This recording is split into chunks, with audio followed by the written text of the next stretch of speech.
The Natural Empire of the Sea Dragon. This video is purely for entertainment and does not infringe on copyrights or laws.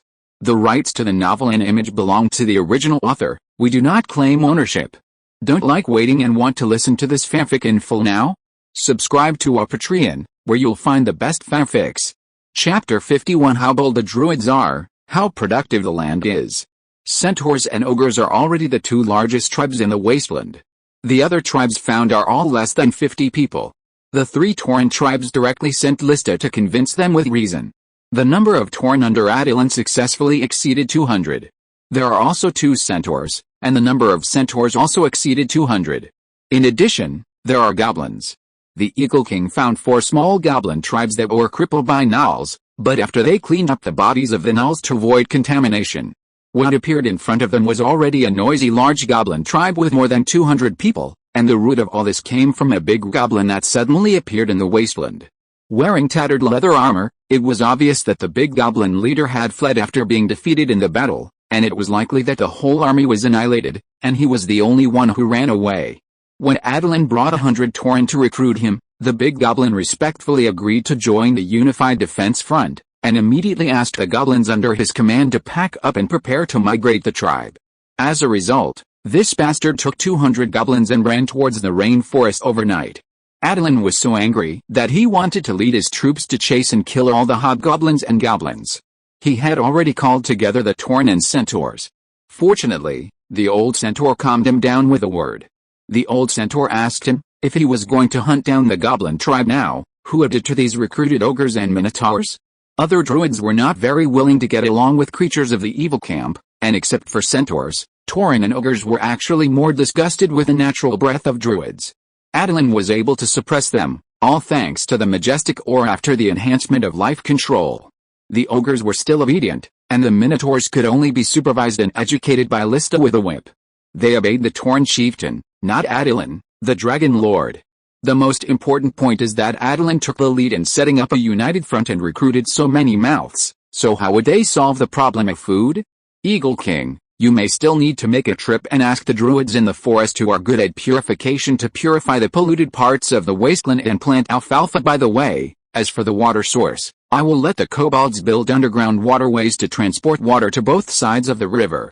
Alfalfa can increase soil fertility and provide food for herbivores such as sand rabbits and sand sheep. Next year, the more fertile soil on both sides of the river will be developed into farmland, which will have no problem feeding twice the population. The current food shortage problem may only be solved from the forest. I plan to transfer some mature oak trees in the forest to plant on both sides of the river. In this way, more water vapor can be transported deep into the desert with the help of the magic of the oak. The area of the desert turned into an oasis can exceed 10,000 square kilometers. I want to plant wheat on the land vacated after the oak is transferred, but it takes half a year for wheat to mature from planting, and because the wheat seeds are not good enough, the yield per acre is only 200 kilograms, and the food needed to feed the tribes on the defense front is 1 million kilograms of flour a year. Of course, we don't need to provide them with so much flour at one time. The vast wasteland can still provide a lot of edible plants and animals. Moreover, even if we move as many trees as possible from the forest to the riverbanks and hills of the wasteland, the land we can level will only be about 1,000 mu. The food produced from this 1,000 mu of land is the sincerity of our druids in supporting the defense front. 1 season of wheat and 1 season of black beans, I think, will be enough to support me to lead them to green the desert and establish stable pastures and farmlands. I have counted their remaining food. We only need to produce a batch of wheat and send it over in a month. We don't need to produce black beans later. Therefore, in addition to arranging druids to purify the wasteland, Eagle King, you also need to help find druids who are good at catalyzing plants to help plant wheat, who let the Eagle King transform into a storm eagle and fly the fastest. No problem, but I advise you to advance the greening of the wasteland a little slower. The process of druids balancing nature is a unit of 10 years. Which is to observe whether the impact of their behavior on nature is good or bad. If it is just to plant a forest, how could it take a legendary druid of the Bear Man hundreds of years? Isn't it for the purpose of creating a perfect natural circulation system? I will be careful. The desert will only be greened in areas with rivers. I will not rashly expand into the desert. I know that there is actually a group of druids in the desert who practice their natural way. As long as Attilan knows what he is doing, It will be fine. The matter of the wasteland came to an end. The druids returned to the forest and leveled 1,000 acres of farmland in the forest, according to Attilan's plan. The defense line needs to build a defensive town in the middle of the wasteland. This task was given to Attilan, and he named the town Bayou Town. Limited by the materials in the wasteland, the town's walls can only be built with mud. At most, it will be steamed and boiled, and then the mud will be tamped with wooden boards. The wall is 2 meters high, and the gnolls can't climb in. Attilan plans to let the dog-headed people build the wall with materials on the spot, so that a 2-meter wide and 2-meter deep trench can be left outside the wall, and the bottom will be covered with the wooden spikes. Before the trench was filled, the wall of Bayou Town was 4 meters high. The kobolds dug the soil, boiled the soil, and then the minotaurs tamped it. Attilan sent the centaurs to the wilderness to catch as many live sand rabbits and sand sheep as possible.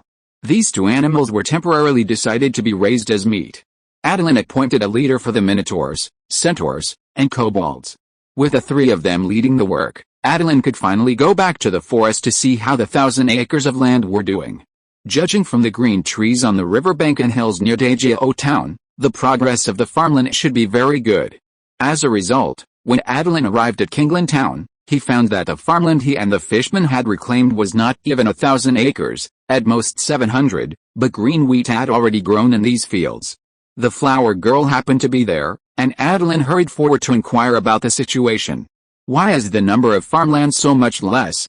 Envy explained with a smile. "Originally, everyone did want to reclaim 1,000 mu as you said, but a druid from the botanical school said that it would not take so much, since you plan to use magic to ripen the wheat, then just increase the yield per mu. He is confident that he can achieve a yield of 500 kilograms per mu." Attilan widened his eyes. With the quality of the wheat seeds, even if he used the fertilizers he had before crossing, the yield per mu would be 400 kilograms at most. What kind of druid boasted that it could reach 500 kilograms? The natural magic of the druid plays the role of providing nutrition and accelerating the growth rate in the catalytic process. There is no way to break the yield limit of the seeds. If you want a higher yield, either this guy has mastered the unique spells of the botanical school that Attilan doesn't know, or he has mastered better quality seeds. Anyway, he has to use the wheat seeds of the halflings, and it is absolutely impossible to produce 500 kilograms per mu. If he dares to play the game of how bold the person is and how productive the land is in front of him, Attilan will let him know why the dragon's breath is so hot. You must come tomorrow. Friends, please read it. Chapter 52 Pikalulu. Attilan couldn't wait to meet this arrogant druid. If he relied on magic to absorb magic from the forest and soil to increase wheat production, the originally fertile soil would become barren. He guided the druid to open up 1,000 acres of farmland in the forest because he saw that the soil in the forest was fertile enough. If he was foolish enough to mess around with it and make the soil as barren as the wasteland, then what was he busy with? Wouldn't it be better to open up the wasteland directly? Where is this expert from the botanical school? I want to visit him. The flower girl blinked and said angrily, "Why do you assume that he is from the botanical school? Is it only the botanical school that can research spells to increase plant production?" Attilan was quite puzzled. Why did the flower girl suddenly get angry? So which school does this expert belong to? The flower girl raised her head with some pride. Of course it's our fairy school. Fairy school? I always thought it was a branch of the plant school. When was it established as a special school? Attilan was shocked. He remembered that when the Eagle King introduced Flower Girl as a plant school at the previous gathering, she didn't seem to object. How come Flower Girl suddenly became a fairy school now? Flower Girl clenched her fists and said with a dark face, "I have always been. Don't you find that my partners are flower fairies and tree fairies, which are completely different from other plant schools? You are a life school. Can't you detect that my healing magic is different from the plant school?" It's true to say that. Although druids have universal healing spells, each school has developed special spells to improve the healing effect of its own school. It's indeed a little different. I thought it was because of the fairy magic of flower fairies and tree fairies, but it turned out to be you. Attilan was very curious about the unique vitality of fairy creatures, and was also curious about Flower Girl, a rare fairy school druid. It would be even better if the flower fairies and tree fairies could be lent to him for research. Because the intelligence of the Fae is very high, and their brain circuits are very unique, there are also combat types of Fae, such as the close relatives of the elves, but obviously they will not agree to be controlled by druids. Just like druids will not turn into animals to be hunters' war pets. The study of the origin of the Fae and the fairy magic of the fairy school is not smooth. The fairy wilderness is full of dangers, which means that they can only command the less intelligent Fae such as flower elves and tree elves at most. In battle, they mainly control plants. Usually they are classified into the plant school. This is actually a disguise for them to make the fairy magic play a stronger role. The fairy school that studies the Fae is not good at frontal combat, but they have many skills to save their lives. Ordinary life is not good at using fairy magic, but controlling plants and low-level Fae and attacking from the side is even more weird and unpredictable than the plant school, and it is hard to defend against. Songs, fragrance, light, color, words, you have been enchanted by the fairy school without knowing it. Wait a minute, you suddenly declared yourself to be from the fairy school so loudly. Is it because that expert of the fairy school can use fairy magic to achieve a wheat yield of 500 kilograms per mu? Of course it's not just this reason, just follow me and see. Attilan was really shocked. The master of the fairy school turned out to be a pixie who was only 1 foot tall. At this moment, she was instructing the fishman to sow wheat in an old-fashioned way. Looking at the wheat seeds immersed in the green spring water that exuded the breath of life, Attilan nodded thoughtfully. First, the seeds were nurtured through this spring water that he didn't know the details of, but he could clearly feel the surging vitality, and then the magic of the forest and soil was guided to nourish the growth of wheat. Even if it can't reach 500 kilograms, 400 kilograms should be no problem. The output of 800 mu of land can produce 300,000 kilograms of whole wheat flour, which can't be eaten up. It can't be eaten up at all. Senior Lulu is a pixie born in the Fey Wilds. She has practiced with legendary masters of the animal and plant schools. This time she came here to practice with Master George for a while. Hiss, it turns out that any strange-looking druid should not be underestimated. The pixie in front of him should be close to level 20. He is constantly learning from legendary druids in search of his own legendary path. Seeing Attilan, Lulu took the initiative to fly towards him. You are the dragon druid Attilan. Let me see the water of life you made. It is made in here. As she spoke, Lulu took out a wooden bowl from the bracelet on her left hand, which was actually a space ring. For the petite pixies, having a space to store items is indeed a lot more convenient. The ring became a bracelet on her slender arm. Attilan made a ball of water of life and poured it into the wooden bowl. Lulu took a sip and asked in confusion, "Your water of life is so excellent, why do you need me to help you grow wheat? You should be able to do it yourself, right?" Attilan did not deny that his water of life contained pure vitality, but he did not have the knowledge required to grow seeds. In short, Attilan had not yet learned the basic knowledge of animals and plants used by druids. He was already studying the most profound source of life. Mastering skills is important, but you also have to use your existing abilities. Just like Zaya Ahua, her 2 flower fairies and forest companions have good combat power. She didn't develop it, but asked me to teach her the powerful attack magic of the fairy school. And she didn't know what was the most important thing for her. Attilan nodded repeatedly, and when the time was right, he asked, "Senior Lulu, this forest has poured all my master's efforts, but why has there been no elves born in this forest?" Lulu shook her head and sighed. The natural magic of this forest runs at a very steady rate in a system that is so sophisticated that there are almost no loopholes. It really makes the forest flourish, but there is absolutely no soil for the birth of fairies. Why? Fairies can only be born in changes. A stable area cannot exist unless the natural magic accumulates to a certain amount. But I feel that Master Jorge seems to clean up those discordant nodes regularly. The pursuit of stability has become Shang Laodan's flaw. Attilan almost laughed out loud. No wonder his life breath can create light spirits, but Laodan's pursuit of the natural birth of fairies cannot be done. Because fairies are not nurtured in this way. Is this funny? Of course not. He almost said what was in his heart. How could Laodan appear and disappear like a ghost? Lulu, welcome. It seems that my research on the life of fairies is still too shallow. If I have the chance, I really need to go to the Feywild to take a good look, but Lulu said angrily, "Don't go. The Feywild now is completely different from before. The turmoil in the fairy court has caused the number of fairies to increase. Prince Oberon wants to bring all areas under the rule of the fairy court." The Queen of Titania disagreed with his idea. Not long after, the Queen was assassinated by the elf and fell into coma. The fairy court fell into chaos. Oberon took the opportunity to seize the power of the fairy court and launched a crusade against other fairy lords. Lulu sighed. as if lamenting the fate of her hometown. I left the Feywild at that time. Now I don't know what the fairy court has become. Anyway, it is not suitable for research. The powerful strength of the legendary druids will be targeted. Attilan narrowed his eyes. The Feywild was in turmoil, so there must be many fey creatures who want to find a new and stable home.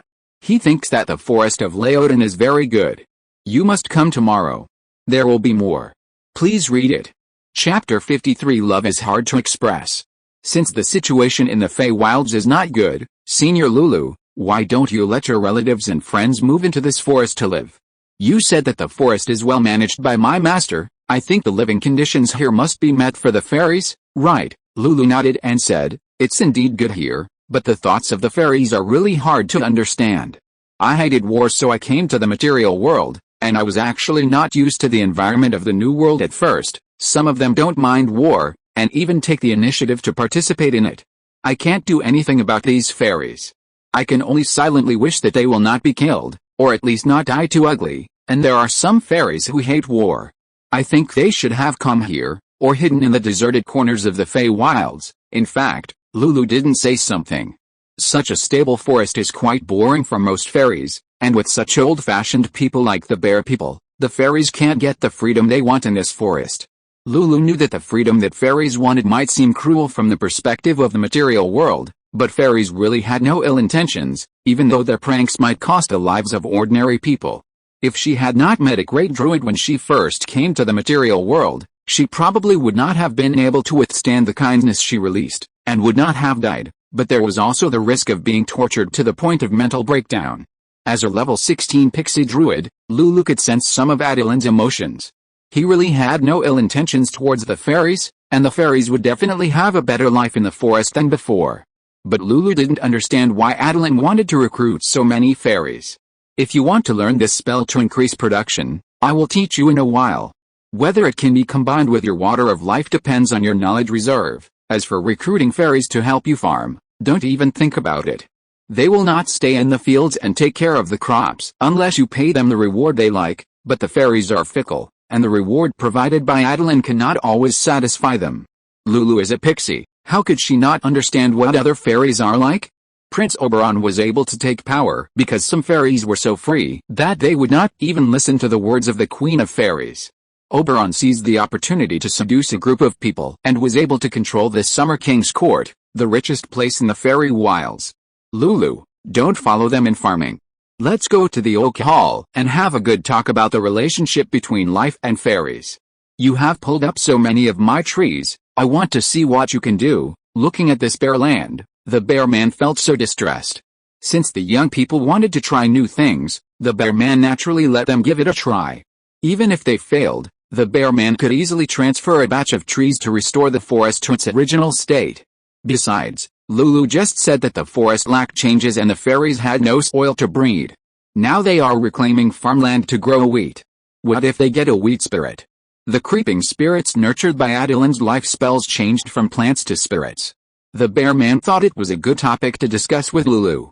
Attilan, where's your creeping spirit? The creeping spirit. I haven't taken care of it in the past few days. It should be absorbing the natural magic in the forest and growing leisurely. I have regularly watered and fertilized it. It may not be worse than the oak art in the future. Attilan was of course bragging. The challenge level of the mature creeping monster is 5, and the challenge level of his fake creeping spirit is only 4, but it is not yet mature. It should be between 5 and 6 after maturity. The water of life and lightning breath will further help the creeping spirit grow, but it will be good if its strength can grow to a challenge level of 9, which is equivalent to the tree man. As for the oak guard's 11 and the ancient tree of life's 13, Attilan thought that when he came of age and became a legendary druid, he should be able to try to make progress. Go find the creeping spirit, and Lulu and I will study it together. For this kind of plant and spirit topic, Attilan thought it was necessary to invite the Vine Girl to attend. I'll invite Master Jaina to come along, too.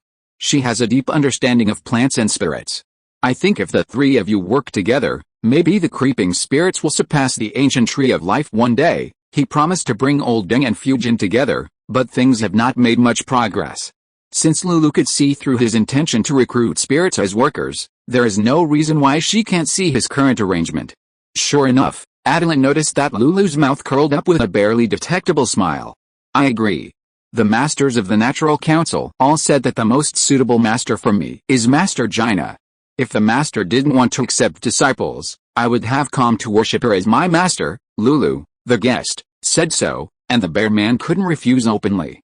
Before he had time to hint to Attilan not to look for Fujin, Attilan ran away. When she arrived at Fujin's house, she didn't want to go at first. What she hated most was the seriousness of the bear man when conducting academic research. Compared with finding a wife, the bear man was more willing to study how to make the tree people grow to improve his own strength. If the bear man hadn't been serious enough, how could the tree man in the center of the forest grow up to be an oak guard so quickly? If you don't go, what if the master falls in love with a pixie? Pixie, don't joke with me. Can the big stupid bear ever get wise? Just look for yourself. Attilan used magic to transform into Lulu's appearance, and the illusion only showed half of Lulu's charm. Lulu is not only beautiful, but more importantly, her charm attribute is high. Fujin had to admit that she had met her match. In terms of appearance, the two of them are actually similar, but the fairies are naturally more charming than other humanoid creatures. Attilan called the fairies because they are very similar to the fairies in Eastern legends. What stands out is beauty and charm. So Fujin appeared in the oak hall after dressing up carefully, and when Attilan found the creeper and brought it back, he looked at the young imperial concubine next to the bear man, who had long dark green hair embellished with rose-red flowers, a graceful figure, and a youthful and energetic appearance of 20 years old, but exuded a royal sister temperament. Is this Fujin? So Fujin is like the bear man, usually presenting herself as a beautiful middle-aged woman, but is this her true fighting posture? Attilan felt that the bear man next to him was a little strange. He seemed uncomfortable next to Fujin, who was full of aura. He kept his head down and didn't speak, looking very stressed. Attilan felt that this was the reason why he had been unable to find the bear man in Fujin for so many years. Inferiority complex. Liaodang is indeed stronger than Fujin, but Jaina has been a proud daughter since she was a child, while the bear man is an ordinary person. Even if he likes Jaina, he will suppress this love in his heart because of his inferiority complex. Over time, this love was stuck in his heart and could no longer be expressed. Chapter 54 Obsidian Covenant. Attilan gave Lulu a look. Yuan Fang, what do you think? Lulu didn't want to see it at all. It was okay to help match them up a little, but she came to the forest to learn about life, not to be a matchmaker. And it was very difficult to match this couple. Although it was said that the vine girl very skillfully integrated the best parts of the three plants, flowers, vines, and trees, into her body in a fey way, transforming herself into a special half-plant fey. That is, she has the characteristics and abilities of plants and fey, but her essence is still human, which is similar to Liaodang's beast curse. In a sense, it is true. The vine girl saw that the bear people had achieved their current results through the beast curse, so she joined another hidden faction of druids besides beast transformation. Tree druid. Of course, the pride of being a genius made it impossible for Jaina to be like a mediocre druid. Others value the increased lifespan after tree transformation, but she pursued a faster practice speed. Therefore, she was not satisfied with ordinary plant transformation, but tamed three kinds of plant spirits, namely the flower spirits, tree spirits, and vine spirits perceived by the pixie spirits. By using her magic to cultivate the growth of these three spirits, she successfully assimilated them. In this process, the vine girl also learned a lot of fairy magic from these three spirits. After assimilating them, the vine girl used fairy magic more skillfully and fluently. Originally, Attilan wanted to sit in on the discussion of the subject of life, plant, and spirit analysis. However, he could understand every word spoken by the bear people, but when they were connected, his brain began to be confused. In addition to the part about life, he could understand a little bit. What is more terrible than not understanding it at all is to understand only a little bit, just like you only understand one or two words in a listening passage, and the mistakes made are even greater than not understanding it at all. If you don't understand it at all, at least you know that you are wrong. If you understand it a little, you will feel that you are right, and then cause bigger mistakes. Attilan can only forget the knowledge he just heard and leave silently, planning to go back and expand the area of forest farmland. Since the bear man said that Lulu should not intervene and let them do it, Attilan would not be polite. As a result, when he returned, he saw the leopard woman Sandri, who was smiling and turning the tooth necklace in her hand, with an obsidian spear at her feet. His pupils shrank slightly. He forgot about the obsidian spear again. It was because Brother Yak got drunk and asked everyone to go out at night, otherwise he would have made the obsidian spearhead. Because Attilan wanted to make a long axe for the elite minotaurs, Kingland Town actually polished a lot of wooden sticks more than 2 meters long. They just needed to choose one with the best center of gravity balance. The key lies in the spearhead. I know you haven't started making the obsidian spearhead yet. I can give you another 3 days. Then we can compare whose spear is more powerful. Attilan glanced and found that the leopard woman had eliminated the previous spear. The new spear was obviously more than one level better than the previous one. No wonder the leopard woman had the courage to provoke him. Attilan smiled slightly. He didn't have time to make an obsidian spear, not that he couldn't make it.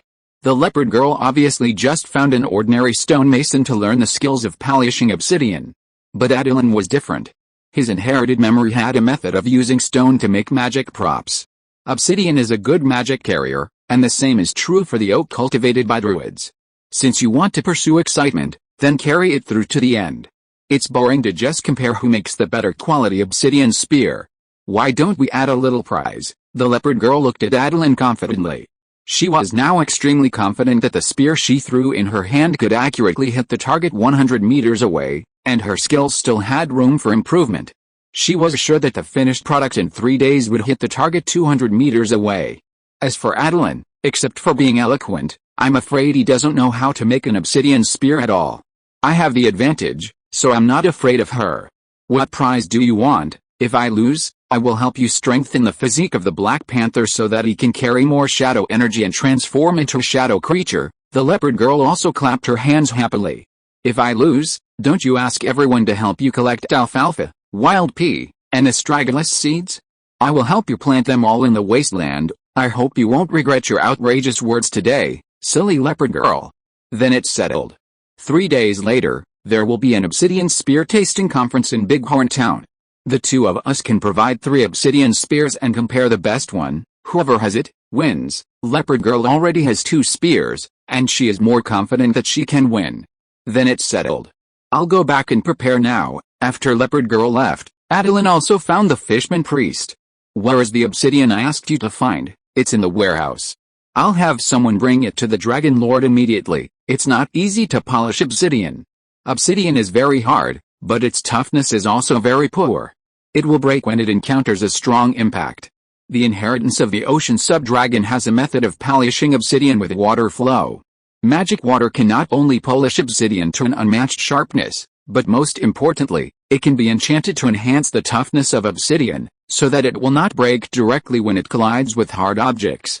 After he polished the obsidian block into a sharp cone, he was ready to splice it onto the oak stick.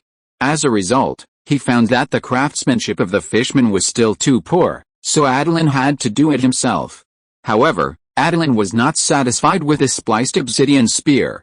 It was no different from the spear polished by the craftsman. It had some magical effects but not much. What Attilan wanted was a magic prop obsidian spear. Even if this one could accurately hit a target 200 meters away, then Attilan could only use a more advanced manufacturing method, first using water to break the obsidian into powder, and then using magic to reaggregate the obsidian, so that it would be both sharp and tough, and the armor-piercing runes were engraved on the surface. Let the spear pierce the skin of the minotaur 100 meters away. As for the oak stick, Attilan carved it to be automatically recalled, so that the spear could be thrown twice to attack. With such a perfect design, Attilan only managed to crush the obsidian and then aggregate it. Sure enough, making magic props is not as easy as Attilan imagined. Only Eagle King and Tarzan attended this tasting conference. Tarzan likes close combat, and spear throwing is also his strong point, so he was responsible for being the referee of the competition. In 3 days, Attilan made 4 spears, and Leopard Girl also hurried to make 2. Leopard Girl went on stage first with full confidence. Tarzan threw the spear and hit the targets 200, 230, and 240 meters away.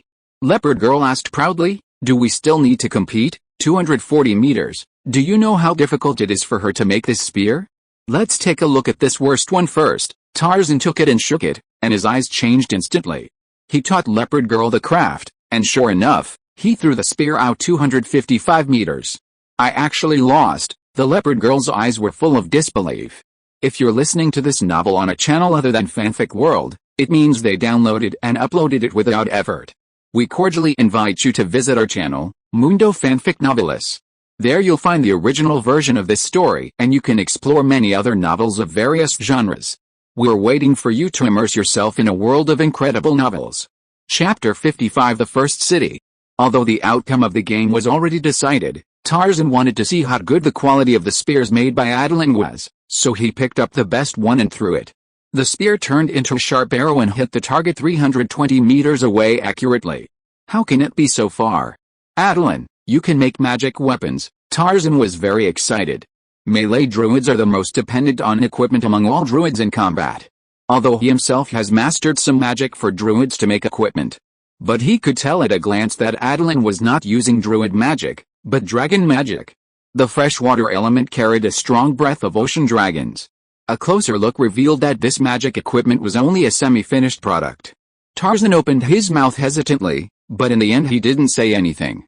Attilan saw what was on his mind and said cheerfully, "If you want to learn, I'll teach you." Really, of course it's true.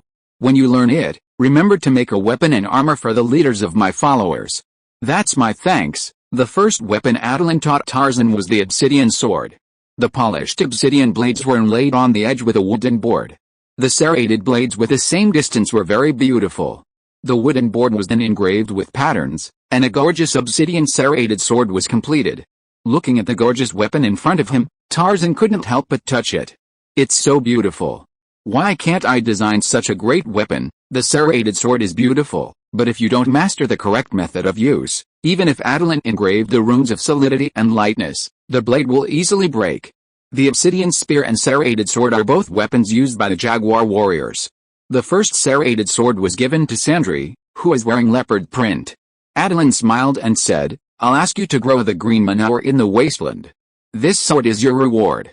Although you lost the bet, I can't just say nothing." The leopard girl went to the wine girl to get seeds depressedly, and Attilan said to Tarzan, "You are good at using the earth element.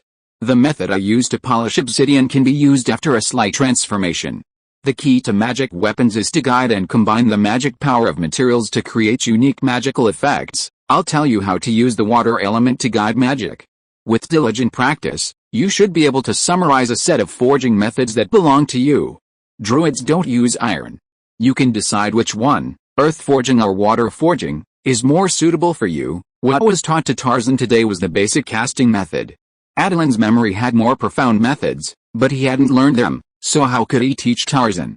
Back in the earthen fortress town where the city wall was being built, Attilan could see from afar in the sky that several druids were using magic to stimulate the growth of a kind of grass to absorb the remaining demonic power of the gnolls. Because the planned length of the town wall was only about 2 or 3 miles, and it was slightly curved inward, so that it was easier to defend during the siege. The not-so-square earthen fortress town felt that it was not magnificent enough just by looking at the design drawings.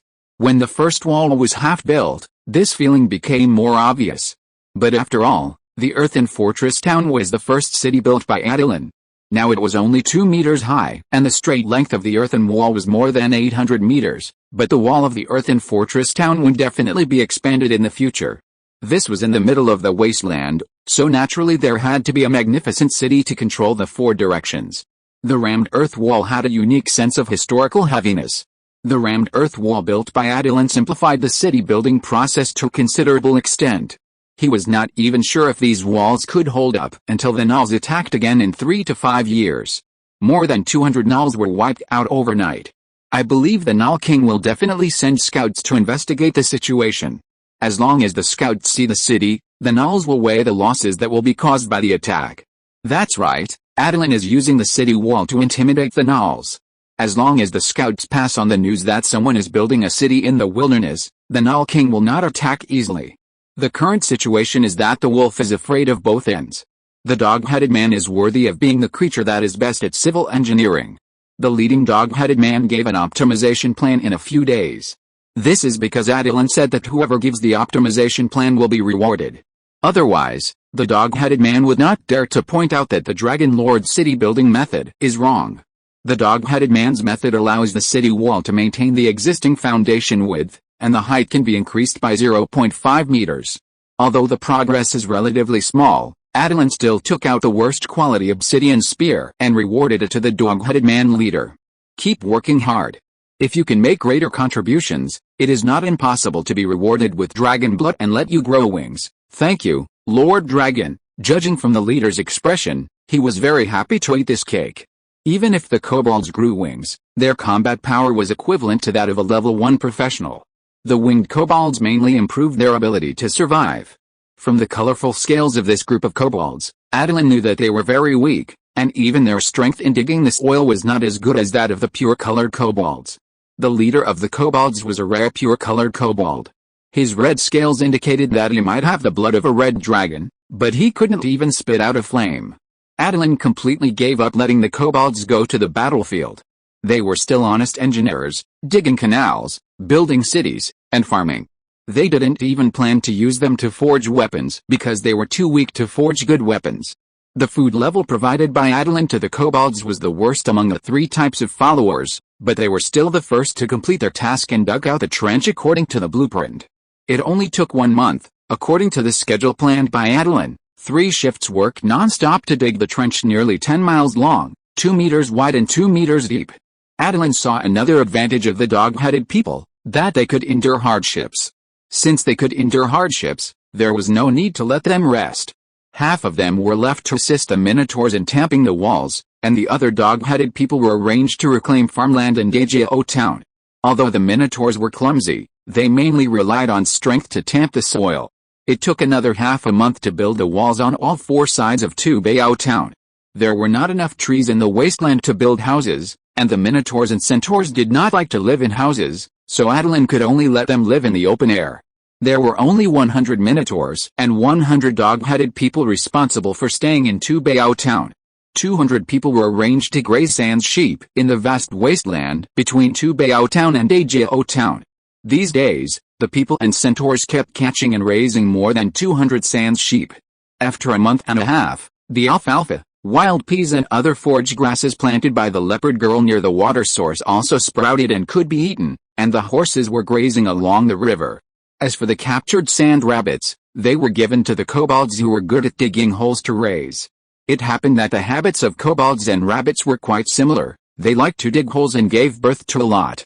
The earthen fort town was built, but no one in Attilan could share this joy. Except for him, other druids could not feel the beauty of the rammed earth walls. It took Attilan a month and a half to build his first city with a wall length of 10 miles and a height of 3 meters. Attilan could not hide his excitement. This is a small city, but it is also a big step for the natural empire. Chapter 56 Good things are meant to be shared. Under the bright sunshine of that day, Attilan was enjoying his afternoon tea, a roasted golden rabbit, accompanied by an eagle cry, and the Eagle King brought him bad news. Master, have you finished eating the life acorns? In a few days, the goblin experiment will catalyze the creeping spirits, which are no less powerful than the catalytic life ancient tree. Can you withstand it? His good mood for the whole day was gone. He gave up slowly savoring the rabbit meat and stuffed it directly into his mouth to chew. Give the Eagle King a roasted rabbit. Attilan really didn't know whether he could withstand it or not. He had only eaten the 3rd life acorn prepared by the bear man. Compared with the body tempering by the thunder, the natural magic provided by the wasteland environment was very scarce. This place was not like the dragon nest by the lake, which could provide an environment for the hedge of 2 energies, because it was delayed by the construction of the wall of the Earth Fort town, teaching the dog-headed people to raise sand rabbits, and reclaiming more farmland to grow black beans and green manure. Although Attilan would go to the dragon's nest by the lake every 2 days to guide the energy to counterattack, and even go deep into the lake to devour the water elements to nourish the dragon body, if he wanted to absorb the pure vitality of the life acorn as quickly as possible, he still had to go to the purple crystal mountain to guide the thunder to temper his body. In fact, Attilan had time to practice, but the impression left by the fire thunder last time could be described as unforgettable. The burning current flowing through his bones and heart was too painful. Attilan didn't think he was being lazy. Leading 2 energy counterattacks in the dragon's nest would also bring pain, even stronger than the water mines. He thought that Lulu came to ask for advice this time, and he also specially brought Fugent with him. The topic they discussed would take at least a year and a half to have any signs. With his practice speed of leading energy counterattacks, he could meet the requirements of tempering the oak guard in 3 months. As a result, Only 1.5 months later, he was asked to temper the creeping spirit. With his current strength as a level 7 druid and a dragon body with a challenge level of 5, the creeping spirit was naturally no problem. Of course, to be on the safe side, Attilan plans to take the 4th life acorn first, and he also needs a little help from the Eagle King and others. If he can't stand it, the bear man will drag him to withstand the thunder. Eagle King, are there many druids in the forest who are good at summoning lightning spells? I want to ask them to do me a small favor. Fire and thunder are too painful to temper the body. He is not like the bear man who has abnormal willpower. Moreover, because there is a deadly thunder like purple thunder, the bear man must be watching when tempering the body with thunder. The last time the body was tempered for more than half an hour, Attilan was sure that the bear man would definitely let him temper his body for a longer time this time, maybe even an hour, and the dragon couldn't stand it. He didn't understand where such a strong thunder came from in the purple crystal mountain. Why are you looking for them? Do you want to communicate with them to increase the power of your lightning breath? Almost. I want to use thunder to temper my body. In fact, I think Eagle King, you can also try it. Since you are a storm eagle, how can you only have hurricanes? You should also master the ability to spit lightning, don't you think? Eagle King looked at Attilan puzzled. What do you want to do? How could he enjoy such a good thing as lightning body tempering alone? Of course, he invited the Eagle King to join him. Good things are only fun when shared with good friends. Your storm eagle form has never been mature. Maybe it's because you lack a little stimulation like the sky thunder. You definitely can't bear the sky thunder of Amethyst Mountain, but you can definitely withstand the lightning released by the druid. Let's try it first to see if it works. If it can stimulate the growth of the storm eagle, you will join me in the sky thunder body tempering in the future. Many things are difficult to do alone. Finding a companion to suffer together, Attilan feels that he has the motivation to persist. Really, the Eagle King was half believing and half doubting, but seeing Attilan's solemn look, he decided to give it a try. Anyway, it wouldn't be a loss to try. If Attilan lied to him, he wouldn't let Attilan off easily. As an elemental school druid who chose the wind element, the Eagle King is best at storm spells. The thunderstorm spell he inherited from the elemental school can reach a maximum power of level 7, although he is not very skilled and the power of thunderstorm is less than level 5. The Eagle King is now a level 8 druid. If he goes to level 9, he will be able to master level 5 spells. The Eagle King is just one step away from the final step. At that time, he will be able to let Attilan feel the power of the Thunder King. Since you said so, then I will invite everyone to participate in this lightning body tempering experiment. After all, there are not many people like you who can think of summoning lightning to strike themselves. I think Tarzan must like this experiment to strengthen his body. Among the forest druids, Tarzan is the one who likes to temper his body and improve his physical fitness and strength the most, so much so that he has neglected the practice of spells. He is really suitable to be a warrior and a barbarian. Of course, the druid's beast transformation is also very useful to Tarzan. Tarzan even prefers to transform into a beast and fight in a barbarian way. Attilan's eyes lit up. Yes, why did he only think about the Eagle King and forget about Tarzan, the reckless man? Put the summoned lightning near Bighorn Town. There are too many trees in the forest and it is difficult to use it. What do you think? The Eagle King nodded. I will invite them and then let the Storm Eagle take them over. You can go to Bighorn Town first to prepare a banquet to welcome everyone. A total of 4 druids were invited by the Eagle King to participate in the lightning body tempering experiment. They were all people Attilan had never seen before. Looking at their reserved appearance, it was clear that they were socially anxious. Everyone, come and try it. Because the sand rabbits reproduce very quickly, I prepared a full rabbit banquet today. I hope everyone likes it. Even though Attilan pulled the leopard woman who is growing grass away to liven up the atmosphere with Tarzan, today's banquet was still not joyful enough. Attilan could only end the banquet as soon as possible and start the lightning body tempering experiment. These socially anxious druids were also worried that Attilan would be struck by lightning, so he had to summon lightning to strike once to prove that this lightning would not kill him, and then they chose to take action. Attilan concentrated on digesting the life acorn, and the 5 of the Eagle King and others joined forces to use the summon lightning spell. The power of the lightning chain was much greater than the sum of the two. Attilan almost cried out in pain. This force was not much worse than the fire thunder. If 5 druids of level 7 or 8 attacked together, they would have a chance to kill Attilan now. It took half an hour to drain the magic power of the Eagle King and the others. During this time, Attilan madly used life control and self-healing to absorb the chain lightning and life acorns. Finally, he fell to the ground with smoke on his body. He exhaled a puff of smoke and was satisfied. The effect of this half an hour of body tempering was equivalent to his half a month of practice. Tarzan was stunned beside him. Attilan's body grew at a speed visible to the naked eye. Is the effect of lightning body tempering really that strong? Let me try. The others were exhausted and Attilan was the only one who could attack. After recovering a little, Attilan smiled and gave Tarzan a breath of lightning, and then Tarzan's face turned black and he fell to the ground. Exhaling a puff of black smoke, Tarzan was stimulated by the remaining lightning and trembled. Is the power of lightning breath so strong? Just tell me whether the body tempering effect is good or not. The effect is good, but it is too numb. Tarzan can't control the movement of his limbs at all. Good things should be shared. Seeing Tarzan's embarrassed look, Attilan instantly felt that the pain of the body tempering just now was swept away, which was more refreshing than drinking ice water in the dog days of summer. Chapter 57, A Few Things About Electrotherapy for Druid Growth. Attilan waited for a long time but Tarzan still didn't stand up, so he could only give him some water of life. He had weakened the power of lightning breath, and it seemed that it was still a bit beyond Tarzan's tolerance. With the water of life nourishing his body, Tarzan finally got up from the ground. It's exciting, but I do feel my muscles growing. Attilan, let me do it again. Lightning breath is too powerful, so let's start with the basic thunder wave. This time I'll use the enhanced version of thunder wave to temper your body and see the effect. A flash of lightning flashed, and Tarzan rubbed his burnt shaggy hair. I feel that thunder wave is a little worse than lightning breath, not in terms of power. My body doesn't have the strong sense of activity after being hit by lightning breath. Attilan touched his chin and nodded. Lightning breath has the effect of promoting the blooming of life, and it will have such a good effect when used with the water of life that nourishes life. The tree man is a plant, and Tarzan is an animal. Should I find an elemental life someday and try this combination of spells to see if it can promote the growth of elemental life? Then try this. Attilan first used the water of life to protect Tarzan, and then spit out lightning breath. Sure enough, Tarzan trembled and gave him a thumbs up.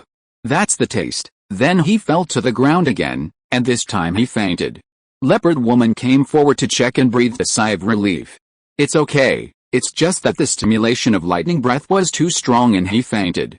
It may be that the water of life you used to protect him has strengthened the effect of lightning breath. It's not life-threatening, but the pain has at least doubled. Hiss. Just listening to Leopard Woman's words, Attilan felt pain. It seemed to be more painful than when he was struck by fire and thunder. It's normal to faint the first time. After Tarzan gets used to it, this level of lightning is no different from drinking water. Leopard Woman rolled her eyes at him. You just drink boiled water? Attilan grinned. It's not impossible. He is a dragon, and boiled water at 100 degrees is nothing. Even if he is asked to drink magma, he can still have a drink. The leopard girl's eyes became more and more unfriendly. In the past month and a half, she had been planting grass in the wasteland and almost made herself a fool, but there was still a steady stream of grass in the forest that was maturing and bearing fruit. This was of course the credit of Attilan.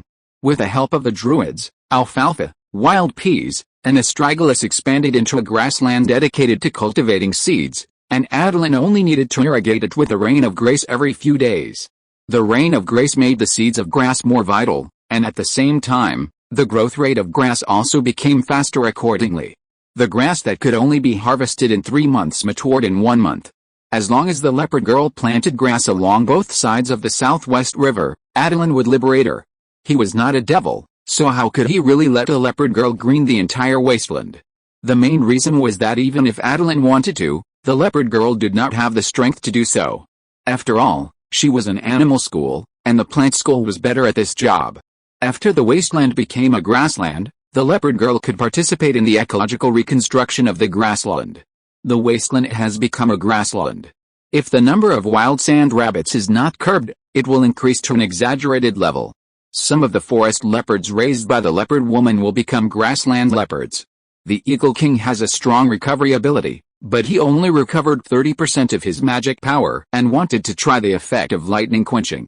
I know you are anxious, but don't worry, I will use the water of life to restore your physical strength and magic power first, and then try thunder waves and lightning breath. The Eagle King was silent. He saw the scene of Tarzan being electrocuted just now. As long as you completely absorb the water of life, the lightning breath will not be so strong. Besides, you are a storm eagle, how can you be better than Tarzan? The method of provoking never gets old. The Eagle King raised his hand and turned into a storm eagle, flapping his wings and making a loud eagle cry. Come on. Attilan had previously collected the combination of the water of life and the lightning breath spell, which promoted the growth of plant life such as tree people and creeping spirits. Now he is collecting the spell's effect and the druid's change of form. If the effect of lightning tempering on druids is indeed obvious, then Attilan feels that he needs to publish another paper to let more druids join the big family of electrotherapy. It is better to share happiness with others than to enjoy it alone. Looking at the trembling wings of the Eagle King under the thunder wave, Attilan's mouth corners unconsciously rose. Leopard Girl threw Tarzan aside, stared at Attilan and asked, "Are you so happy to see the Eagle King being struck by lightning?" "Happy? The Eagle King is my good friend. I am naturally happy for him to see that he can improve his strength and perfect his transformation form." Attilan looked at the smiling Leopard Girl and asked back, "What about you? Why did you laugh when Tarzan was knocked unconscious just now?" "Me. I was born with a smiling face. Is there any problem?" "No problem. The eldest brother doesn't talk about the second brother." The Eagle King disliked the power of the thunder wave because it was too weak. Attilan could only use lightning breath. The Eagle King shook violently in pain, but he didn't even cry out. Seeing his appearance, Attilan felt that the Eagle King was more suitable to be the apprentice of the bear man than him. With his willpower, he could learn the lightning body tempering and even temper his internal organs. "Attilan, the power is not enough. Use the water of life and lightning breath for me." The Eagle King was tough, and Attilan sighed and could only follow his wishes. "Okay." Sure enough, the Eagle King also fainted like Tarzan. Tarzan rubbed his temple and stood up at this time. The effect of this body tempering is really good, but the power is too strong. I couldn't withstand it. It's embarrassing. In fact, the threshold of pain can be improved through exercise. Tarzan's previous exercise methods were still too gentle. "Tell me about your feelings when you wake up. I will write a paper and put it in the next meeting for discussion." "Sure." Tarzan's eyes lit up. He felt that with more body tempering druids, he would have wrestling opponents, and he didn't have to wrestle with monkeys and brown bears anymore. After collecting information from Tarzan and the Eagle King and combining the previous records, Attilan wrote a paper on a whole sheet of bark paper and ran directly to the oak hall to hand it to the bear man. "This topic is good, but I remember that the topic you mentioned last time has not been studied clearly." "Right, the totem war dance has been progressing. I have designed a war dance template for each of the 4 elements of earth, wind, water and fire, and found a suitable race to conduct experiments. There will definitely be results in a year, Master." "You also know that the totem war dance is not as intuitive as the lightning body tempering. I want to put the lightning breath tempering of growing spirits in the next gathering so that more druids will want to participate in this topic. What do you think?" "Okay, it happens that the growing spirit tempering this time is different from the tree man. You need to have a certain foundation in fairy magic. From now until the day of the gathering, you should concentrate on learning fairy magic here. I'll teach you." The bear man smiled kindly, but Attilan felt a chill on his back. "No need, I can learn from Master Jaina and Senior Lulu. They are more professional." "You mean?" "Master, I can't do it." Chapter 58 How big of an impact does a broken heart have on people? Apart from training, Attilan can stay with a bear man at any other time, especially when imparting druid knowledge. The bear man will explain the key points in detail. However, the amount of training required by the bear man during training is precisely controlled at the limit of Attilan, making him feel ecstasy every time he trains.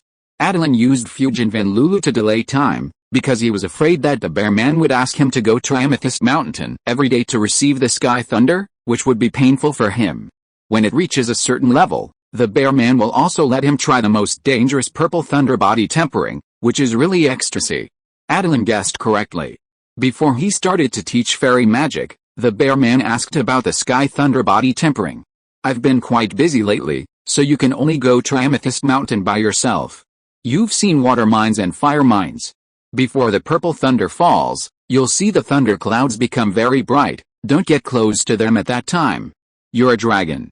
If you're killed by lightning, only Jaina and I can try the resurrection spell together. I'm afraid that resurrecting you will drain the natural magic of the forest. The idea of combining chain lightning spells that you submitted is good. Use this to temper your body for a year or two, and you'll be able to withstand the power of purple thunder, and you can temper your body for another year or two, until the purple thunder doesn't work. You can let these spellcasting druids also use the sky thunder to temper their bodies to enhance the power of their lightning spells. I estimate that this will be enough before you enter adulthood, but I suggest using the sky thunder. Although I haven't figured out the reasons for the formation of the sky thunder, just like your lightning breath, they will also bring some inexplicable growth. The reason behind it is only for you to explore. Master has high hopes for you. I have a book here that explains the combination of spells. You can take it to them to read. This forest will be handed over to you sooner or later. Take good care of the young druids and train them. The combination of the social phobias today really amazed him. Today was the first time they used the summoning of lightning together, but they relied on tacit understanding to make the summoning of lightning produce a chain reaction. They only needed to practice briefly in the future to meet the power that Attilan needed for 2 years of practice. They didn't have to worry about the lack of power. They only had to worry about whether he would be struck to death by the lightning of the social phobia druid. The social phobias were more afraid than Attilan that he would be struck to death by the lightning they set. He was not a devil like the bear man who tempered his body crazily every day. He would not lose his power so quickly. Without the bear man's oppression, he would not be able to use up his current power in 2 years. As for taking over the forest, he pretended not to hear anything. Let's put aside the body tempering of heavenly thunder and learn fairy magic now. Attilan really didn't want to learn fairy magic from the bear man. A rigorous and old-fashioned person like the bear man could not grasp the essence of fairy magic at all. Fairy magic requires wild imagination and great imagination to exert its power. So the general public would think that the fairies are crazy, and their behavior logic is completely different from that of ordinary people. Attilan even suspected that Fugitive had been tainted with too many characteristics of the Fae. If she played straight with a hot guy like the bear man, their children might have become archdruids. Their situation perfectly fits the old saying, if a girl chases a boy, she will be able to catch him. But Fugitive's brain circuit is different. She wants the bear man to pursue her, not her to pursue the bear man. In a word, it feels wrong. Pursuing feelings, isn't this the characteristic of the Fae? Devouring 3 Faes did not have any effect on Fugitive's mental state. It seems that she is the one who really needs electrotherapy in the forest. Compared to the bear man's explanation of druid knowledge, today's teaching can be described as stumbling.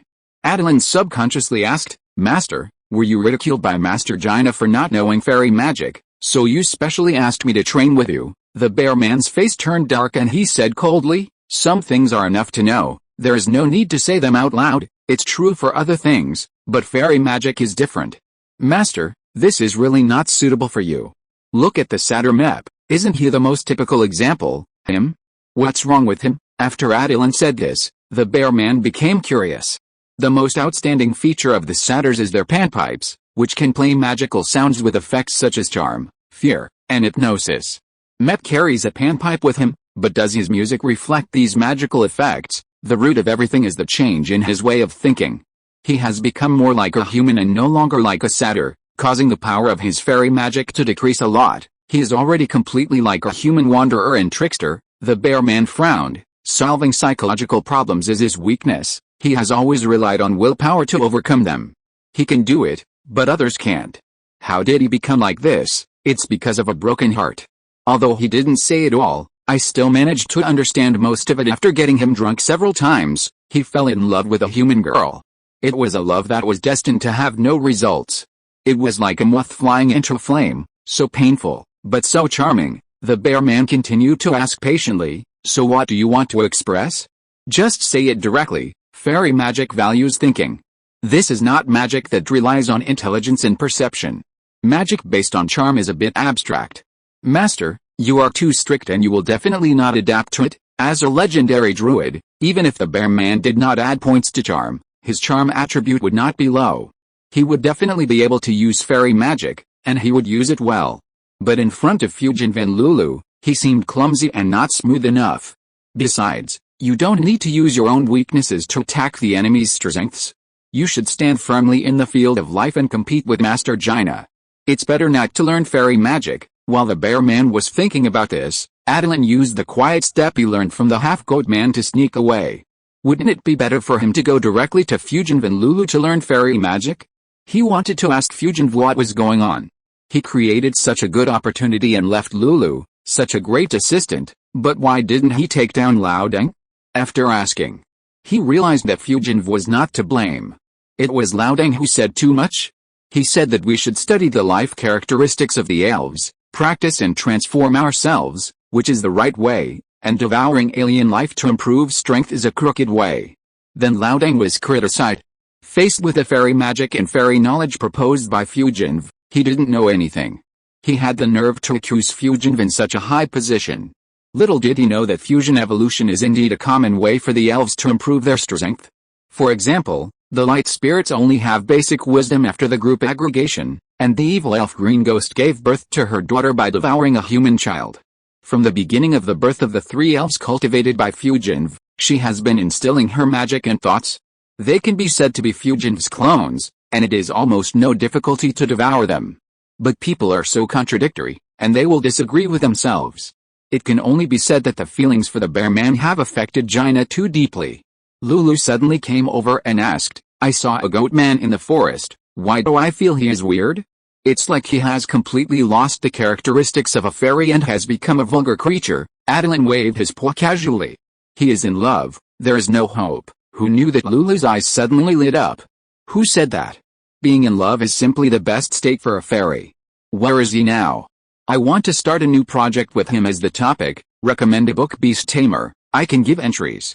Chenmo travels through the world of beast taming and awakens the talent of the entry manual. As long as he completes the challenge, he can get the corresponding entry. Chenmo, others spend money while I cheat, we all have a bright future. Chapter 59. When the vine matures. The love brain, which has always been despised by others, actually has such great potential among the elves that Lulu, who is about to become a great druid, is so excited. Attilan was a little curious about how Lulu would stimulate the potential of the love brain. How about I call him over now? Unexpectedly, Lulu calmed down and shook her head to explain, no hurry, rash action will waste the potential of the love brain. Let me prepare. Maybe I can rely on this half-goat to create a love magic that shocks the world. Attilan followed and said, why don't we call this spell the love of the world? The Vine Girl and Lulu both applauded. Unexpectedly, Attilan spoke with such a good name that people would never forget in their lifetime. Lulu was a little worried that the magic she created was not worthy of this name. Lulu planned to focus all her energy on the next experiment on the creeping spirit. The purpose of this experiment was mainly to temper the vines that made up the creeping spirit's body and further improve its life level. The secondary purpose is to see if the creeping spirits can have subjective consciousness, basic judgment ability, and reach the level of intelligence 7 to 8 of the light spirit settlement. Originally, Lulu did not attach importance to improving the intelligence of creeping spirits, but the love brain uses the transfer of part of the intelligence attribute of the spirits to charm, thereby enhancing the power of fairy magic. Then she must master more information about the use of intelligence of the spirits. Love brain is originally a negative state that causes the two attributes of intelligence and charm to offset each other, but before Lulu left the fairy wilds, a fairy master in the fairy court proposed to use this state in a constructive way. Use special fairy magic to transfer the intelligence of the love brain to charm, transform the love brain into self-love, work hard to enrich yourself, and the more the love brain is transformed, the stronger the combat power. The master wants to change the spirits who originally had a taboo love with humans, and will extract the spirit's soul and inject it into the plants and trees to transform them into flower spirits and tree spirits. Even if they are turned into combat weapons, it is better than having their bodies destroyed. When the love brain is gone, this love magic will naturally become ineffective, but the strength of the spirits improved in this process can be retained by more than half, so that the fairy court has a clear elite combat force. Lulu does not think that she has the strength of a master to design such a high-end spell.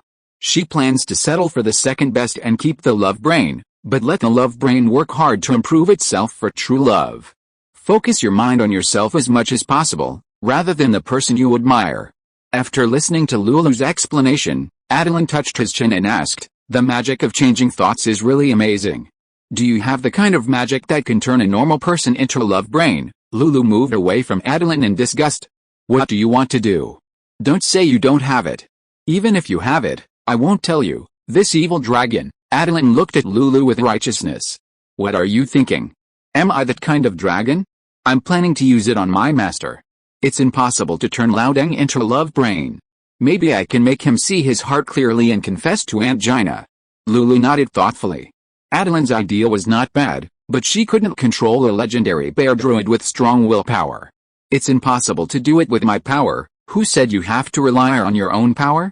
Lulu, you have to understand that we are druids and we must be good at using the power of the natural environment, transform a specific area of the forest into fairyland, let Laodang eat the magic love dishes carefully prepared by me and the goat man, and then Aunt Gina will cast the spell herself.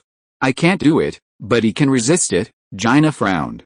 Is it true love that you forced him to get? Attilan raised his paw to persuade him. There is a saying in my inherited memory, a forced melon is not sweet, but it quenches thirst. And I know that old teacher cares about you, otherwise his expression would not be so entangled that day when you were full of aura. Auntie, it was a close call. He almost called the bear man a fool in front of others. His love for you is beyond doubt. The only problem is to make him say it. Fujian nodded. What she did now was just to force the bear man into a corner and make him have to admit it. Then do as you say.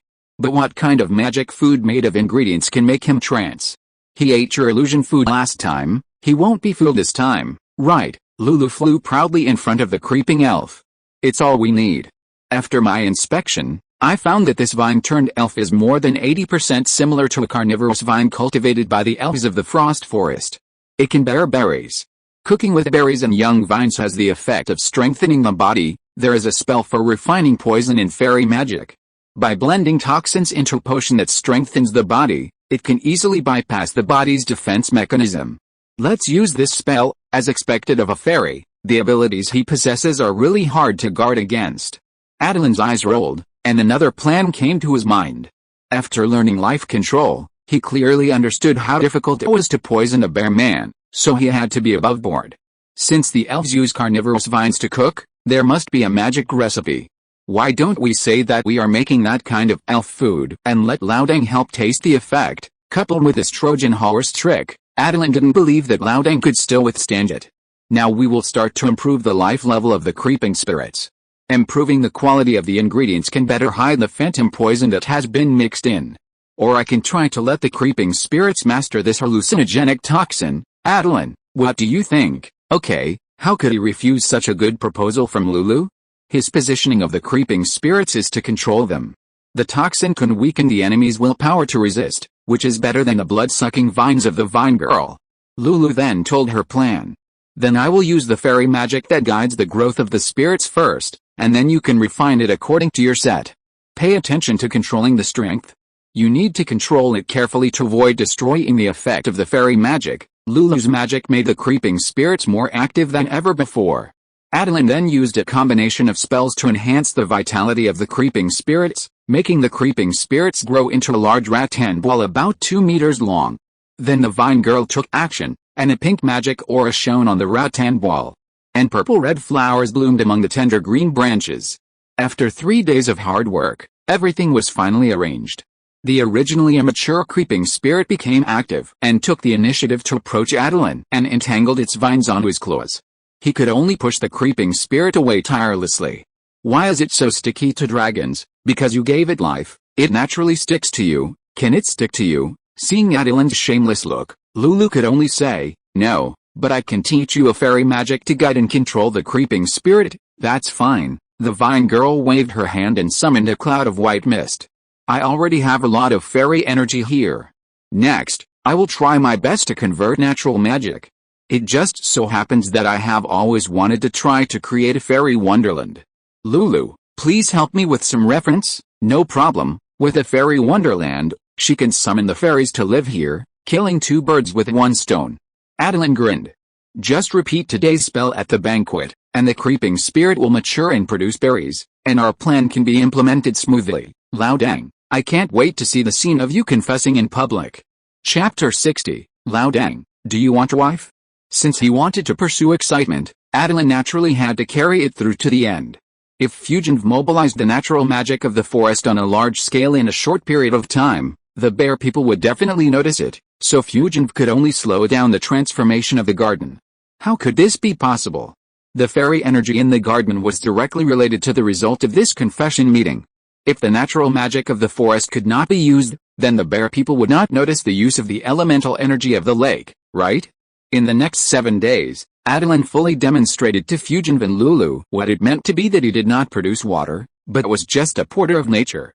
Attilan, who already had some shallow attainments in the skill of life control, could temporarily compress the elemental energy of the lake and store it in his dragon body, transport it to the garden and release it. As for the conversion of energy, Fujian Van Lulu were left to it. Being a porter was already tiring enough. Originally, Attilan was thinking of pumping water from the big river next to the garden, but he was surprised to find that the concentration and purity of the water elements in the big river were not as good as the edge of the lake. This was still the edge. He didn't dare to imagine how concentrated the water elements in the center of the lake could be. I'm afraid they were all crystallized directly, right? If he could chew and absorb the pure crystal of water element every day, he would probably be able to get through the young dragon stage in less than a year. Who can have such conditions? Even in the water element world, pure crystal of water element is not an ordinary thing. Which water element giant does not carefully collect it in its nest? Pure crystal can save life at a critical moment, just like when Attilan was dying. He drank the water of life that was as heavy as his body weight, and no matter how serious the injury was, he could recover instantly. There must be a difference in quality between pure crystals, but even the poorest element crystals are not treasures that Attilan can touch now. At most, he hopes that the forest can produce natural crystals. But with Laodang maintaining the operation of the forest, most of the energy nodes are planted with tree people and enlightenment tree people. It's not that the life acorn is not good, but the life acorn cannot replace the status of crystals. Attilan remembered that when he was bored some time ago, he found the method of condensing elemental dragon balls while browsing the inherited memory. It's so interesting. He didn't expect that the ocean sub-dragons could condense dragon balls. He thought that only the eastern giant dragons had the inner alchemy practice method, but he didn't expect that the ocean sub-dragons also had it. This kind of dragon ball is called elemental dragon soul in the inherited memory. Generally, only when the ocean dragon reaches the stage of young dragon, in order to improve the power of spells and affinity with water elements, the ocean dragons who prefer to use dragon breath and spells to fight will condense elemental dragon souls. And those ocean dragons who trust their minions more use the energy of condensed elemental dragon souls to temper their physiques in order to pursue a stronger destructive power for their dragon bodies. It's not that elemental dragon souls are bad, but the investment required to condense dragon balls is too large. Even if the elemental dragons are not as stingy with treasures as the color dragons, they feel that it is not worth investing in dragon balls that are difficult to practice. Even after starting to condense dragon balls can always enhance the power of spells, restore physical strength and mana, and even strengthen the physique to assist in amplifying dragons. However, all the ocean dragons who condensed dragon balls have not been perfected, resulting in no one knowing what the formed elemental dragon souls are used for. The uncertain prospects are the biggest obstacle for later attempts. Attilan thinks he can refine a dragon ball for fun, but it is impossible for him to invest a lot of resources to strengthen the elemental dragon soul. Another advantage of the elemental dragon soul is that it will not dissipate after the death of the elemental dragon, and can be passed on to the next generation to continue to nurture, but the elemental dragon soul also has a disadvantage, which is that it consumes a lot of treasures accumulated by the dragon. Compared with condensing the elemental dragon soul, the dragon is more inclined to use these treasures to become a guardian, or a dragon of the gods. Although the dragon of the gods is only level 0 in divine power and will die if killed, the dragon of the gods has immortal characteristics, and unlimited lifespan means unlimited opportunities. Even if it cannot be deified, the dragon of the gods can allow the dragon to transform steadily from the ancient dragon stage to the advanced dragon. Advanced dragon means that the dragon has the possibility of growth again after reaching the ancient dragon stage, where it will no longer grow. But the advanced dragon is like a crab shedding its shell. Each stage is a test of life and death. If you can get through it, your strength will increase and your lifespan will be extended. If you can't get through it, there will be no next advancement. What awaits the dragon is aging and death. Attilan's plan is to first change his job to the dragon of the gods, and then rely on time to slowly increase his strength after achieving immortality, so that he will always have the day of deification. Establishing a natural empire is to build a basic base to resist the invasion from the outside world. Just like now there are 4 of them, the Tauran chieftain, the centaur knight, the gold trickster, and the murloc priest. Let alone the kobolds, who are guarding Attilan. Can he still be slayed by 4 level 10 professionals? Not to mention that he has won over a large number of druid partners from level 5 to 8. As long as Attilan does not destroy the balance of nature, the druids in the neutral camp will definitely stand on Attilan's side. Transporting the water element back again, the exhausted Attilan even had the idea of condensing a dragon ball. It was too tiring for the dragon. He clearly transported the water element back 12 times a day.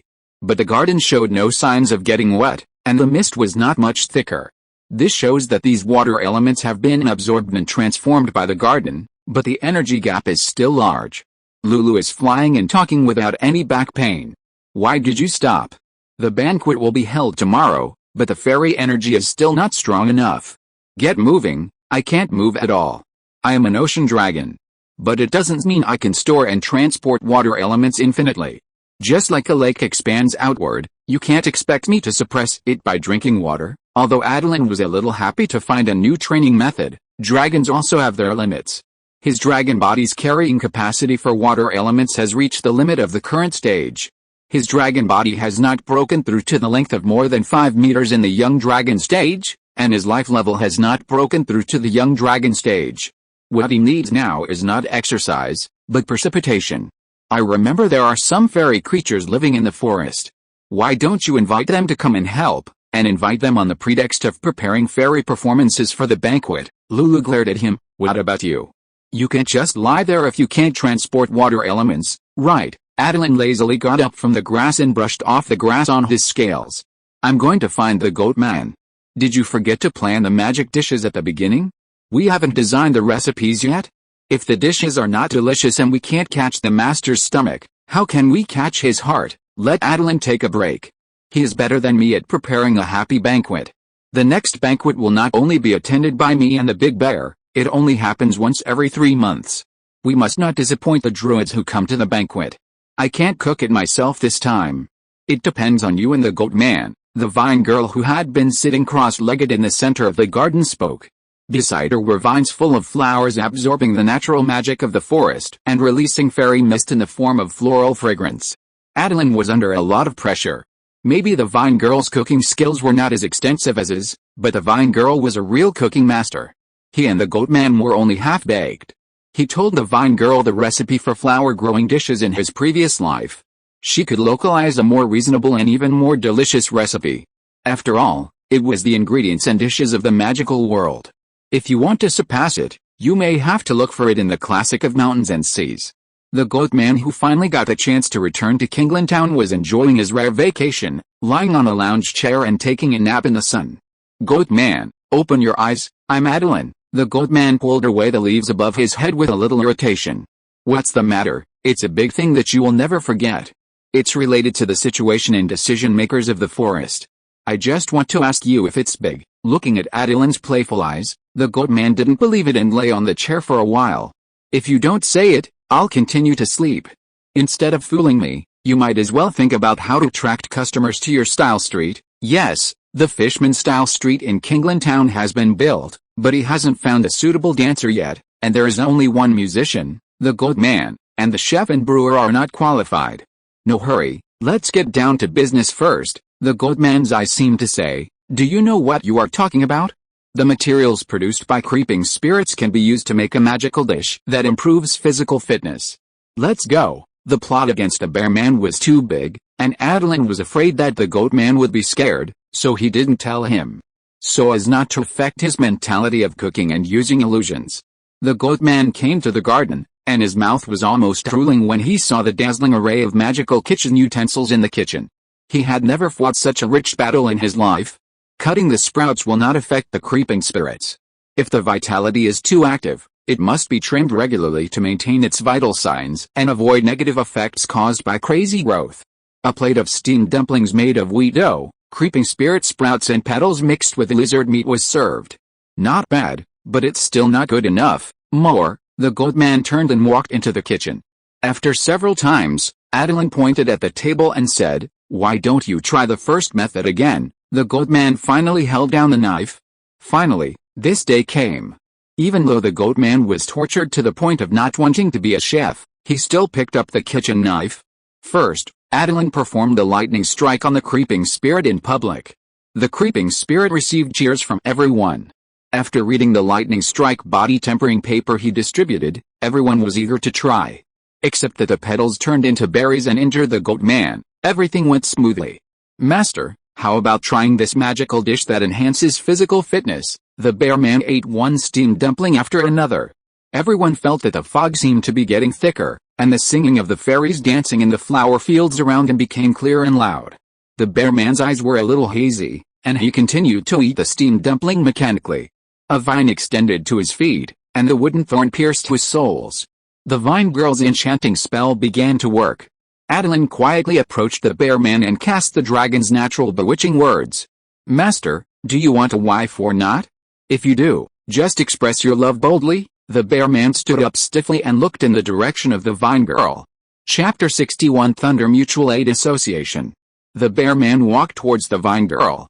As he moved forward, his steps became more natural. The vines infused with fairy energy also withered silently, turning into dark brown ashes, which were blown away by the wind. A group of druids put down their food and papers, staring at the bear man's every move, and some even forgot to breathe. This scene was really too big. Master Gage, who has always been old-fashioned and conservative, has never learned such an advanced concept of expressing love in public.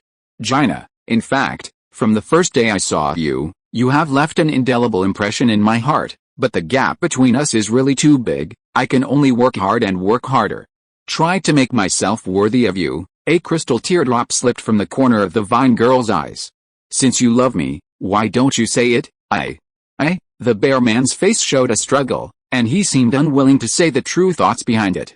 Tell me, why is it, Gage? The pink light in the vine girl's eyes sank into the bear man's eyes. It's your father. He thinks you are the most promising child in the family. He doesn't want me to hinder your future. If you can concentrate on your practice, the legendary druid is not an obstacle, even the realm of natural demigod. You have a chance to reach it. Attilan nodded thoughtfully. He asked why the bear man practiced so seriously.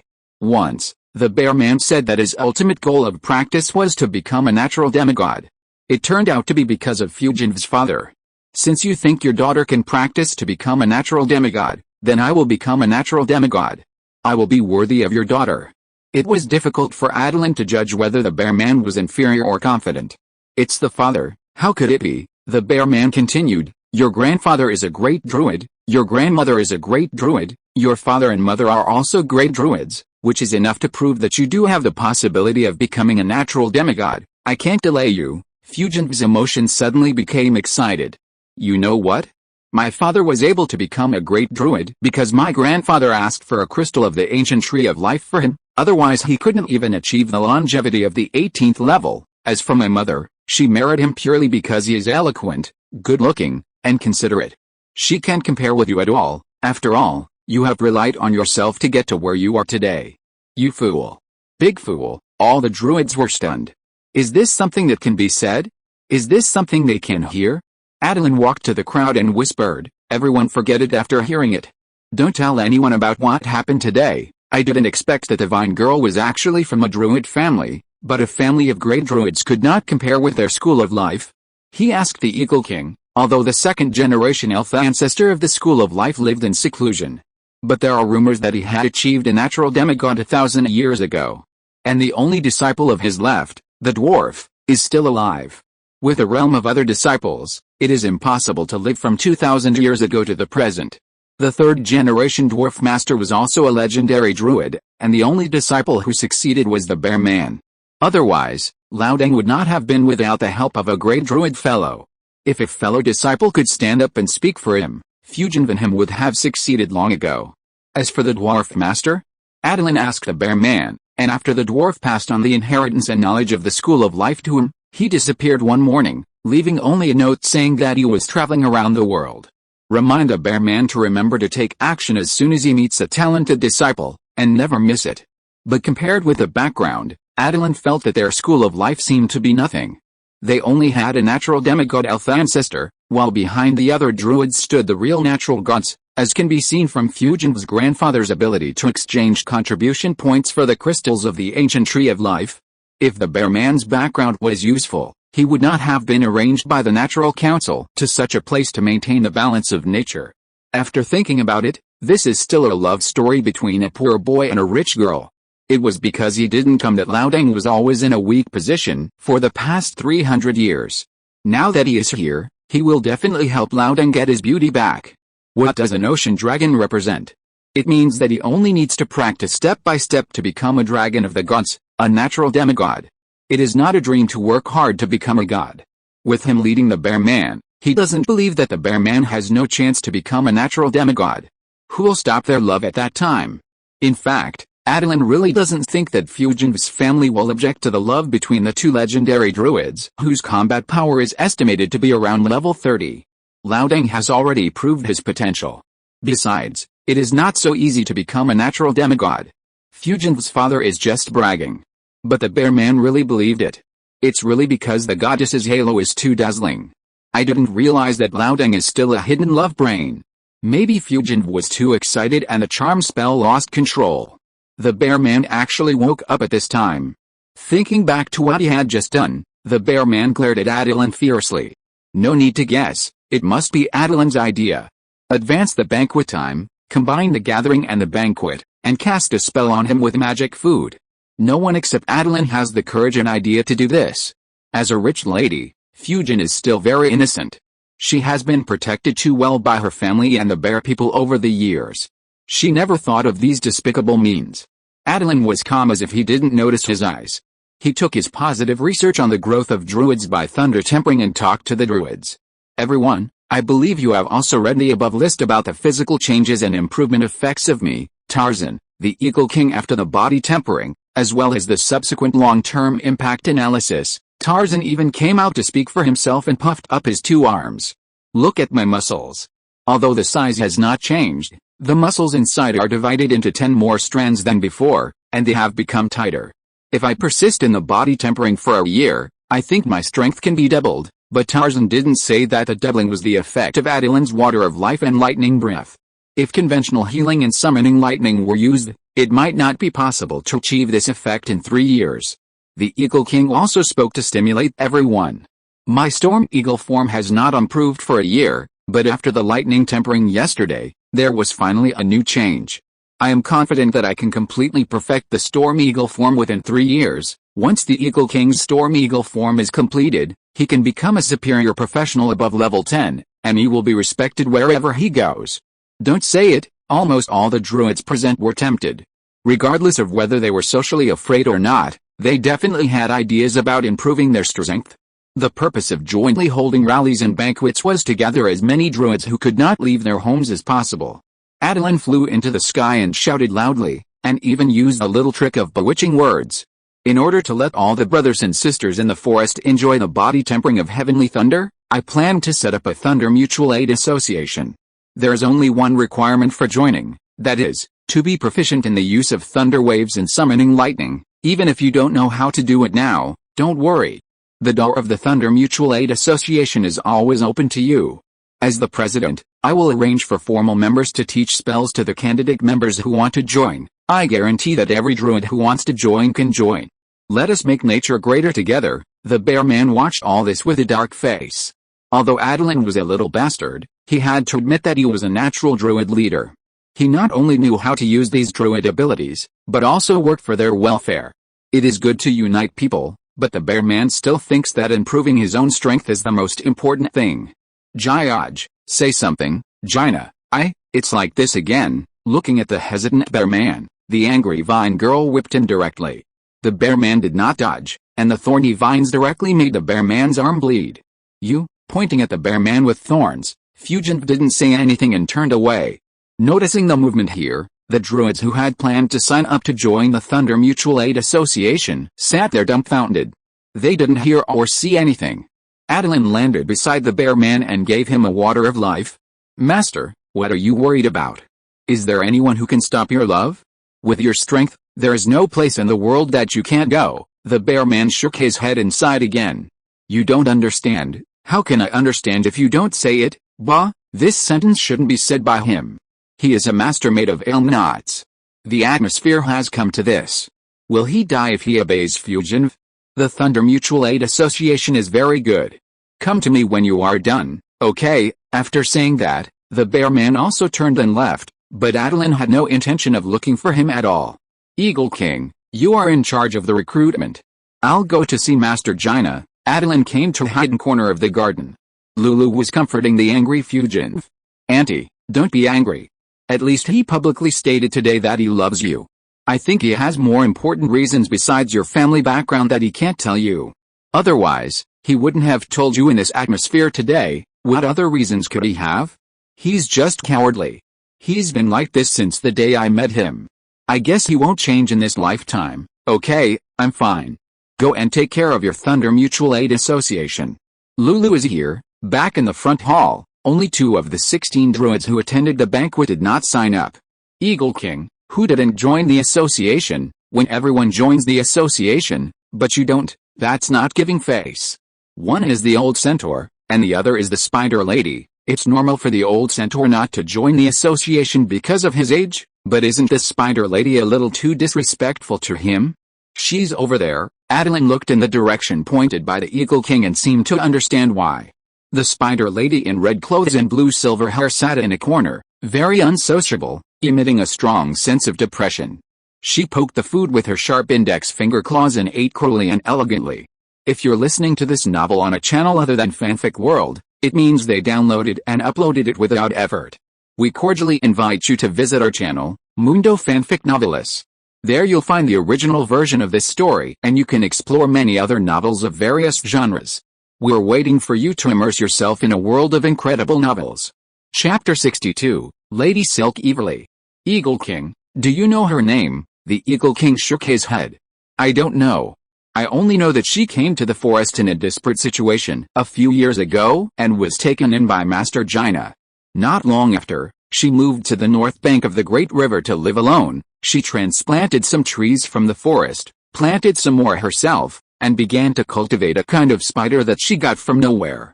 Everyone thinks she seems to have been infected with the curse of some powerful spider. Look at her hands, and the breath she exudes. They are very similar to spiders." "Interesting, very interesting." Attilan had planned to visit this druid who is good at weaving silk before. Since he met her here, he naturally couldn't miss it. "Watch me, I will not only let her join the Thunder Mutual Aid Society, but also let her teach the Murlocs the weaving technology." The Eagle King smiled and shrugged. "Since you are so confident, then I will watch here." Attilan came to Ms. Spider Silk with a faint smile. "Madam, I am Attilan. May I ask your name?" Ms. Spider Silk glanced at him indifferently and continued to enjoy her meal. "You and the goat man made good food, but it's useless to persuade me to join the so-called Thunder Mutual Aid Society. As for the name, it's just a code name. Just call me Ms. Spider Silk, or just call me Spider Silk. As long as I can know you are calling me, you can call me whatever you want. So now, can you please leave and don't disturb me while I eat?" "Hiss, if he goes back now, he will lose all his dragon face. The Eagle King will laugh at him to death." "It's like this, Spider Silk, I heard that your weaving technology is very advanced.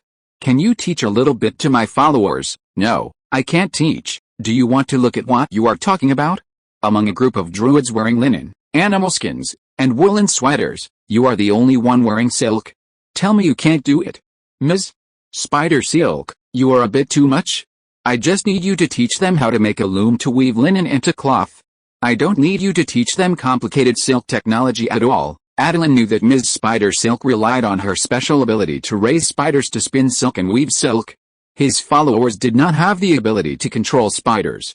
Spider silk is not desirable, and silkworms, the classic silk producer, are completely gone. Attilan's plan is to grow a rami to weave linen cloth and raise sand sheep to weave woolen cloth. At this time, Ms. Spider Silk had eaten all the food on her desk. Seeing her index finger still moving, Attilan came up with a plan. Smiling, he asked, "Little spider, do you want to eat more?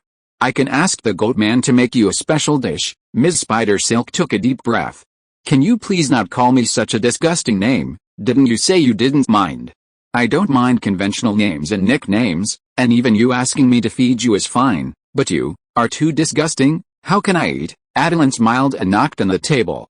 "It seems that everything on your desk has been eaten by you. Then may I ask this lady whose name I don't know, We now have an activity here to enjoy a luxurious set meal by signing up. Do you want to participate? From the way Ms. Spider Silk ate, Attilan could judge that she lived alone in the grove in the north and ate only the nutrients necessary to sustain life.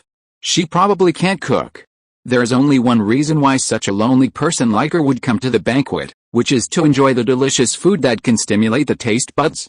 Although the dishes made by the goat man are not as effective in helping the druids improve their strength as those made by the vine girl, they are better because they use various spices collected by Attilan and him from the forest. The highlight is the variety of flavors.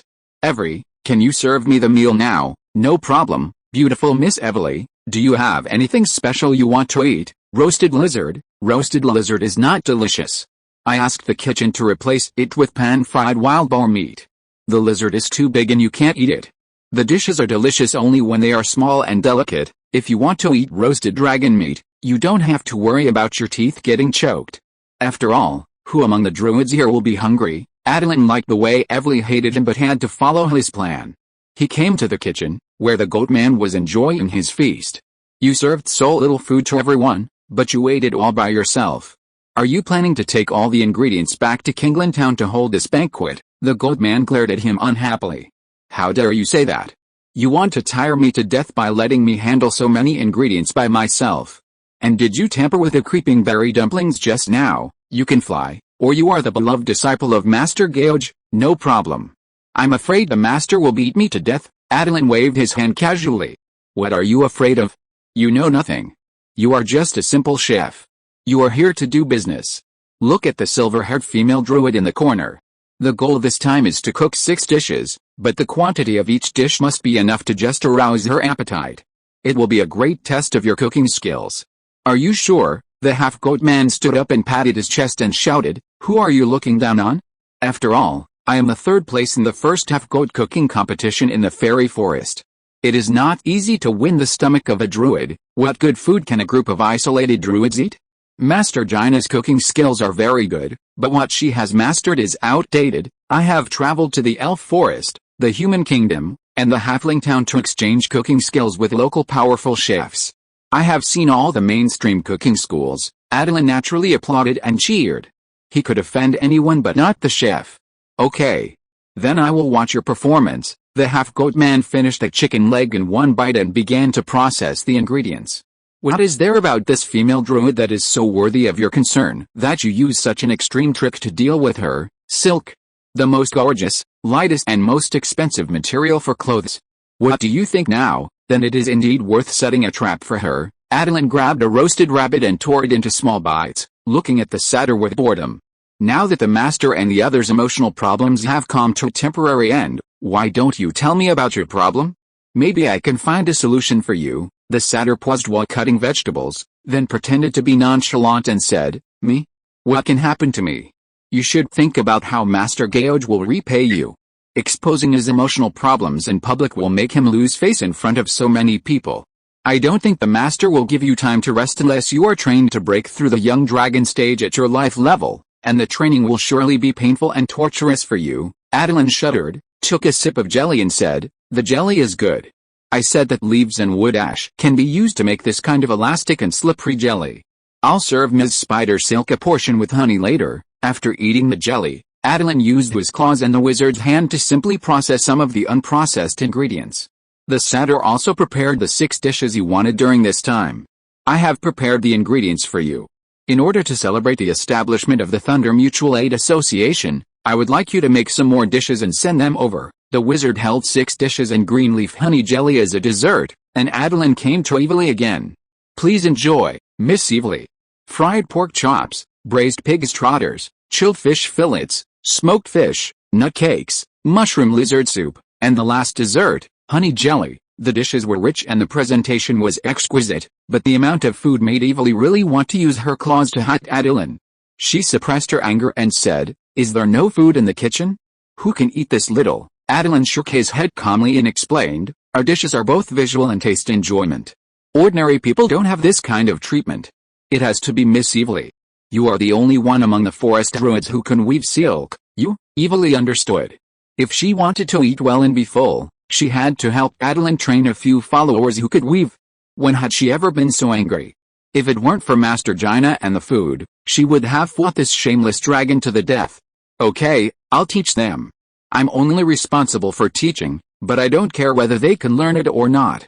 Can you serve me now, please, Honorable Miss Evilly? Go to the kitchen and see what you want to eat. I can cook for you myself, Evilly snorted coldly. Don't do that. I can't stand the food cooked by the dragon. I'm asked to teach the halflings how to weave linen.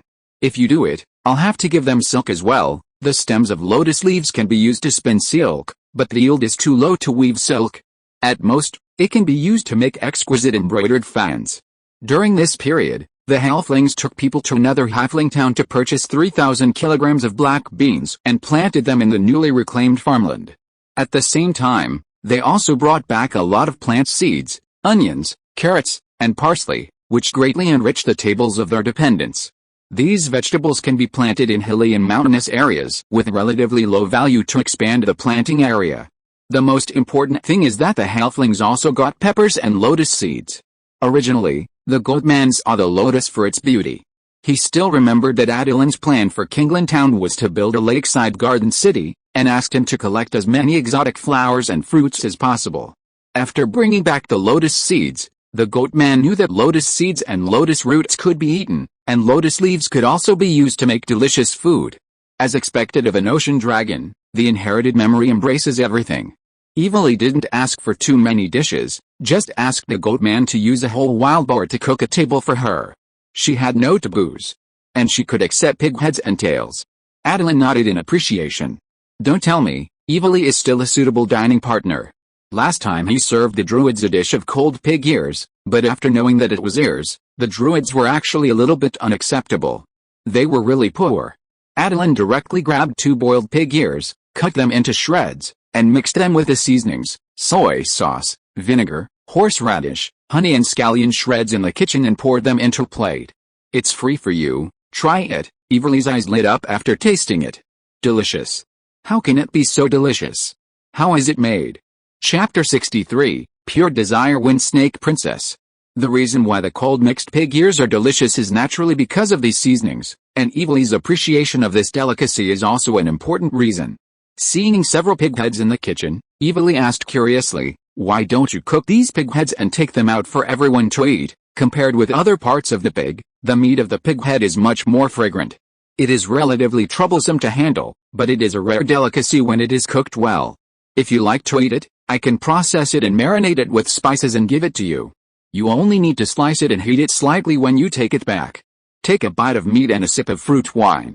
The taste is, tisk tisk I don't drink. Evilly's words made Attilan turn his head to look at her table and found that the small barrel of fruit wine on it was really not opened.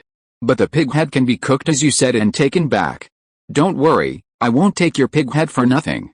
You can ask someone or you to go to me in person to get the silk I weave. Thank you very much. Even if he only gave a piece of silk, Attilan was sure that the silk could be sold at a high price of 1,000 gold coins in the dwarf kingdom. Braised pork head is also Attilan's hobby. Although the spider lady doesn't like it or resists making friends with people, she can't resist the temptation of delicious food. The goatman couldn't handle it alone, so Attilan took the initiative to take over some of the big cooking work. The druids outside saw that Attilan, the president, was busy, and those who knew how to cook rushed into the kitchen. The druids didn't have the idea of sitting back and enjoying the fruits of others' labor. The druids believed that the seeds planted today would be the sweet fruits tomorrow, and it was impossible to get something for nothing. We are here to help, and learn the cooking skills of the president and chef Map. It's really difficult to eat such delicious food on ordinary days. Every day I look forward to the day of the banquet. Tarzan smiled carelessly, picked up a piece of onion, and took a bite. Not to mention the spicy taste of raw onions, Tarzan's bite directly spread the irritating gas of the onion from his mouth to his nasal cavity and eye sockets. Tarzan burst into tears. What kind of fruit is this? Why is it so spicy? Siho, this is an onion, a vegetable, not a fruit. Of course, it can be eaten raw with stewed lamb. It tastes very delicious, but there are requirements for the variety of onions. The onions I brought today can be used for barbecue and stew, but they are not suitable for eating raw. Carrots and pig's trotters, a dish that Attilan liked to eat very much before he crossed over. It's a pity that he hasn't made bean paste yet, otherwise the fragrance of today's banquet would be even more tempting. Even the soy sauce brewed by Attilan and the wine girl, he felt that the taste was not right. It was not as good as the oyster sauce boiled by shellfish collected from the lake. It may be that there is no sauce koji for brewing soy sauce, and the brewing process is not perfect enough. The main time is still too short, but compared with the dishes cooked before there was soy sauce, the taste has increased by 30%. Finally, 500 kilograms of soy sauce were successfully brewed. Attilan only kept 100 kilograms, and the rest were taken to the halfling town to exchange for food, wheat, black beans, and carrots. In the halfling town that he often went to, all the food that could be sold was emptied out, so that the halflings had to take their men and horses to the more distant halfling town to exchange food. This town is close to the dwarf kingdom, and you can see some dwarves selling iron farm tools sporadically, and then use the money they earn to buy the fragrant beer and top-grade golden tobacco brewed by the halflings. It is really the halfling town that makes money and spends money, and I want to take it home once I leave. This inferior soy sauce, 1 caddy can be exchanged for 10 caddies of flour, and 20 caddies for black beans. You should know that 1 caddy of black beans can brew 10 caddies of inferior soy sauce. The labor cost is almost negligible, and the profit is at least 100 times. If you brew a quality soy sauce that Attilan is satisfied with, you can't get it without 50 caddies of black beans. Although he can't remember the complete brewing process of black bean soy sauce, he has also read the records of the wine girl brewing soy sauce these days. As it dries in the sun, the volume of soy sauce is shrinking. Now it can produce 500 caddies, and it's good to produce 200 caddies of high-quality soy sauce. 50 kilograms of black beans for 1 kilogram is not much. Cost price. He sold the most expensive soy sauce to the halflings at a slightly lower price. He asked the goats to post a notice in the halfling town to recruit chefs and musicians, saying that they were producing soy sauce. It was located in Kingland Town in the Green Sea Forest, and all chefs and musicians who were interested in improving themselves were welcome to go there. Kingland Town had top chefs and musicians, waiting for them to come to work and communicate. Seeing the crowd pouring into the kitchen, Evely quietly returned to her seat to enjoy the side dishes. Tarzan, if you can't cook, just do some simple work of handling the ingredients on the side, and let the people who really know how to cook go in. It's such a small place, where will the others stand if you stand? The leopard girl looked at Tarzan jokingly. If Tarzan wants to learn, let him stay in the kitchen. I have a bigger place to stand. I'll make room for everyone. It just so happens that I have prepared these ingredients. After they are put into the pot, Mep will help to light the fire. I'll go over there and take a look. Attilan came to Evely with a plate of sweet and sour pork tenderloin, made with honey and lemon juice. Why don't you fit in? Evely laughed at herself. I'm an alien, born different from ordinary people, so naturally I can't get along with them. Attilan smiled disdainfully and pointed at himself.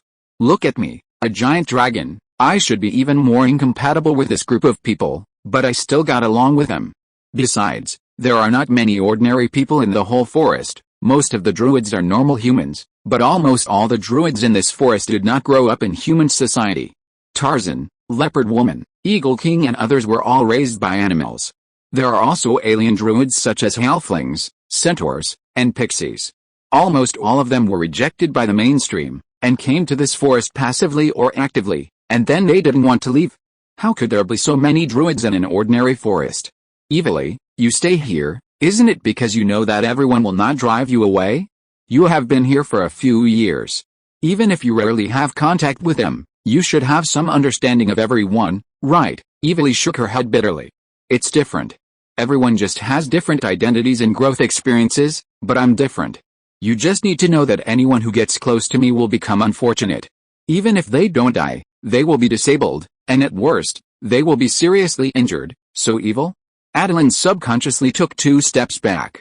Look, aren't you scared too? That's because I haven't found a way to break the curse.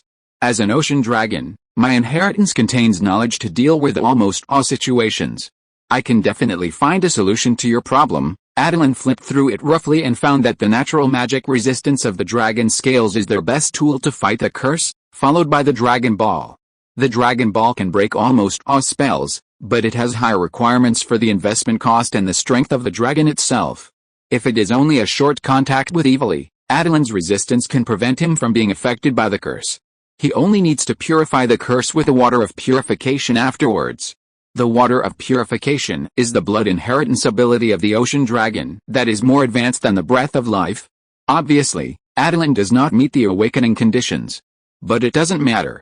Ocean dragons can use the water of life as raw materials to cast the water of purification spell, but the effect will be halved.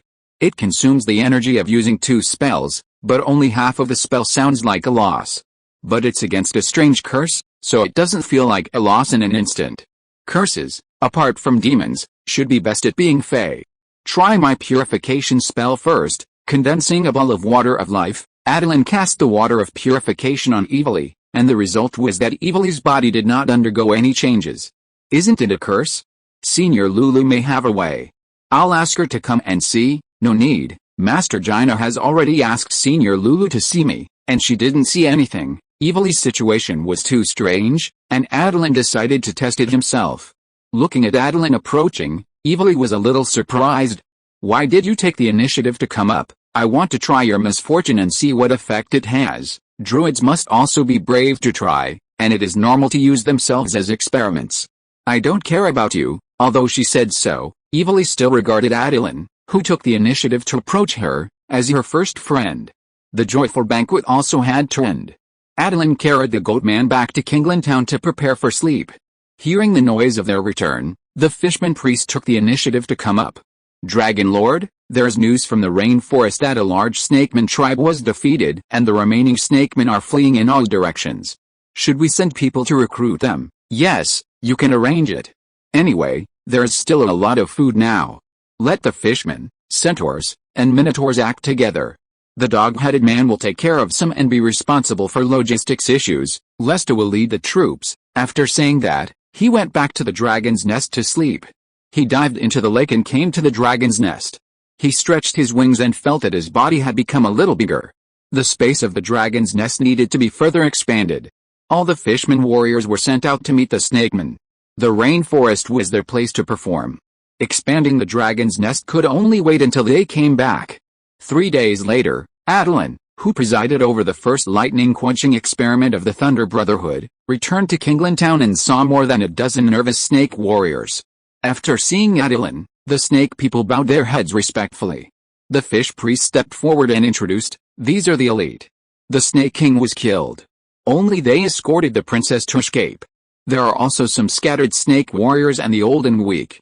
Lista is gathering them. The snake princess is the enemy's key attack target. Lista asked them to go to Kingland Town to meet the Dragon Lord first. At this time, a crying snake girl swam out of the hotel. Attilan turned his head and looked at her. He was amazed by her exquisite face.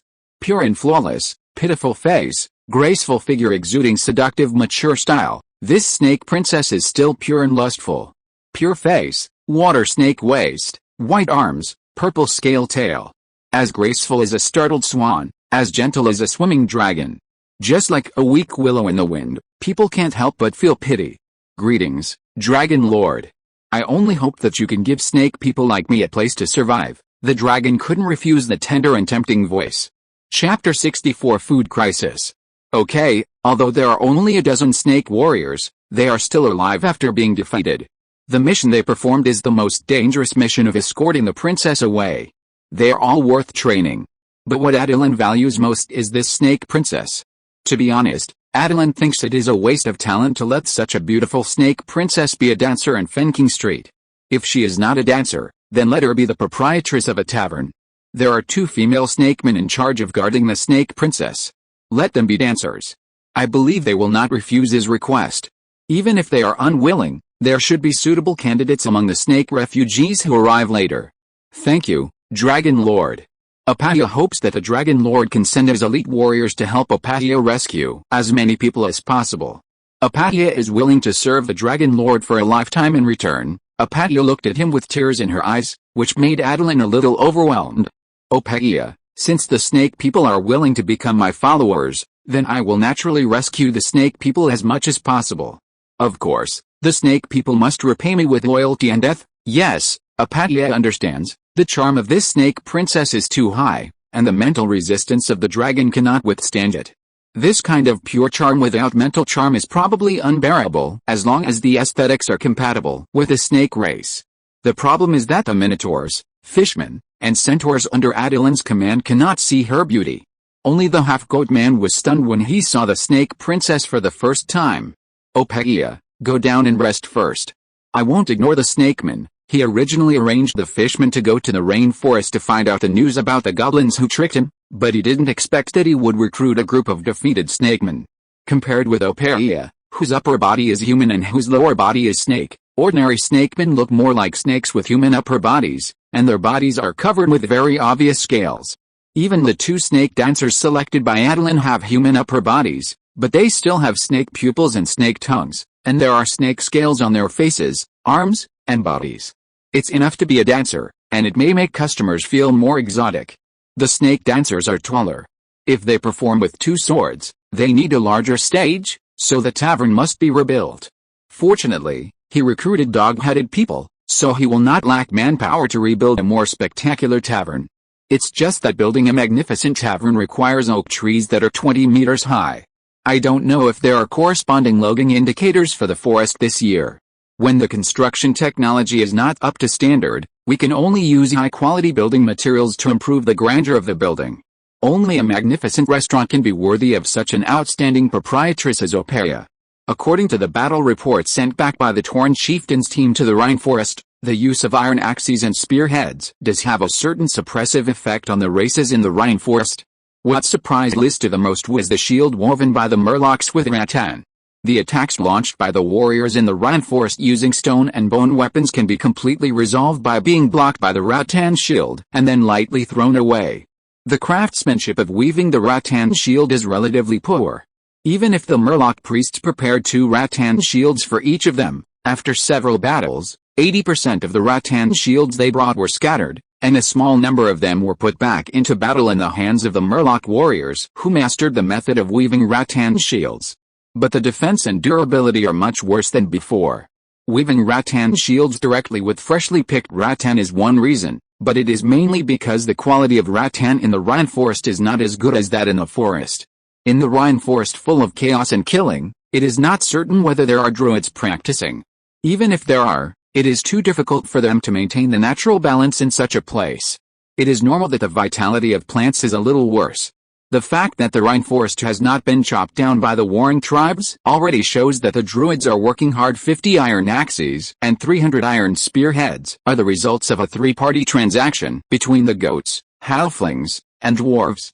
Attilan originally wanted to sell soy sauce directly to the dwarves, but these drunkards didn't care whether they ate well or not.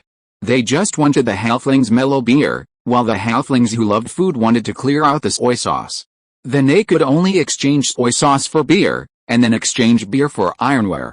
Soy sauce can't capture the dwarves unless Attilan takes out the sauce-flavored liquor.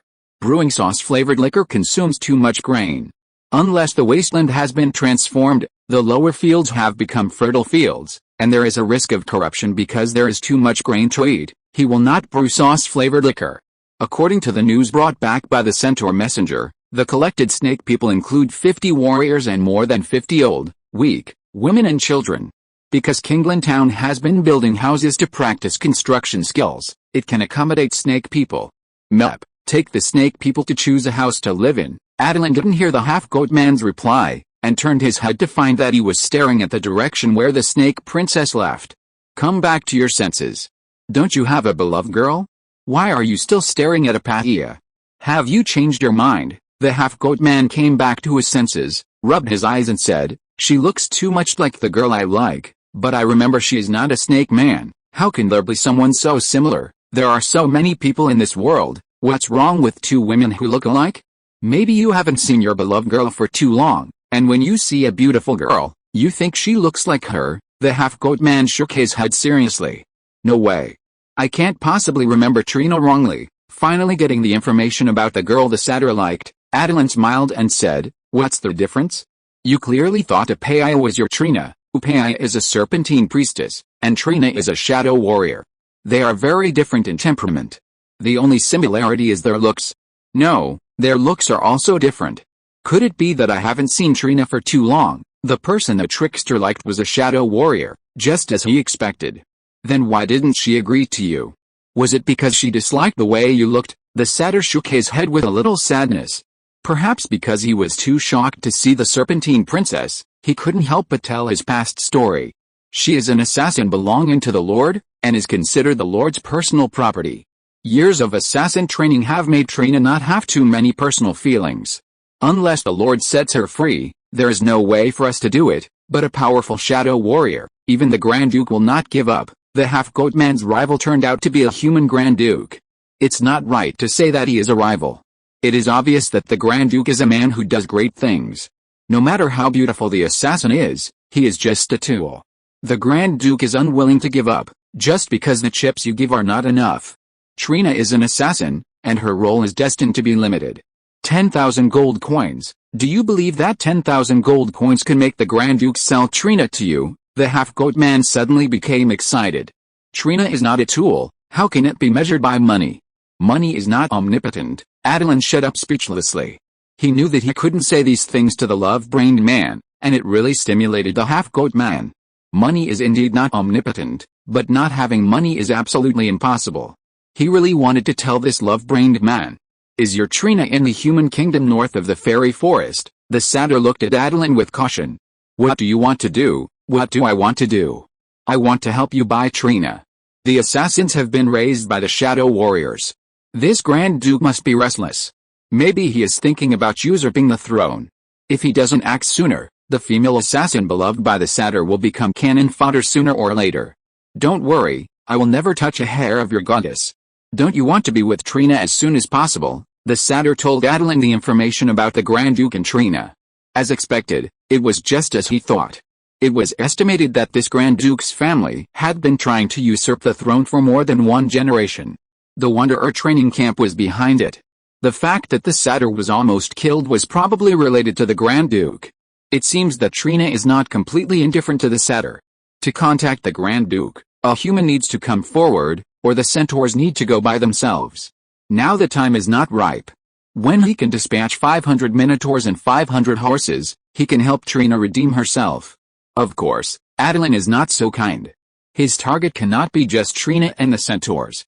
He wants the mature soil for the human kingdom to develop. It is difficult to annex the human kingdom, so the kingdom must be disintegrated from within first, which will take a long time. Maybe the person who is instigated by him to rebel will be the next Grand Duke. The resettlement of the snake people went smoothly. The minotaurs and the centaurs all came back alive. The troops chasing the snake people were not particularly powerful, and none of them could match the chief. As a result, not long after the snake people were brought back, the centaurs came to tell him that there was not enough food.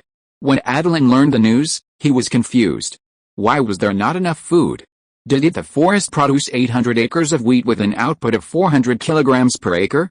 300,000 kilograms of wheat were eaten up. How could there be 300,000? Master Lulu never showed up again. The skills of other druids were no match for Master Lulu. In the end, the yield per mu was less than 300 kilograms. That's still more than 200,000 kilograms. How come it's not enough? The Tauran and centaurs are too greedy, especially the Tauran chieftain. He can eat 10 kilograms of flour, 5 kilograms of black beans, 5 kilograms of carrots, and 5 kilograms of meat in one meal. The centaur chieftain is a little bit worse, but he has 80% of his appetite. The most greedy fishman here only has half of his appetite. Hiss, it seems that Lista's appetite is almost catching up with him.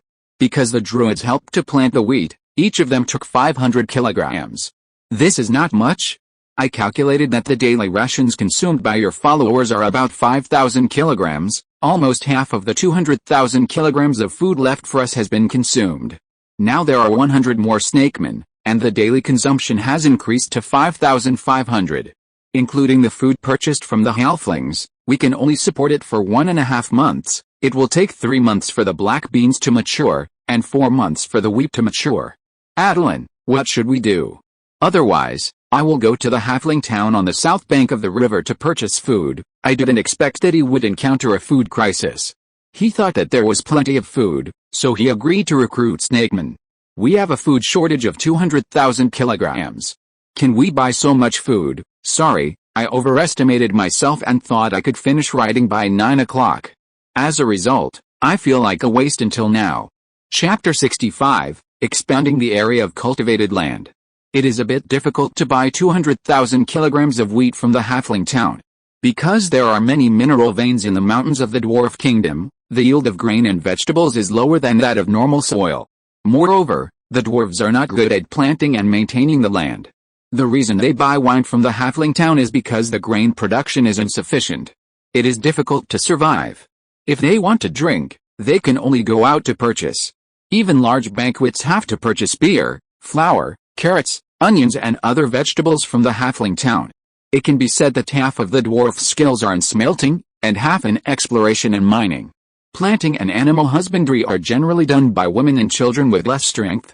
The dwarves are also buying flour from the halfling town as rations. In terms of financial resources, we can't compete with the dwarves, and in terms of combat power, we can't beat the dwarf iron cans. That's why I plan to buy flour from the northernmost halfling town, and then let them use boats to send it to Kingland town along the river and the lake shore. Attilan thought that if he wanted to control the dwarf kingdom in the west, it would be a good choice to start with their agriculture and animal husbandry. Mep, do you know how many people there are in the dwarf kingdom? The fawn looked to the west with disdain. I don't know. The dwarf kingdom is in disarray. I guess even their king doesn't know how many people he rules. Anyway, he knows that 1,000 dwarf iron cans, 100 chariots and 100 griffin knights are enough. The dwarf king manages the military power well. If there is an invasion by foreign enemies, these more than 1,000 dwarf warriors can clearly let the enemy know how sharp the dwarf's axe is. Attilan silently formulated a plan to expand the territory. Now he will fully develop the arable area of the wasteland, and plant fertile grass and drought-resistant trees that can be used as building materials on the remaining land. He will try his best to make friends with the dwarves, reach a strategic partnership, buy iron farm tools and weapons from the dwarves, and march onto the desert when the number of armed iron soldiers exceeds 1,000. The end of the stage plan is to destroy the Null Kingdom and occupy all the oases they control. Forget it. Take this soy sauce and flavored mutton jerky to Riverside Town to buy food, and see if you can bring back a few shipbuilders to instruct the fishermen and snakemen.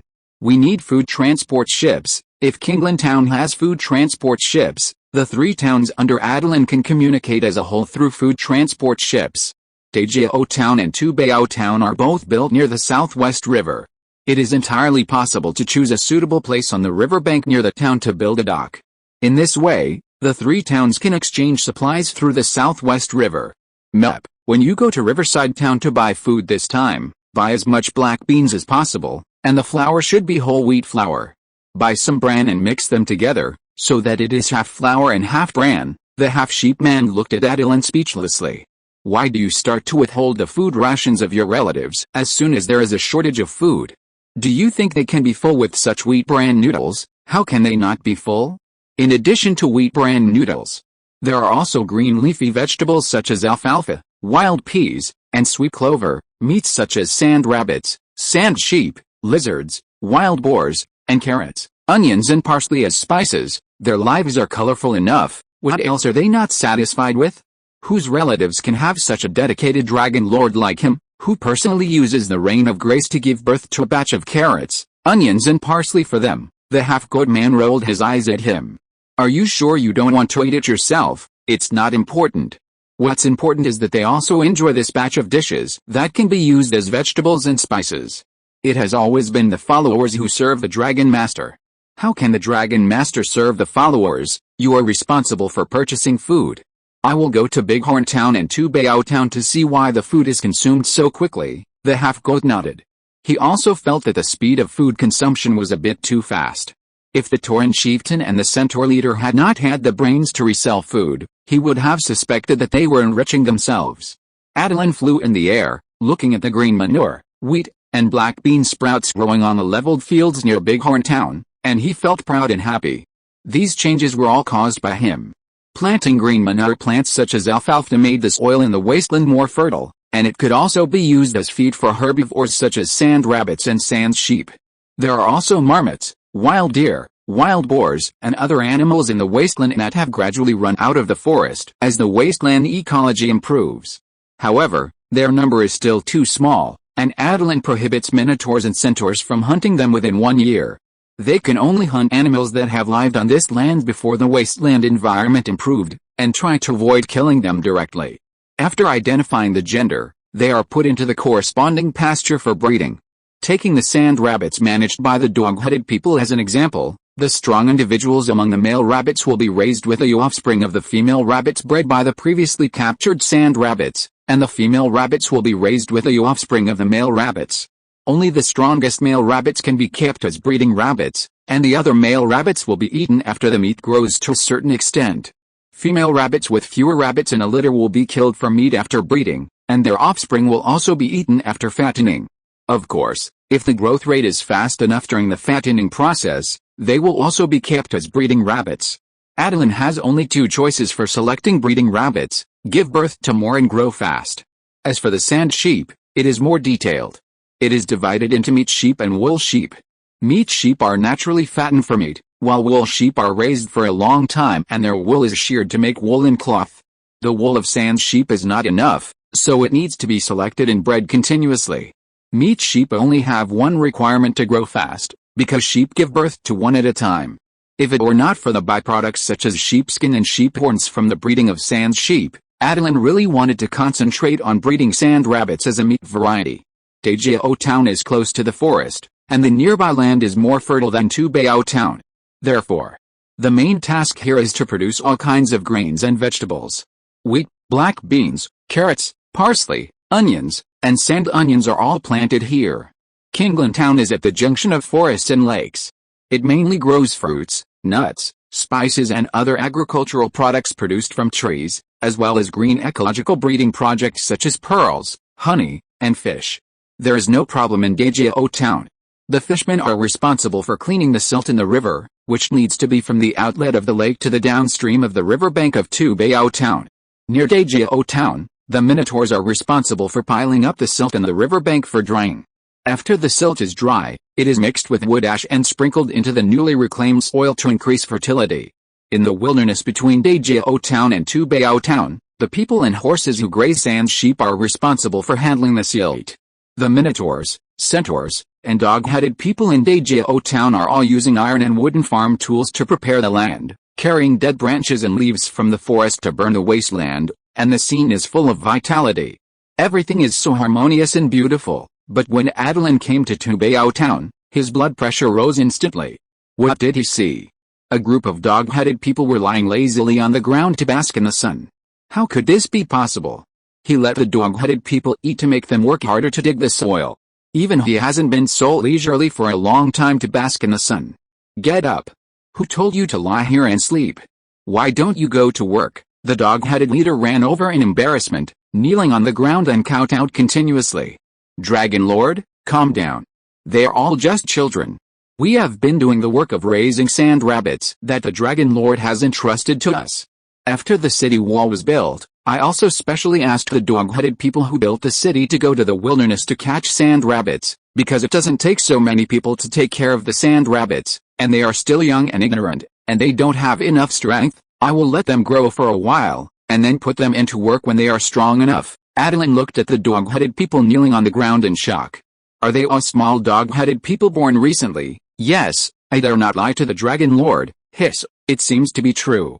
With the reproduction and growth speed of dog-headed people, it seems that a group of small dog-headed people can appear so quickly.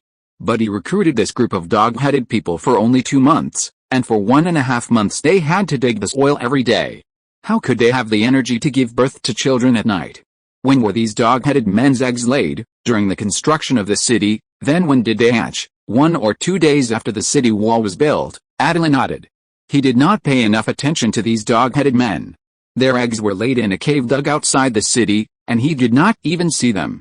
The hatching time was after he left Tubayao town. This is why there was a misunderstanding. Suddenly Attilan widened his eyes and asked, they grow so fast, is it because of the various foods transported from Kinglan town? The dog-headed man leader nodded and said, yes, if it were not for those foods, according to the previous records of the tribe, most of these little dog-headed men would have starved to death. Wait a minute. The 100 dog-headed men who stayed in Tubayao town gave him such a big surprise, so what about the 200 who went to Dajao town? He just saw a harmonious scene in Dajao town. How many little dog-headed men are hiding in the caves? Leave some people to take care of the sand rabbits, and the rest of the dog-headed people should go to Bighorn Town to reclaim farmland and dig underground waterways. Also, no dog-headed people are allowed to lay eggs before I allow them to do so. If they keep giving birth to children, be careful that he will send dog-headed people to the rainforest to attack the local tribes and consume the population of dog-headed people. Yes, Dragon Lord, the dog-headed leader knew that they were too presumptuous. The Dragon Lord's food should be used to supply warriors like minotaurs and centaurs. It would be good enough if the dog-headed people could also eat enough. They actually gave birth to so many cubs. The Dragon Lord did not drive them away to fend for themselves, and even directly killed the extra dog-headed people. It was a blessing. Separate the male and female dog-headed people and don't let them meet. The male dog-headed people go to dig underground waterways, and the female dog-headed people go to reclaim farmland. Then Attilan quickly rushed to Bighorn Town, and it was indeed another surprise. More than 100 were born in Bayou Town, and more than 200 were born in Bighorn Town. The number of dog-headed people doubled. The reason why the food was consumed so quickly was finally found. If the food was eaten by the minotaurs and centaurs, Attilan would not say anything. What could the kobolds do? 50 kobolds might not be able to kill a minotaur. The number of kobolds increased, and the minotaurs and centaurs would also give birth next year. We must do our best to expand the arable land area. Chapter 66, The Way of Shadow. That night, the leader of the dog-headed people rushed to Bayou Town, and quickly separated the male and female dog-headed people according to the order, and started working overnight. Just to avoid being abandoned by the Dragon Lord. In just one night, the underground waterway extended 10 miles from the riverbank. This construction speed made Attilan begin to forgive them for their indiscriminate killing of innocent people. Well, the dog-headed people are still useful, at least they are indispensable for the construction of the carras. If you want to grow more food in the desert, you need to extend the carras with water retention to both sides of the desert. Attilan even plans to put a cover on it at the end of the Southwest River. Dig a waterway underground at the end to turn the Southwest River from an open river to an underground river, and at the same time let this underground river connect to the carras extending into the desert. During the excavation of the carras, some wells will be opened to facilitate the transportation of the excavated soil. After the underground waterway is connected, nearby residents can get water through these wells. Or take water from those limited rivers that have been turned into open rivers. Of course, these rivers will be covered with stone slabs to reduce water evaporation. Lista was puzzled as to why all the kobolds were suddenly summoned to dig underground rivers when he was sleeping soundly. Dragon Lord, what happened? There's only enough food for 1 month. Tomorrow morning, ask your minotaurs to speed up the reclamation of farmland. You minotaurs eat the most, so you should do the most work. If there is no wheat and black beans to eat, carrots and grass will become your staple food to get through this period of food shortage. Do you think everyone will be upset? Lista's nose blew a puff of white smoke. Dragon Lord, you are too kind-hearted. In the past, you fought with other tribes even when you were hungry. Now, after eating fine grains for a while, you have forgotten your roots? If anyone has complaints, Dragon Lord, just let me teach them a lesson. Besides, I think eating carrots and grass is good for the stupid minotaurs and centaurs. I have observed the diet of forest centaurs and found that they actually eat very little meat. Their food mainly consists of black beans, wheat, mixed with forest fruits, nuts, and alfalfa and other grasses. They are much smarter than the centaurs recruited from the wasteland by the Dragon Lord. Attilan raised his eyebrows. It was true. Compared with the forest centaurs, the wasteland centaurs were more barbaric and ignorant, not to mention that they were more stupid. In addition to the Earth Totem War dance designed by the Dragon Lord for us, I found that continuous consumption of plant-based foods such as soybeans and alfalfa made my brain clearer. I forced some thin minotaurs to eat only plant-based foods, and found that not only did they not become thinner, but they became much stronger. The most important thing is that they became smarter and could understand my instructions. Eating vegetarian food can also make minotaurs smarter, so he has more reason to promote a vegetarian diet among minotaurs and centaurs. After all, meat provides protein and fat, and beans can also provide these two nutrients. Attilan still remembers that the reason why alfalfa can become the king of forage is that alfalfa is rich in protein, vitamins and minerals, which can meet the growth needs of livestock and poultry. Minotaurs and centaurs are also cattle and horses, so it is appropriate to feed them with alfalfa. The most important thing is that even if the soil in the wasteland is poor, the yield of alfalfa per acre is more than 3,000 kilograms, and it can be harvested 3 or 4 times a year. The astragalus planted by Attilan first has reached the harvest period, and the second batch of alfalfa planted is about to mature. The astragalus is ripe. After harvesting, some will be given to the centaurs to feed the sheep, and the rest will be mixed with black beans to make a stew to see how everyone accepts it. Lesta nodded vigorously, clenched his fists and said threateningly, "Leave it to me with confidence. Whether they like the taste of the astragalus stew or not, they must eat it all. Ask Kinglantown to transport some fish and lizards to blend the taste of the stew. Although we are short of food, we are not out of food yet, so we don't have to be so frugal. Add meat to the minotaurs and centaurs, but not to the kobolds." Lista didn't understand why the Dragon Lord had such a big opinion on the kobolds. These days, he ordered the kobolds to dig soil to build city walls, dig soil to level farmland, build docks, and plant fruit trees on the mountain, and no one disobeyed. They are much smarter than the minotaurs and centaurs. Obviously, the kobolds are hard-working and have given birth to little more, so why does the Dragon Lord want to exploit the kobolds so much? After explaining the work arrangements to the minotaur, the sky began to brighten. Attilan was going to catch some fish in the southwest river for breakfast, and he saw a forest leopard rushing past in the wilderness. "Isn't this leopard girl?" There was no hurry to eat. Attilan flapped his wings and accelerated to catch up with Leopard Girl. He gathered his breath in the air and approached Leopard Girl from behind like a ghost. Who knew that the sneak attack trick that always worked didn't work against Leopard Girl today? Leopard Girl suddenly made a sharp turn, opened her claws and pounced on Attilan in the air. Fortunately, Attilan reacted quickly and tilted his head back suddenly, so he was not caught by Leopard Girl's claws. Of course, he inevitably collided with Leopard Girl. The dragon and the leopard rolled several times in the wilderness before stopping.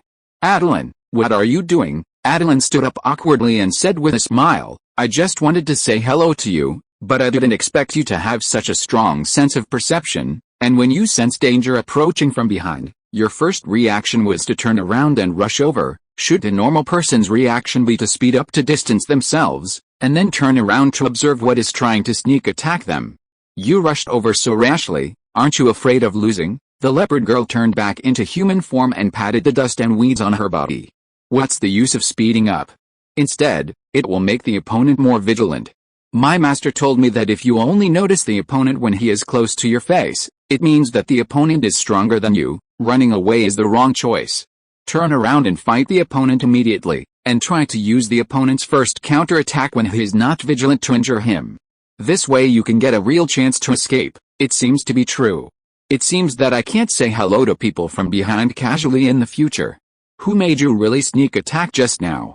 It's not your good luck that you didn't get hurt, or my strength is too weak. The leopard girl suddenly became frustrated and kicked a clover on the roadside. "Grow grass. Grow grass. When will this kind of life end? Why don't you start transforming my Black Panther?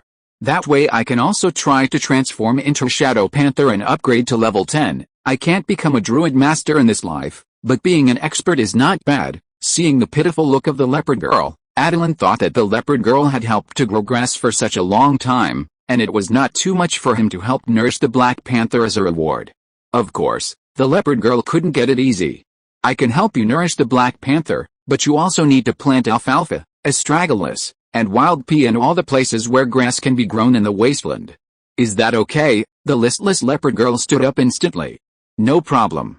It's just planting grass, eh, Sandri? We'll fight it to the end." The energetic leopard girl turned around and pointed at Attilan and asked, "Then when are you going to nourish the Black Panther?"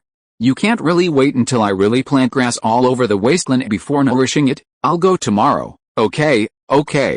I'll go plant grass." Sandri whined and turned into a forest leopard, and Attilan felt that her speed was twice as fast.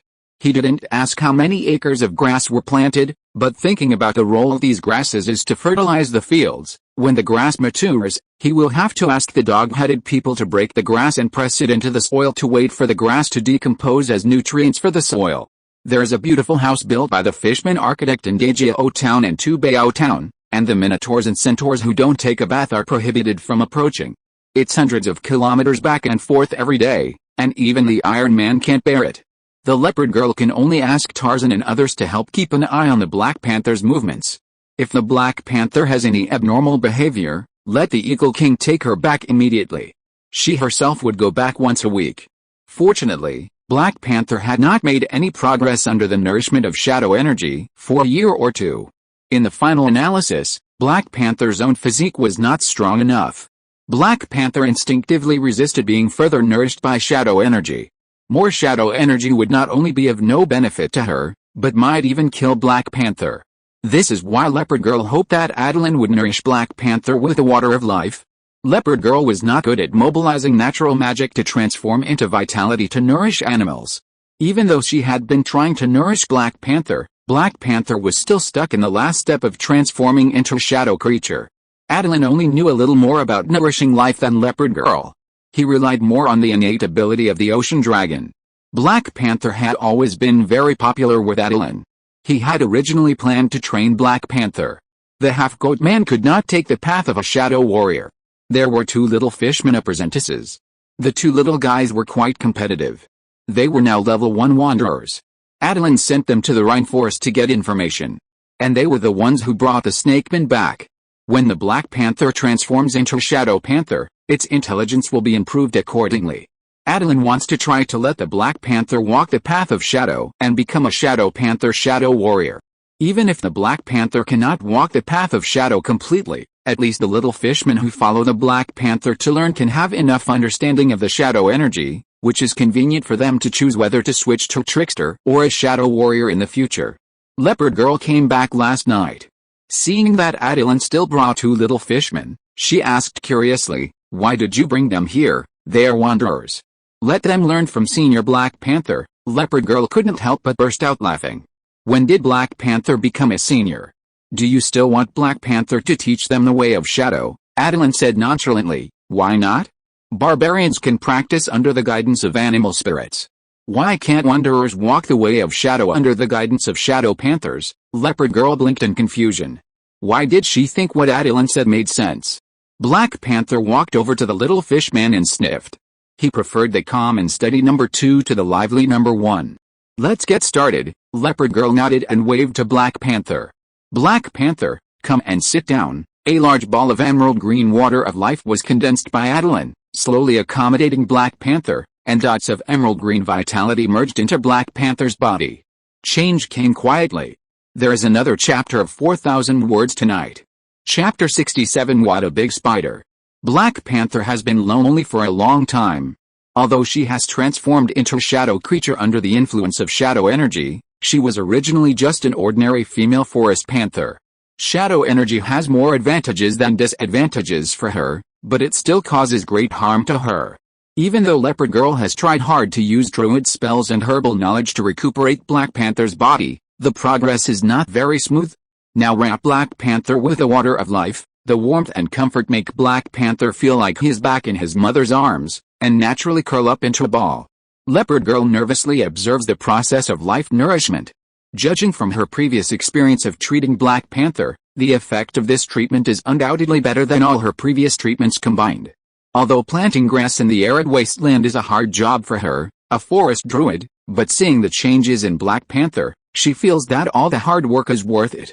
Attilan does not think that just one life nourishment can solve all the problems of Black Panther, but as the water of life continues to nourish Black Panther, with the help of life control, Attilan's perception has understood the situation of the Black Panther, but with the druid knowledge he has mastered now, he can only treat the symptoms but not the root cause.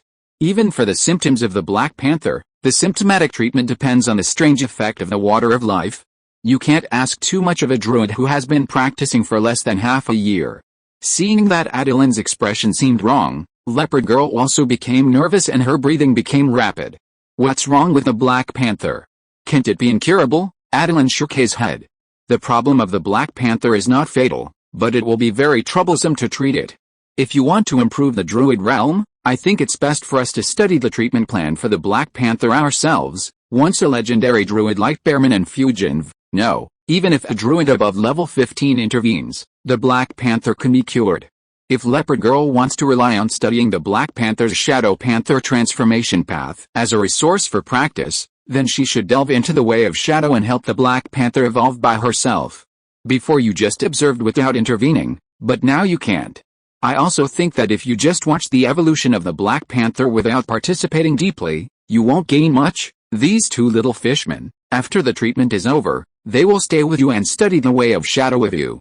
Maybe after the Black Panther is transformed into Shadow Panther, you can successfully master the shadow energy and upgrade your level to level 10. They also come into contact with the shadow energy and open the door to the Shadow Warrior. Attilan's words made the leopard girl realize that the problem of the Black Panther cannot be solved in a year or two.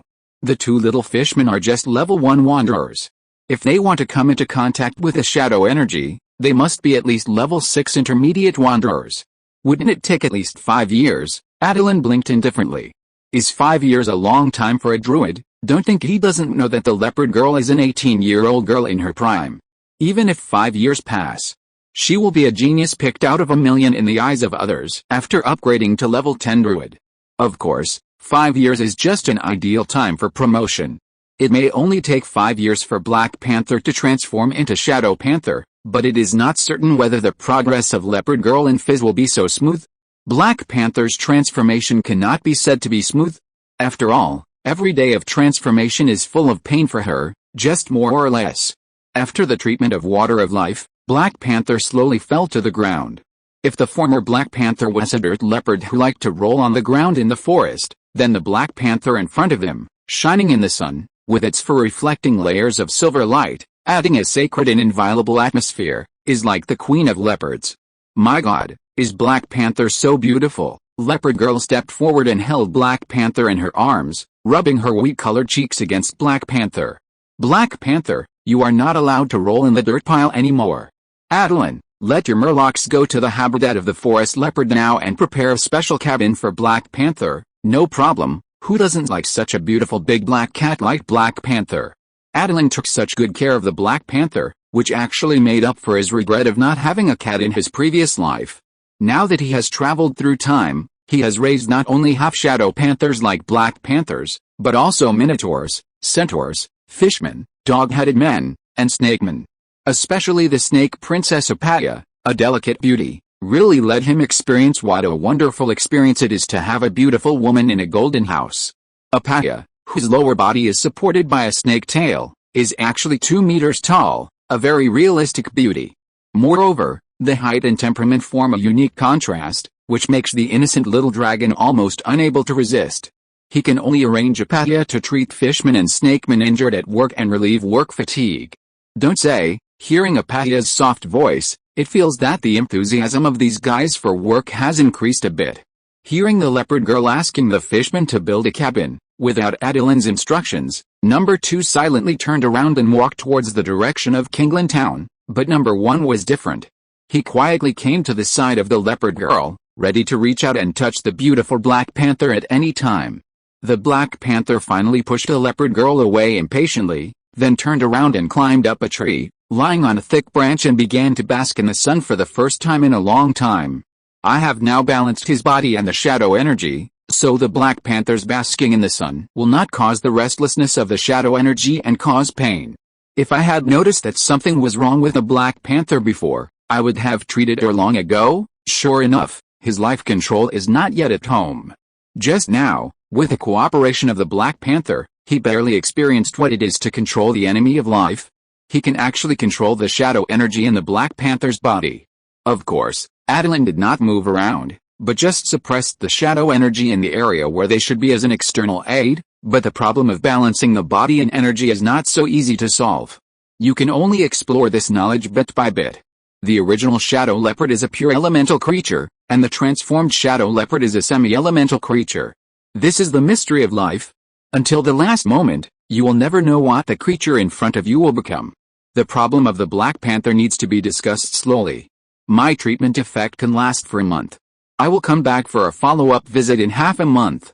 If the Black Panther evolves in a positive direction, perhaps I, a half-baked doctor, will not need to appear again as an elemental dragon. Attilan found that his control over the elements was indeed too weak. He was not even proficient in the water element with which he was naturally friendly. He seemed to be a little slack these days. So after leaving the forest leopard habitat, he dived into the lake, swam in the lake, absorbed the water element, felt the water element, and controlled the water element. Unknowingly, he found himself at the junction of the river and the lake. Looking to the north, he saw dark forest with darker leaves. Last time, Evely asked him to remember to go to the Black Forest to find her for silk before leaving the banquet, but he forgot it when he was busy. If he hadn't happened to swim here today, I'm afraid that only at the next banquet, Evely will take the initiative to bring silk to him. Or when he needs silk for something, he will remember the silk Evely gave him. Before visiting Evely, Attilan felt that he needed to go back to Kingland Town to prepare some suitable food. Moreover, he felt that he had absorbed a little less water element. Since he had finally practiced the water element, Attilan felt that he should have a beginning and an end. So he followed the path he had come from and absorbed the water element in the lake again.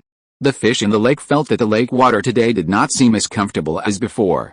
Under the setting sun, the fish jumped out of the water excitedly to breathe.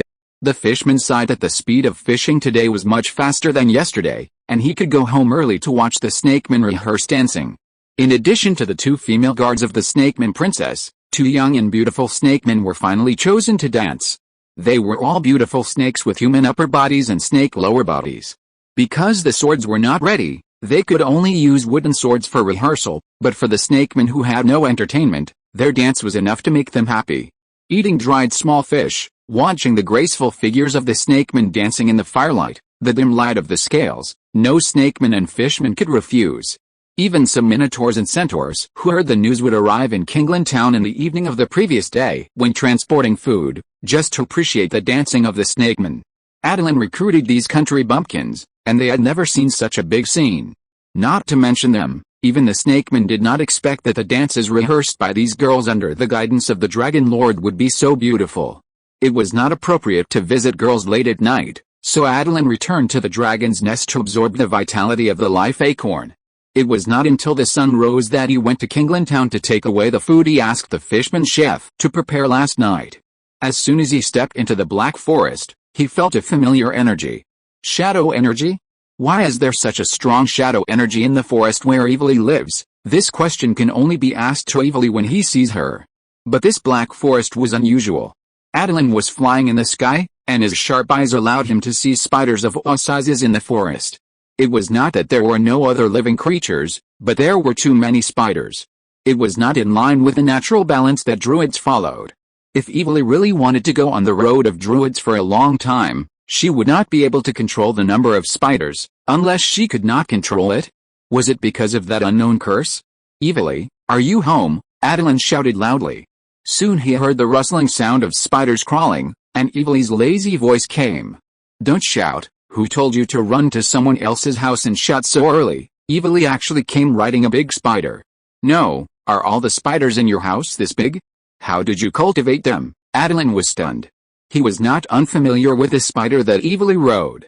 According to common sense, it was already very exaggerated for this spider to grow to the size of a fist. Now a big spider over 1 meter long appeared directly, which druid would not be curious? Everyone is working hard to train animal companions, but your friend suddenly takes out a 1 meter long chihuahua and asks you if you are surprised. Who knows that Evely asked him back without caring. Don't spiders grow this big?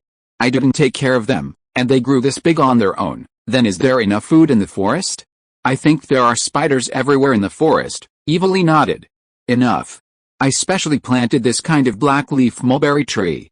Spiders can fill their stomachs by eating leaves. Wait, do spiders eat leaves? But he clearly remembered that spiders weave webs to catch prey. When did spiders become vegetarians? Forget it, how Evely trains spiders is her own secret recipe. He is just a friend Evely just met, so it is not appropriate to discuss this topic. It is more appropriate to return to the topic of food and silk. Where do you live? Is there a table? I brought some food. It's just right for us to eat together. Come with me. When they arrived at Evely's residence, the whole dragon of Attilan was stunned. The roof was made of spider silk, the bed was made of spider silk, the table was made of spider silk, and the silk that Attilan valued was thrown on the ground casually. It can't be said that it was thrown directly on the ground, there was a spider silk carpet underneath. Are the bowls in your house also made of spider silk? What are you thinking? There are so many woods here, why should I use spider silk? And spider silk is not suitable for making bowls. If you say that, it means that you have indeed used bowls made of spider silk, but because they are not easy to use, you changed to wooden bowls. Bastard. Eat.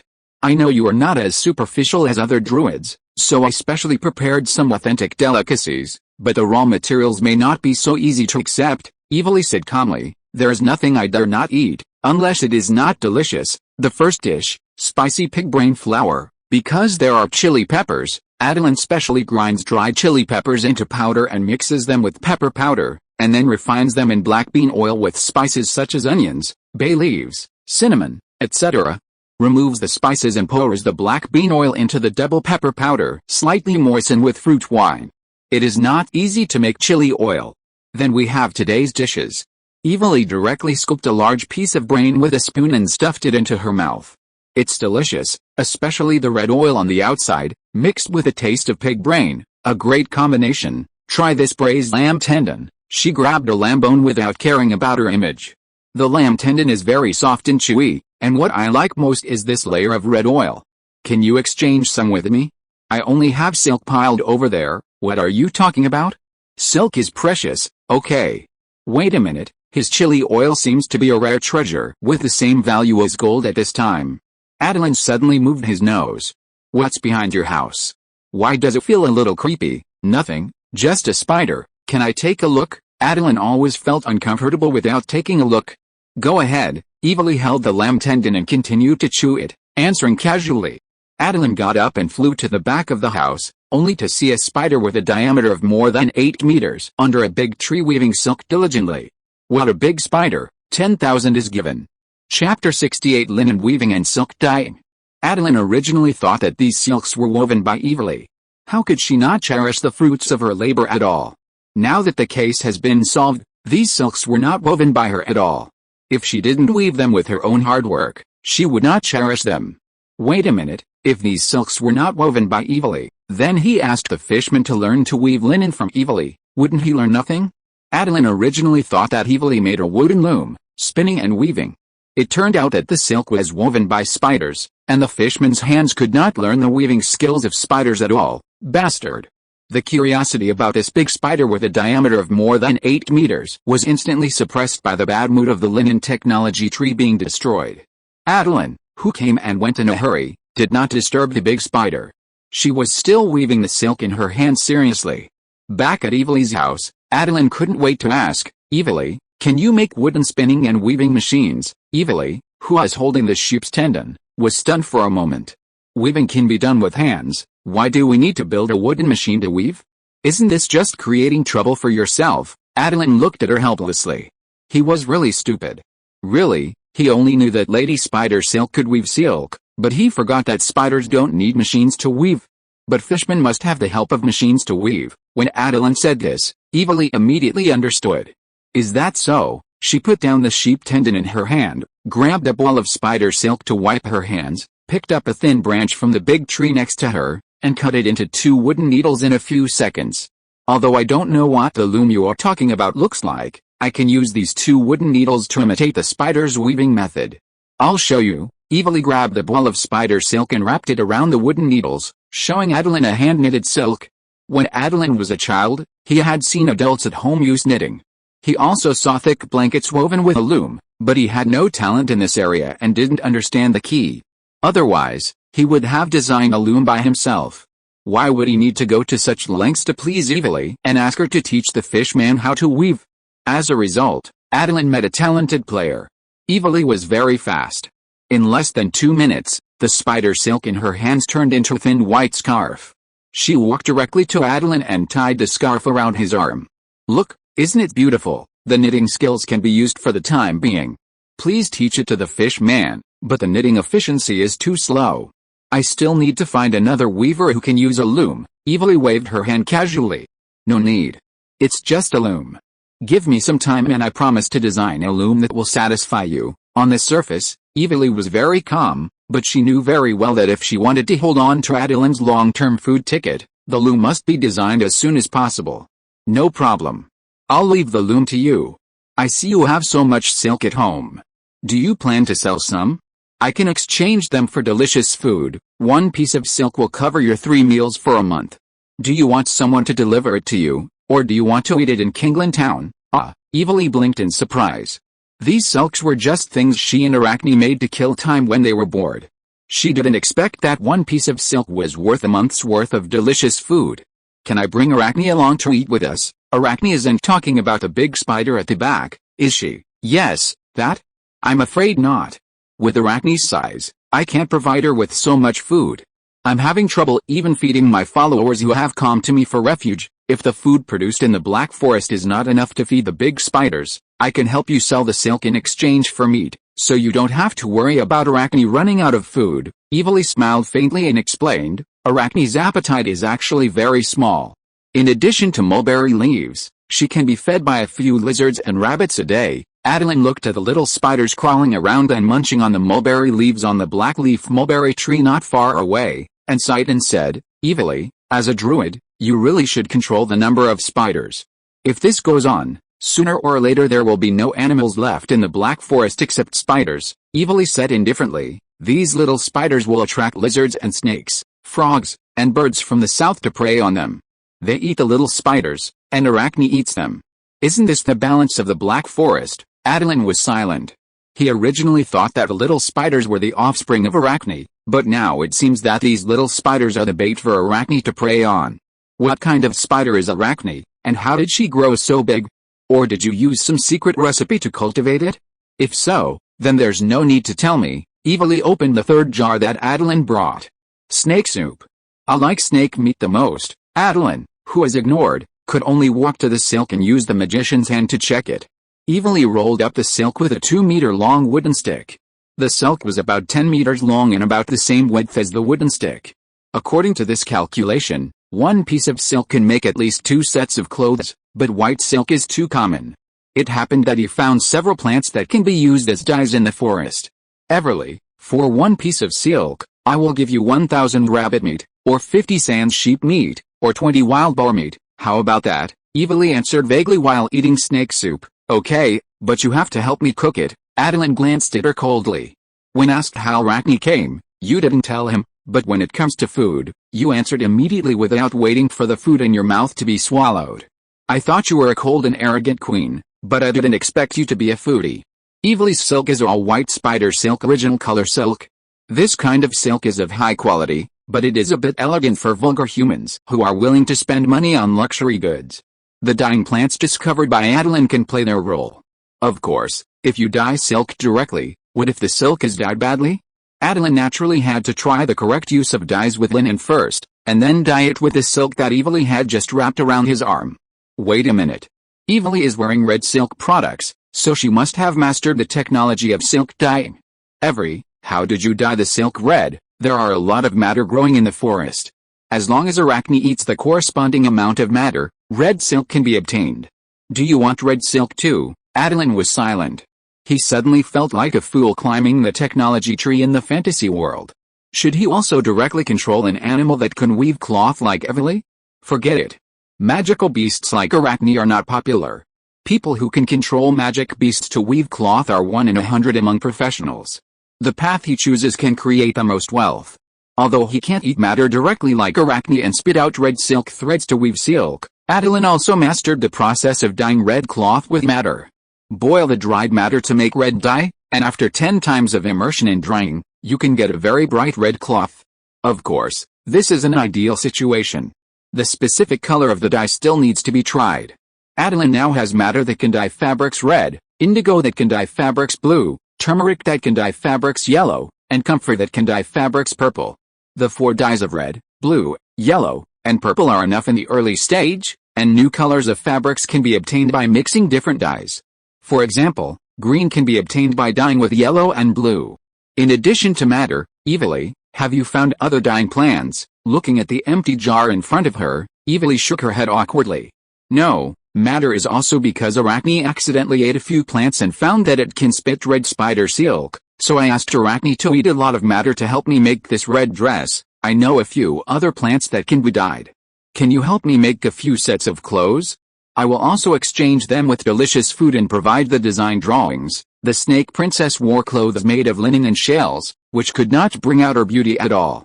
Attilan wanted to design a set of hanfu for a patio with purple and blue, embellished with white cloud patterns, showing her elegant temperament.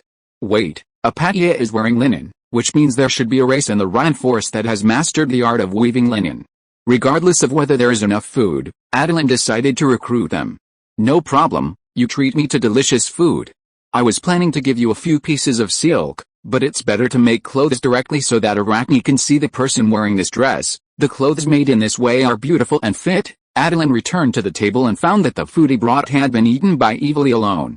Awesome, it seems that I have to bring more food next time. Evely's face rarely showed a shy blush. No, this much is enough. Does Arachne like to eat raw or cooked food? Does she eat pure meat, or a mixture of vegetables like carrots and onions? Please prepare some of everything. Sometimes she eats raw food, and sometimes she eats cooked food with me.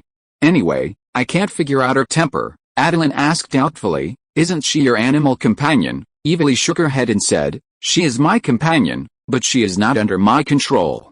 She has her own ideas. Unless something big happens, she does her own thing. As for your previous question to me, I don't know what species Arachne is, and I don't know how she grew up like this. I only know that she appeared by my side as if destined, just like my unpredictable physique that makes people unhappy. But compared to my misfortune, Arachne has a rare good temper. She is willing to help those who seek her help, provided that they are prepared with equal rewards. If you're listening to this novel on a channel other than Fanfic World, it means they downloaded and uploaded it without effort. We cordially invite you to visit our channel, Mundo Fanfic Novelis. There you'll find the original version of this story and you can explore many other novels of various genres. We're waiting for you to immerse yourself in a world of incredible novels. Chapter 69 The Best Weaver in the Rainforest.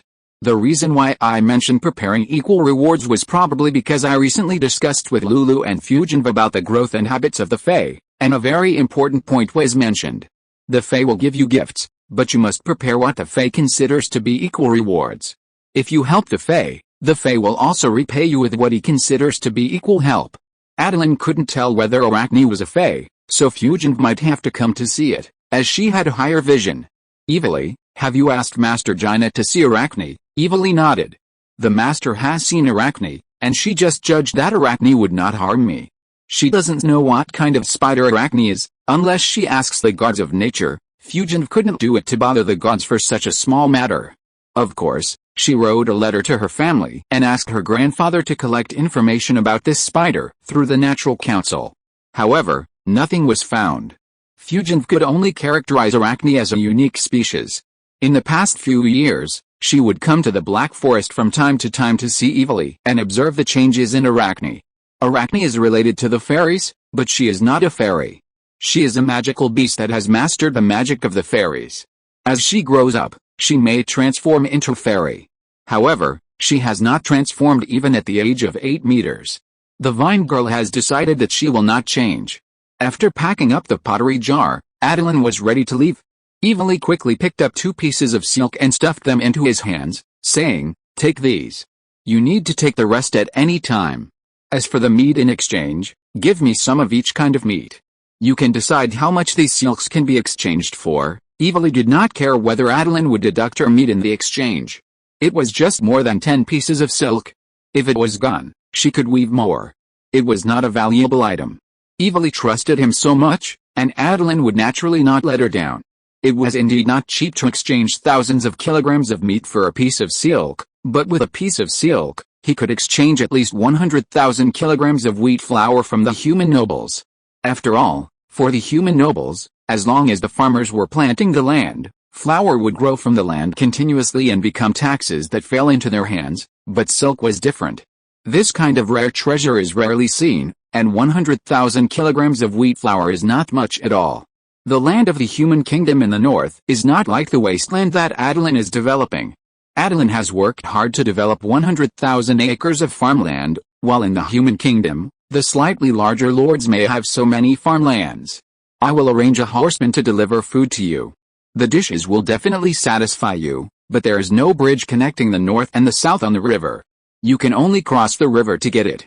If the horseman goes into the water, the food will not be edible. No problem, I will let the spider watch at the junction of the river and the lake, and I will go to get it as soon as the horseman arrives. Then I will send the horseman to the junction. He took the 2 pieces of silk back to Kingland Town and asked the old fishman to carefully treasure the silk. However, With the quality of arachne silk, as long as it is not deliberately damaged, these two pieces of silk will not go bad. The problem is here. The quality of the silk is too good. It is good silk, but not a good commodity. Silk clothes have never been worn out. How can Attilan sell new silk? He felt that it was necessary to let arachne save some effort when weaving, and the strength of silk should be controlled to 1/10 of the current strength. To be honest, with the quality of the silk, it could withstand the arrows of rangers below level 3. In ancient times, flower-growing generals would indeed wear a silk underwear inside their armor, using the tight texture and strong toughness of silk to protect against arrows. That kind of silk was silk, and spider silk was 5 times stronger than silk. Arachne's spider silk was countless times stronger than ordinary spider silk. This quality of silk was stacked several layers to make silk soft armor.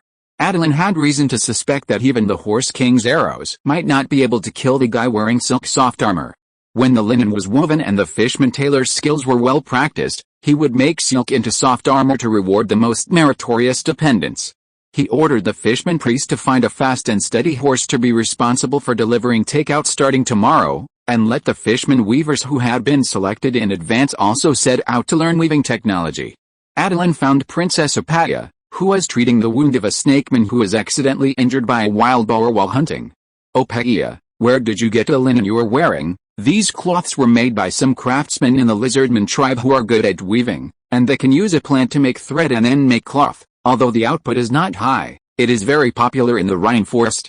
If it weren't for the cooperation between us snakemen and lizardmen, I wouldn't have this linen dress. For example, her 2 female guards wore clothes made of river clam shells and vines. Only a few lizardmen know how to make linen. Apatya nodded. According to my understanding, there are less than 10 lizardmen who master this skill.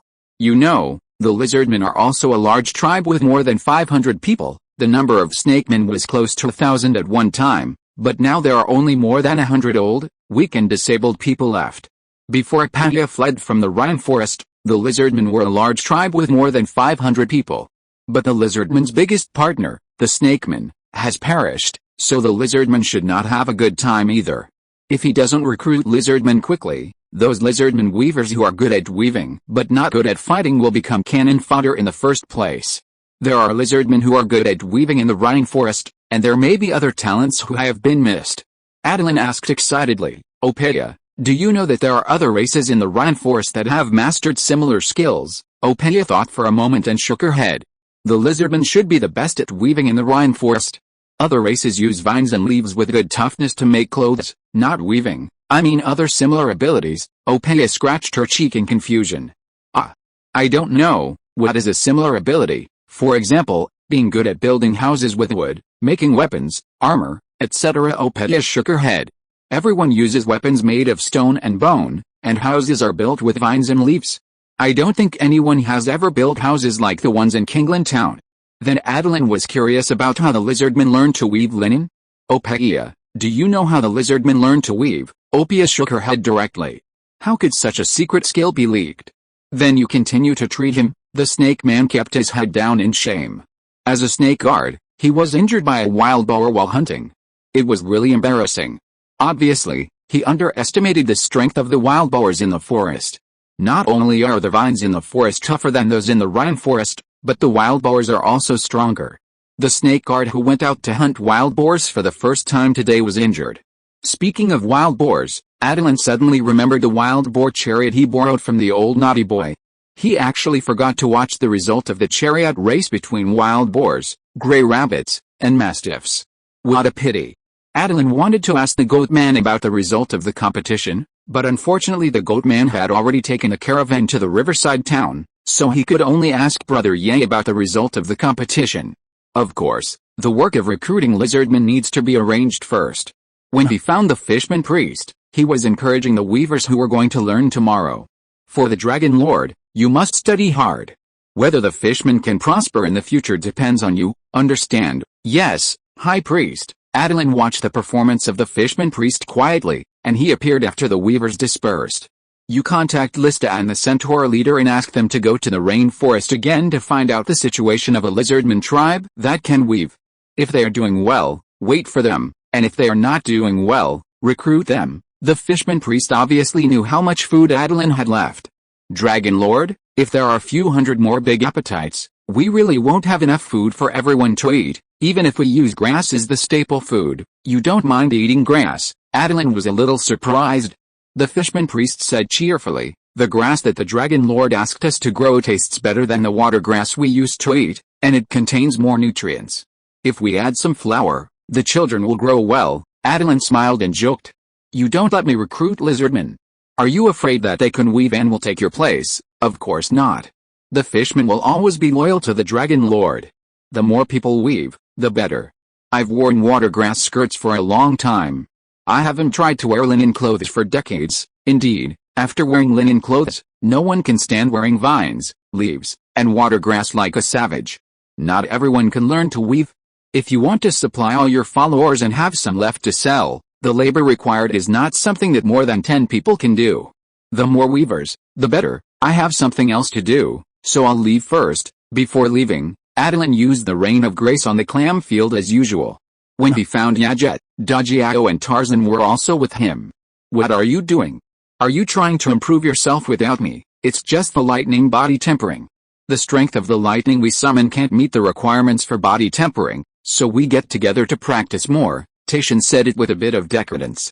He was one of the first druids to join the Thunder Mutual Aid Association, but his lightning summoning was not up to standard. It was too embarrassing. Brother Ya, what was the result of the last speed race? It's a pity that I forgot to watch it. When is the next competition? Brother Ya looked at Attilan in confusion. The last competition didn't take place because Master Carrot had to leave the forest to deal with something urgent. The competition can only be held after he comes back.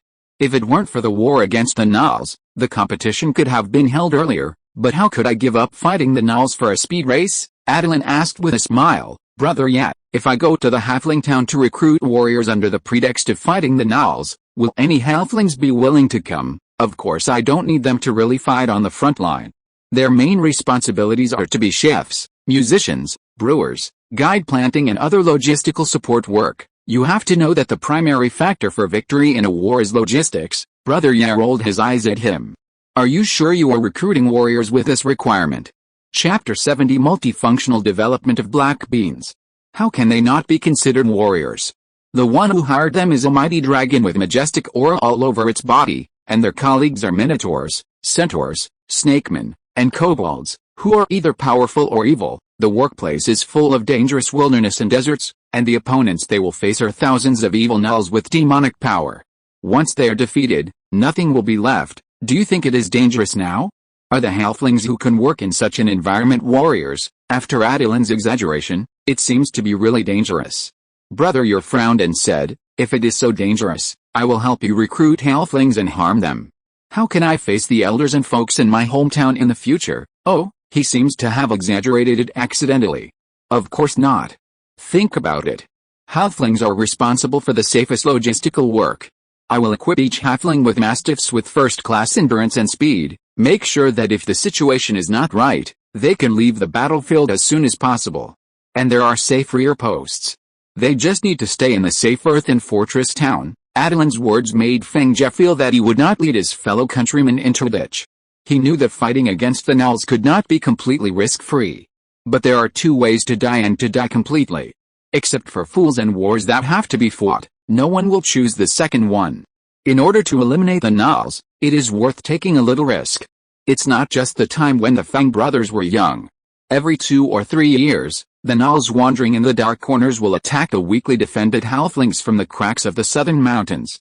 In order to eliminate the Gnolls, the halflings even spent a lot of money to hire dwarf griffin knights to search for the Gnolls and try to eliminate them. The dwarves did kill some Gnolls, but compared to the number of halflings who attacked, those killed were just a fraction. It is said that the griffin knights even chased them to the wasteland, but the Gnolls were too good at hiding, and it was meaningless to kill more ordinary Gnolls without destroying Yinao Fang. Now there is an opportunity to eliminate the cholera from the source of the Gnoll Kingdom in the entire southwest region. How could the halflings be unwilling?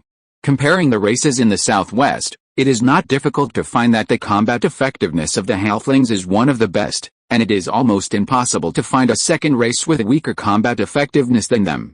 Okay, I'll try to help you. Ask if there are any halfling boys who want to experience some training. Right, let me tell you, The most challenging part of the army is the fire troops. Halflings gain experience here, and when they return to their hometown, they can protect their fellow villagers from foreign enemies. Brother Yan nodded and said, the main threat to halflings is the gnolls. Among the 3 halfling towns, we are the closest to the remnants of the Black Iron Mountains, so the gnolls attack us the most. Aren't you short of food? If you really dare to fight the gnolls, I think the mayor doesn't mind calling on everyone to send you a batch of food. Food. At the word food, Attilan's eyes lit up instantly. There's no need for wheat flour. The mayor can call on everyone to donate a batch of black beans to us. We won't take it for nothing. I can give everyone a batch of spiced dried lizards as a gift. Brother Ya looked at Attilan in confusion and asked, I remember that since you knew that the halfling town also grows black beans in addition to wheat, you don't seem to be as enthusiastic about wheat as before. Why? Obviously wheat is much more delicious than black beans. Attilan snorted coldly and said, that's because you don't know how to eat it. Go back and tell the mayor to let everyone grow black beans as much as possible. I will do my best to eat as many as possible to ensure that everyone can make money by growing black beans. Tell everyone that there is no need to plant black beans in mature fields. It is enough to open up a field temporarily to plant black beans. The yield will be lower, but after planting black beans for 3 years, the raw field will become a mature field, and the lower field will become a medium field. As for how to grow a high field, there is a lot of knowledge involved. Attilan is still exploring the specific methods, so he won't teach them to Brother Yam. He will teach the halflings after he has matured his experience, preferably after the halflings belong to him. Even if the halflings are not very good at fighting, their food production increases, and the excess food will definitely be dumped first to the Dwarf Kingdom, which has more financial and material resources. The Dwarf Kingdom will also become Attilan's target of attack in the future.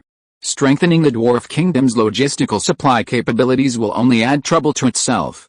The most important thing is that the increase in the halflings' food production will make the dwarves more dependent on them. At the same time, the dwarves will also resist the control of the halfling town by other forces.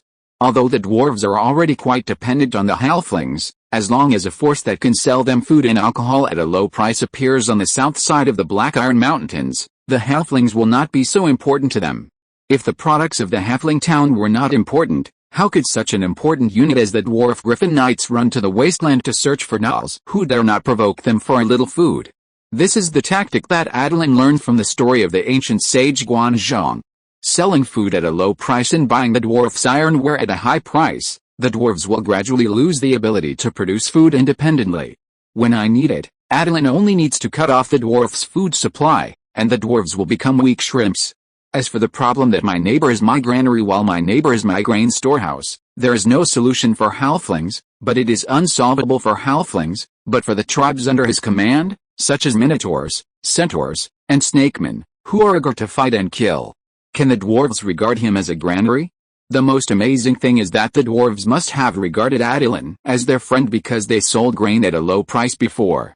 His followers must have all used the iron weapons and armor from the dwarves. How can the dwarves break the situation? This plan can only stay in Attilan's mind. Once it is known by others, it may be discovered by the dwarves.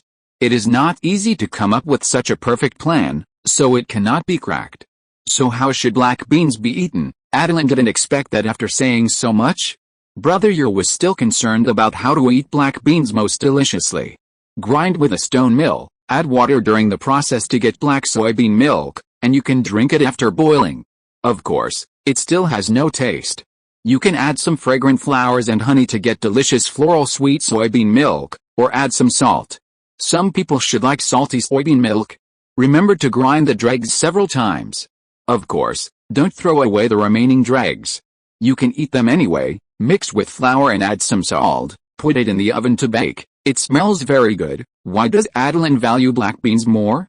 Because the nutrients provided by black beans are better than wheat in terms of calories, protein, and fat, even though wheat provides twice as much carbohydrates as black beans. Not to mention that eating black beans is more nutritious than eating wheat. The problem is that growing wheat consumes nutrients from the soil, while growing black beans can help fix nitrogen in the soil. Of course, it does not mean that Attilan has given up wheat. Judging from the yield of 1 acre of land in the wasteland, black beans may only produce 100 kilograms, while wheat can produce 200 kilograms. The benefits of growing wheat are definitely higher. Black beans can provide soy milk, but fried dough sticks need wheat flour. Of course, the oil for frying fried dough sticks also needs black beans to extract oil. Here Attilan has to specifically praise the minotaurs and centaurs. They are really great. Grinding soy milk and squeezing soybean oil are all done by centaurs and minotaurs. The millstone weighing 1,000 pounds is turned by the centaurs. To squeeze soybean oil, the wooden stakes weighing hundreds of pounds are as light as goose feathers in the hands of the minotaurs. The wooden stakes are hid against the wrapped bean cakes, and the yellow-black bean oil is squeezed out. The bean dregs left over from squeezing oil are mixed with flour, a little minced meat, and fried with freshly squeezed soybean oil. It smells delicious. It becomes the food for the minotaurs who squeeze oil and the centaurs who pull the mill. The millstone is not mainly used to grind soy milk, but to grind wheat flour. Because it is much cheaper to buy wheat directly than wheat flour, there was no millstone before, so even if Attilan wanted to buy flour and process it himself, he had no way. It was in the Thunder Mutual Aid Association that Attilan found a druid who was good at shaping earth elements to help him make this 1,000-pound millstone in Bighorn Town to grind flour. Although there were no traditional donkeys to pull the millstone, Attilan had centaurs who were much more useful than donkeys. Why did Attilan praise the Tauren and centaurs? Because although their intelligence was a little lower than that of normal humans, they were much smarter and more flexible than ordinary cows and horses. Things like oil extraction cannot be left to cows, because cows have no hands and cannot hold wooden stakes and frames to hit bean cakes to extract oil. The same goes for centaurs. He can pull the millstone while adding wheat to the millstone. There is nothing better than this. Another thing is that you can never imagine what animals the halflings use to pull the millstone. Even when Attilan heard about it for the first time, he was stunned at first, and then he couldn't help laughing. He finally understood why the halflings kept so many mastiffs. Obviously, guarding the house or even acting as a halfling's mount doesn't require so many mastiffs, but they still use mastiffs to pull the millstone. 2 mastiffs side by side, 2 rows in front and back, 4 mastiffs pulling the millstone and sticking out their tongues. Although he couldn't see the scene with his own eyes, just thinking about it made Long burst into laughter. Millstone again? Raising a mastiff is not cheap. Are you sure soy milk is as good as you say? It's better than eating black beans directly. Soy milk with bread will ensure that the next generation of halfling knights are stronger than each other, and maybe they can even grow taller. Although they are called halflings, the height of halflings is generally over 1 meter. The height of an ordinary human farmer is between 1.6 and 1.7 meters. If it is a human in a malnourished area, the height may not even be 1.6 meters. Halflings are still quite tall. At least more than half. Some halflings with strong physiques can even grow to 1.3 to 1.4 meters.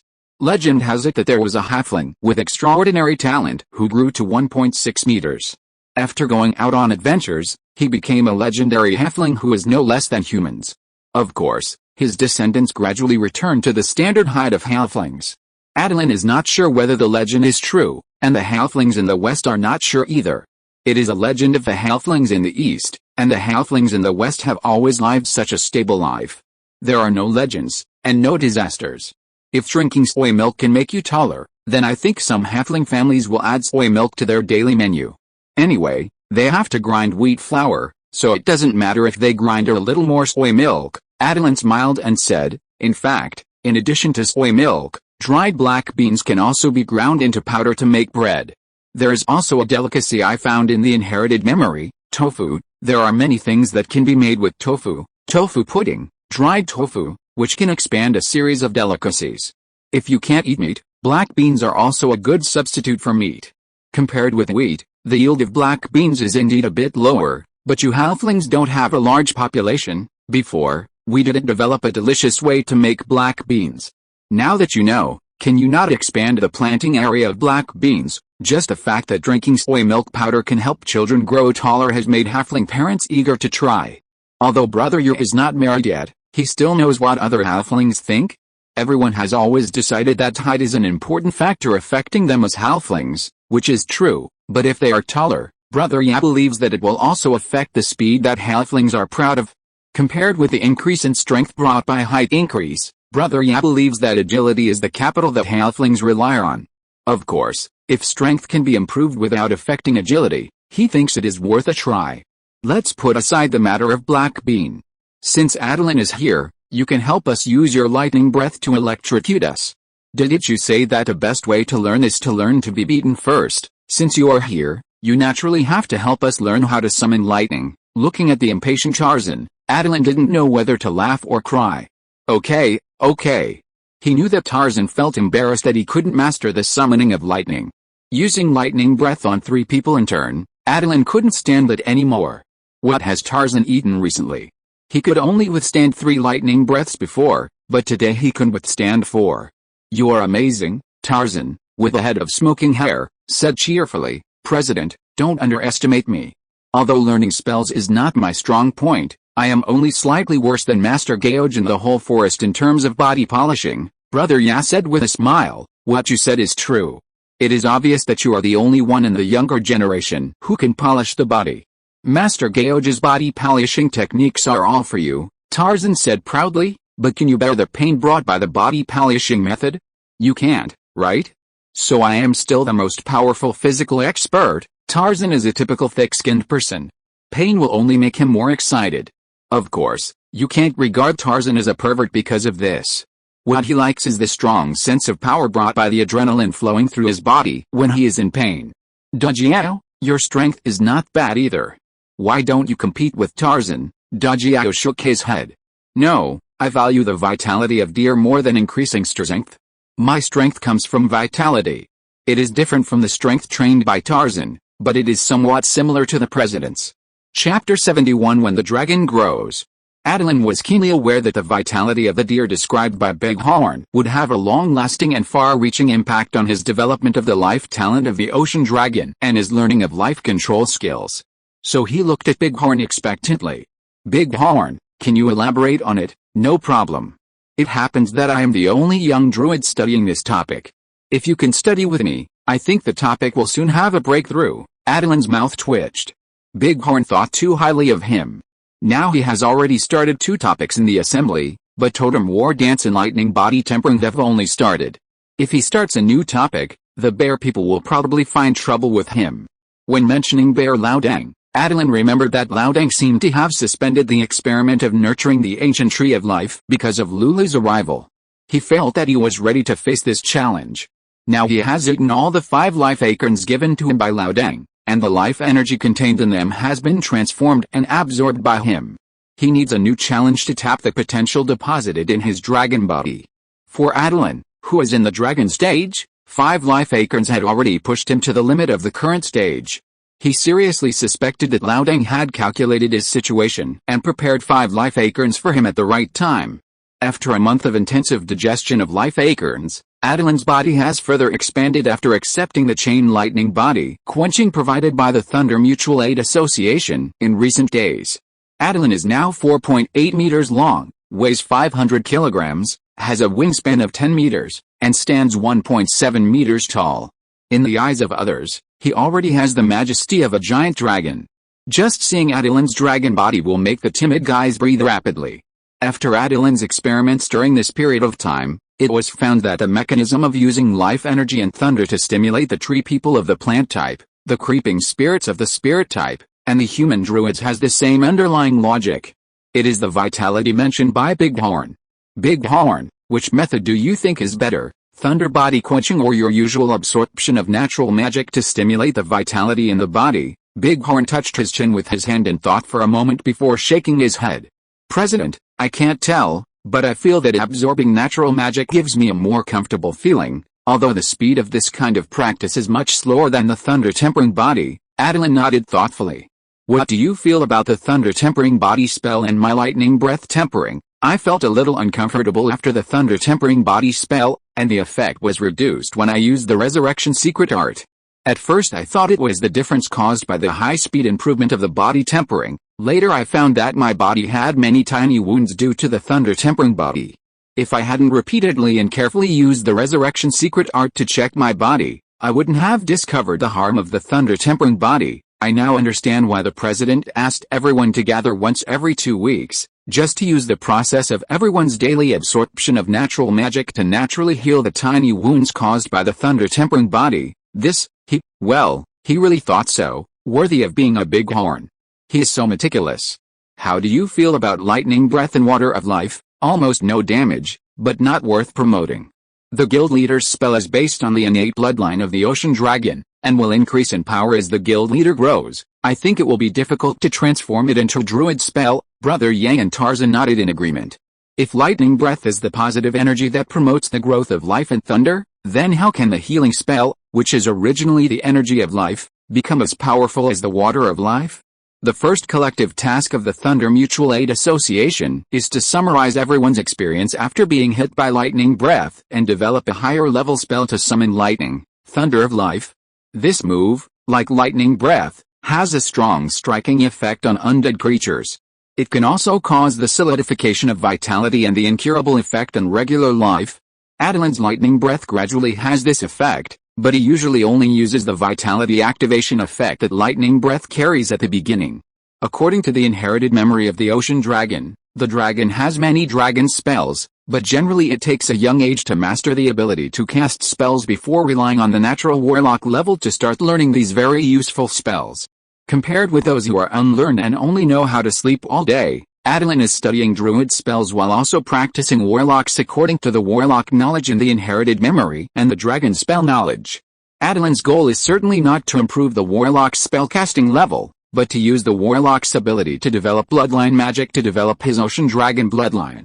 If he relies entirely on the bloodline to naturally grow over time to enhance his dragon body and magic, Attilan will only become a dragon with excellent spellcasting ability in 50 years. But if he continues to train at the current intensity, at most 2.5 years, he will become an excellent spellcaster. This is the natural advantage of the dragon body. Of course, it can only work in the early stage. When his professional level reaches a certain level, even the dragon body will not be of much use. You must rely on hard practice to make great progress.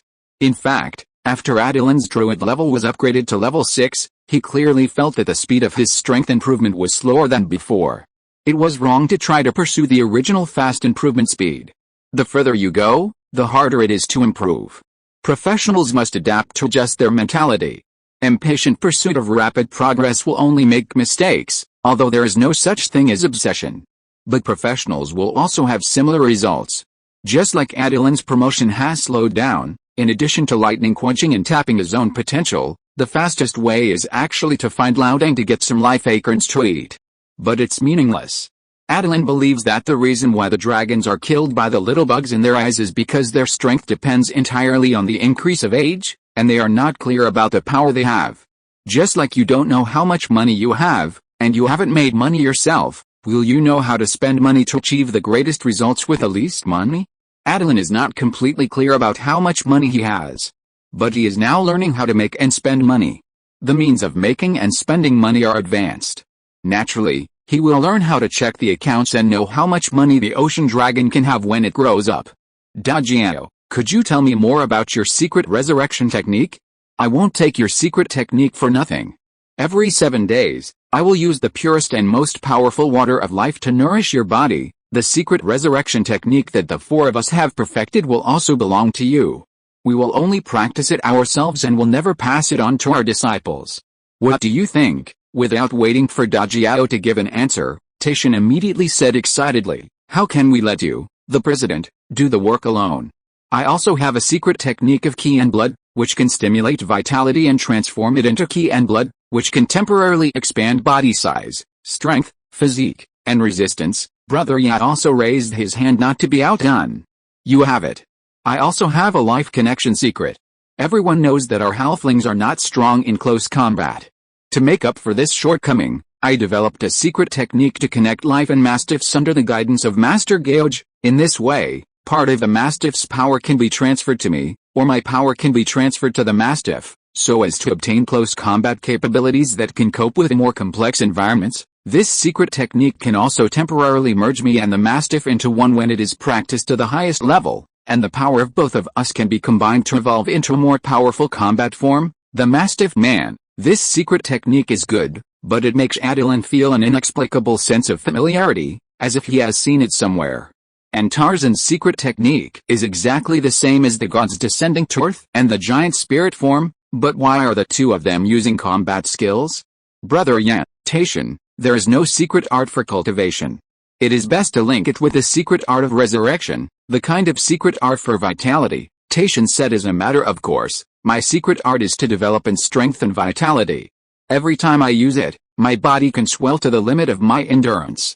Since I developed this secret art, I haven't used it to fight a few times, I use it all for cultivation. Brother Yang also nodded and said, yes, my life connection is also a secret art that combines combat and cultivation. On the contrary, secret arts like Bighorn that are purely for cultivation are rare. Although I don't like fighting, who can live without fighting for a lifetime? Attilan nodded repeatedly. Although the water of life and the breath of life are auxiliary innate abilities, not all the innate abilities of the ocean dragon can only be auxiliary. In addition to the ability to enhance vitality, the ocean dragon also has the ability to seize vitality. That is the acid mist breath that Attilan has not used much since he woke up. If everything is full of vitality after the lightning breath, then the arrival of the acid mist breath means that everything will decay and wither. In order to avoid damaging the environment, Attilan has always chosen a lucky hill in the wasteland to practice acid mist breath.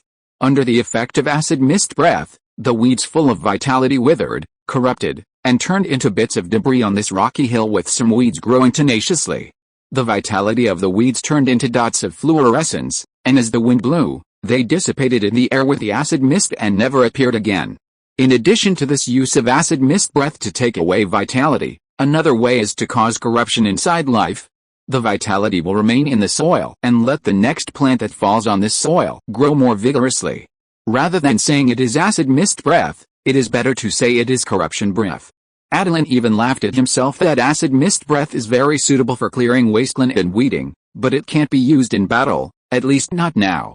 Lightning and acid mist are just the external manifestations of positive and negative energy of vitality.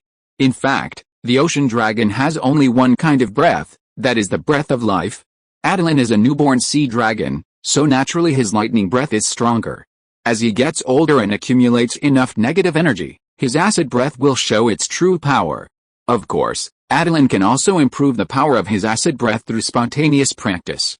The complete process of a life includes growth and death, which is naturally a cycle. It was only after Attilan understood the true function of acid breath that he gradually understood why the bear people said that the sea dragon is the most suitable dragon for druids. Bighorn smiled and said, I don't like disputes, but I believe that even if I only practice the secret art of strengthening myself, I can still find a way to break through when encountering a disaster. Now I will tell you how to practice the secret art of resurrection. Listening to Bighorn's description of the secret art of resurrection, Attilan found that it was 30% similar to the self-healing art of the School of Life, and there were some concepts of life control in it. Compared with focusing on storing vitality, the self-healing art used at the critical moment. The resurrection secret technique allows the vitality to circulate continuously in the body as much as possible. The vitality will inevitably be lost, but the total amount of life will be improved. At the same time, after being injured, the vitality and natural magic will be mobilized to heal as soon as possible. The resurrection secret technique will also devour external energy to increase itself. If you cannot break the self-circulation of the secret technique, you will find that your opponent is not only invincible, but also stronger and stronger. Who said that this is a secret technique that cannot be used in battle? It's just like Dajiao doesn't like disputes. This is also a secret technique that likes to be passive. After listening to Dajiao's explanation, Brother Yang and Attilan felt a little uncomfortable. This secret technique is very good, and it may even be better than theirs. If there is any defect, it is that the blood volume, that is, the vitality of the body is relatively high. The resurrection secret technique cannot be used when the vitality drops to a certain level. Obviously, Brother Ya does not have such a strong vitality, and Attilan does not meet the conditions. He is strong in strength and physique, tenacity, and pure vitality is much worse than Dajiao. I now understand why you, Bighorn, have only focused on improving your vitality for 10 years. Your secret technique and my Titan transformation are very compatible in battle, with your vitality, after the resurrection secret technique is broken. You will still have enough vitality to activate the Titan transformation, which is enough for you to destroy the enemy. Bighorn touched the back of his head in confusion. Really? Attilan smiled at Bighorn. It seems that Bighorn will soon have a second form and have the potential to become a big boss. Brother Yer also touched his chin and said, if you use my life link to communicate with your Bighorn dear king, will you have the vitality to activate the Titan transformation again? In this way, the third form is also available. It feels that Bighorn is the protagonist today. He thought of using the water of life to get the resurrection secret technique for free, but in the end, Bighorn gathered all the conditions required for advancement. Thinking of some interesting techniques in the resurrection secret technique, Attilan subconsciously activated the life breathing. In fact, life breathing is to absorb energy from the outside world and convert it into a special life energy that is beneficial to the ocean dragon. Activating the breath of life can give the sea dragon a slight boost, which is roughly equivalent to a reminder of +1 experience floating above its head, but the sea dragon cannot fully digest this special life energy. Using the secret technique of resurrection, Attilan feels that he can build a special energy field between the life energy, and it seems that this can be regarded as the prototype of the next stage of the Sea of Life. The Sea of Life is the most comfortable living and training environment for the sea dragon. It can also benefit itself and reduce the enemy's benefits. However, there is a disadvantage that the construction of the Sea of Life is too conspicuous. The first 4,000, today is 433. Chapter 72 Black Cow's Oil Milk. The resurrection secret technique improved Attilan's efficiency in utilizing life energy, and at the same time made him a little embarrassed. After learning the resurrection secret technique, he found that these skills were actually all in life control. It's just that life control is too high level, unlike the resurrection secret technique, which is specific. After thoroughly understanding the knowledge of the life force cycle mentioned in life control and combining it with the self-healing technique, it is easy to develop a similar secret technique. Dujiao should have obtained the incomplete secret technique developed by a senior of the life school, and combined it with the druid knowledge he mastered to optimize it into the current resurrection secret technique. But life control is worthy of its reputation as the most difficult to learn. Attilan is still in the process of practicing, and he found the discordant parts of the resurrection secret technique after running it once. Dujiao, try to operate these 3 points according to the route I designed and see if the effect will be better. Dujiao widened his eyes after trying it. President, you are worthy of being the president. I have been optimizing the secret technique for so many years, and you found the flaws in it and optimized it in your first attempt. It's amazing. In fact, I also found that it is not smooth enough here, but I have never thought of a better way to circulate life force. President, can you tell me what you think? Attilan couldn't fully explain the mystery. It was just because of the ocean dragon's keenness in the flow of life and the subconscious adjustment caused by the whipping of the bear man when he was practicing life control. When practicing life control, if there is an invasion of foreign energy, it will help to improve proficiency. Recalling the practice under the sunset that day, it was a pain and injury that Attilan would never forget. Let me explain it briefly. Attilan organized his words and reluctantly expressed his understanding. He thought that Dujiao would not understand at all, but Dujiao had an expression of enlightenment. Even Tarzan and Yaje were fascinated. President, you are so awesome. Please help me optimize my Titan transformation. Looking at the enthusiastic Tarzan, Attilan could only agree to him. After agreeing to Tarzan, Brother Ya came again. President, I'll leave the optimization of life link to you, okay? No, it's obviously 4 people discussing practice experience. Why did he, the one with the shortest druid qualifications, become the one to instruct them? He is the dragon who wants to absorb experience and enrich himself the most, okay? After a final charge, he will face the extremely strict teaching of the forest devil. The bear man will not watch you practice every day, but he has a scale in his heart. He remembers how much improvement you should have made during the period of your release. If you don't meet the standard, he will let you double it. Don't ask Attilan how he knows. This scale is still changing dynamically. Attilan was positive about whether his improvement during this period could satisfy the bear man, but he made the bear man confess in public some time ago. He felt that what awaited him was an endless hell that was more torturous than death, unless his performance could be perfectly evaluated by the bear man, who is old-fashioned and rigorous. If you can do it perfectly, then you will not be punished. Strict teachers produce excellent students, which is the consistent requirement of the school of life, but the school of life will not find faults and deliberately cause trouble for the apprentice. After understanding the practice methods of Titan transformation and life link, Attilan found that these 2 skills were already very perfect, and they had obvious traces of the school of life. Very perfect skills. I can't see any points that need to be optimized anyway. Is this the secret technique that my master taught you to perfect? Brother Yan nodded and said, it is indeed the guidance of Master Gaoj. But many places are still the practice methods we figured out by ourselves, so I always feel that it is not perfect enough. Liaodang will only guide you to learn, and then you can find the problems yourself. It is impossible for you to ask him to tell you directly, unless it is a low-level mistake. But what awaits you is not guidance, but is blame and intensive training. The 3 secret arts of resurrection, Titan transformation, and life union all have their merits. What made them successful was the druid knowledge accumulated by Bighorn and the framework deduced by the bear man using life control. Attilan's druid knowledge was not as good as Bighorn and his people, and his life control was not as good as the bear man. No matter from which aspect, he could not make any suggestions for optimization. The optimization of that point just now was purely because of the repeated whipping of the bear man. After training, he specially went to ask Fusion for knowledge in this area, so that he could subconsciously point out the flaws. I still need to practice. I can't optimize such a sophisticated secret technique at the moment. Let's discuss what we think is lacking and form a study group on vitality. Let me demonstrate first. Tell me if you think my lightning breath and water of life are lacking, wrong, or can be improved. Attilan was the first to raise his hand and said, I know, Guild Master, your breath is too stable. You are not weak in some places, and you are not strong in some places. Although stable is good, you have not used the effect of lightning breath to the limit. Attilan glared at him unhappily. Why didn't you say that when you were tempering your body just now? I just thought of it. Attilan, a grown man, felt a little aggrieved. Looking at his appearance, Attilan couldn't help shaking. Okay, collect it. Dejao also spoke. Although the consumption of making water of life is less than that of healing, the vitality contained in the water of life you make exceeds everyone's tolerance. I think it's a bit wasteful. Brother Yer couldn't wait to put forward his opinions. And more, after collecting their user experience, Attilan understood the next optimization direction. So, Bighorn, try my improved water of life. Tarzan, try the breath of life, and Brother Ye, try the life field that lingers around.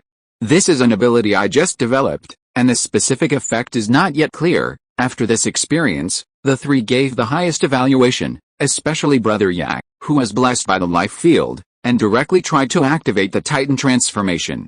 Although there were some omissions, he still transformed into a 1.7 meter tall man with a powerful effect of the life field. Brother Yer felt that he could beat 10 of his previous selves alone after the Titan transformation.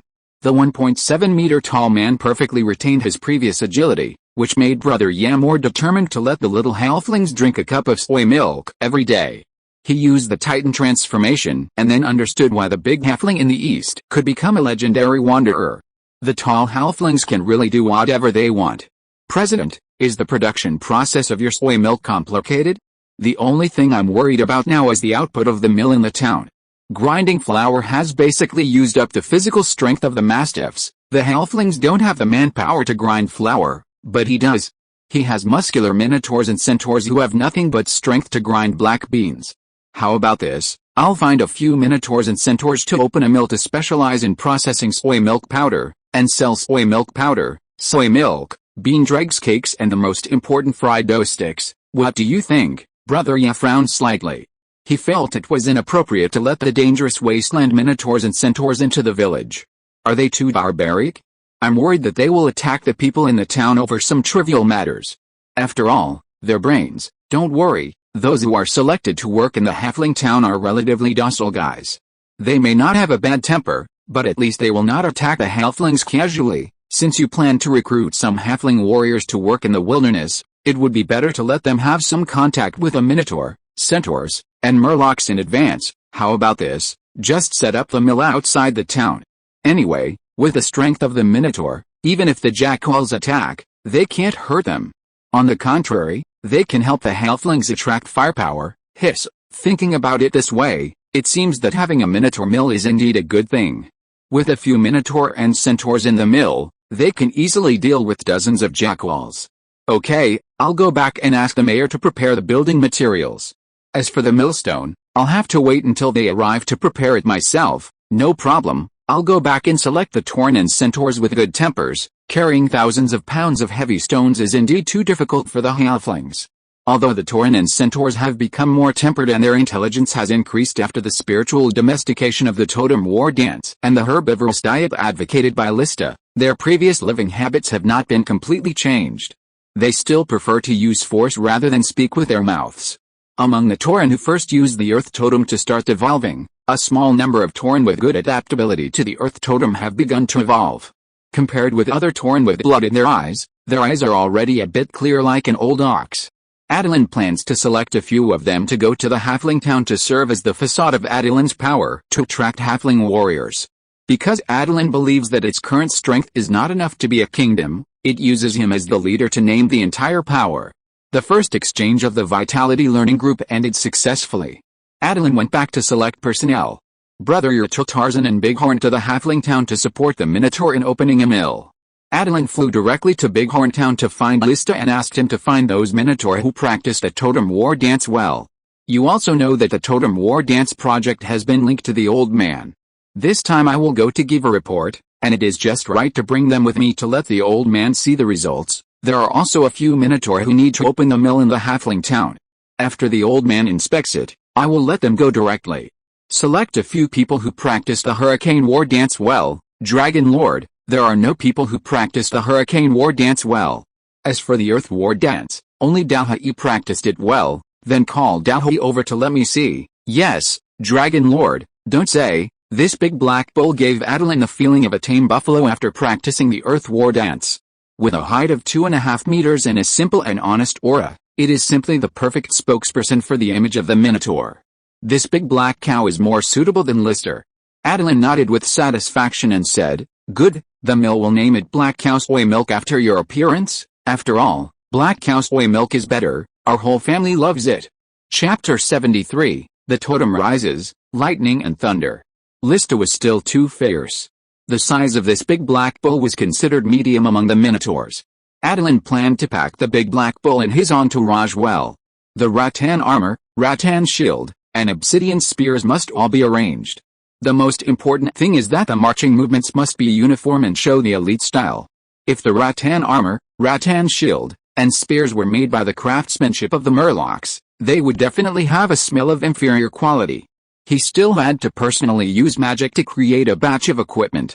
Attilan also had another purpose in sending Minotaurs and Centaurs to the Halfling town to open a mill, which was to make the Halflings realize that only a few dozen such warriors were needed to protect the safety of the entire town.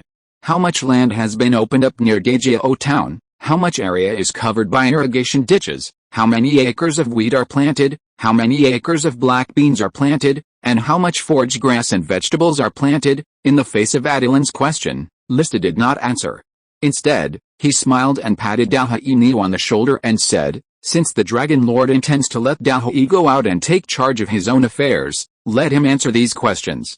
He has been following me these days to learn how to manage farmland and orchards. These issues are all involved. Dalhai will definitely not let the Dragon Lord down. Dalhai rubbed his hands nervously. Reporting to the Dragon Lord, currently 1,000 acres of wheat are planted, and they are all planted side by side with black beans in accordance with the Dragon Lord's instructions. 1,000 acres of black beans and wheat are planted together, and 6,000 acres are planted alone. The remaining 6,000 acres of newly reclaimed land are all planted with 3 kinds of green manures, namely alfalfa, wild peas, and astragalus. Because the kobolds are hard-working enough, these 14,000 acres have achieved the goal of having water canals in all the farmlands. As for vegetables, carrots grow fast, so the largest planting area is 500 acres, and some of the fast-growing ones can be harvested. There are 200 acres of parsley, which can also be harvested as a spice. Because the Dragon Lord said that the tallest and thickest parsley should be selected for seed, we have to wait another 2 months. Only 50 acres of onions are planted, and the 1-year growing period is really too long. The last sigh of the big black bull confirmed to Attilan that he was indeed a qualified team leader who could lead the team to the Halfling town and restrain others from causing trouble. How are the fruit trees? How are the various trees planted in the wasteland? We planted apple trees on 2 hills because they have the most seeds, and we planted pear trees and grape trees on 1 hill each. The dog-headed man has always been responsible for watering. There are indeed many apple trees in the forest. And unlike other fruit trees that grow together in patches, apple trees are always scattered in the forest in 2s and 3s. The tempting red apples make Attilan unable to resist eating 2 every time he passes by. Maybe it will be difficult for you to find other fruits in the forest, but you don't need to look for apple trees at all. They are there waiting for you. although it is not easy to collect apple seeds. The number of seeds has successfully made apples the biggest winner in the wasteland. Attilan remembered that Fujin's favorite fruit was apples. When the mountain apples in the wasteland are ripe, he must bring some to Fujin as a gift. Wait? Because Fujin likes to eat apples, there are apples everywhere in the forest, just so that Fujin can find apples when she wants to eat them in just a few steps. And Fujin opened up her residence entry garden to grow honey. He remembered that Laodang's favorite food seemed to be honey. Damn, they showed off. As for tree planting, because of the soil problem in the wasteland, the hills near Dejao town are growing well, but the ones near Tubao town are not so good. If you go southwest, the seeds planted will hardly survive if you don't water them. Let the horses continue to plant trees on both sides of the southwest river. Anyway, there are so many seeds in the forest every year, and most of them will never grow into big trees if they stay in the forest. It's better to go to the wasteland for a chance. Yes, Dragon Lord, is Black Bull satisfactory to you? Very good, Black Bull. This time, the task for you is to run a mill. The purpose is to get the recognition of the locals. If there is an invasion by foreign enemies, you must also take up arms to help them protect their homes. Black Bull was puzzled. Dragon Lord, why should we help them? Very good, knowing to ask questions is more suitable for this job than just doing stupid things.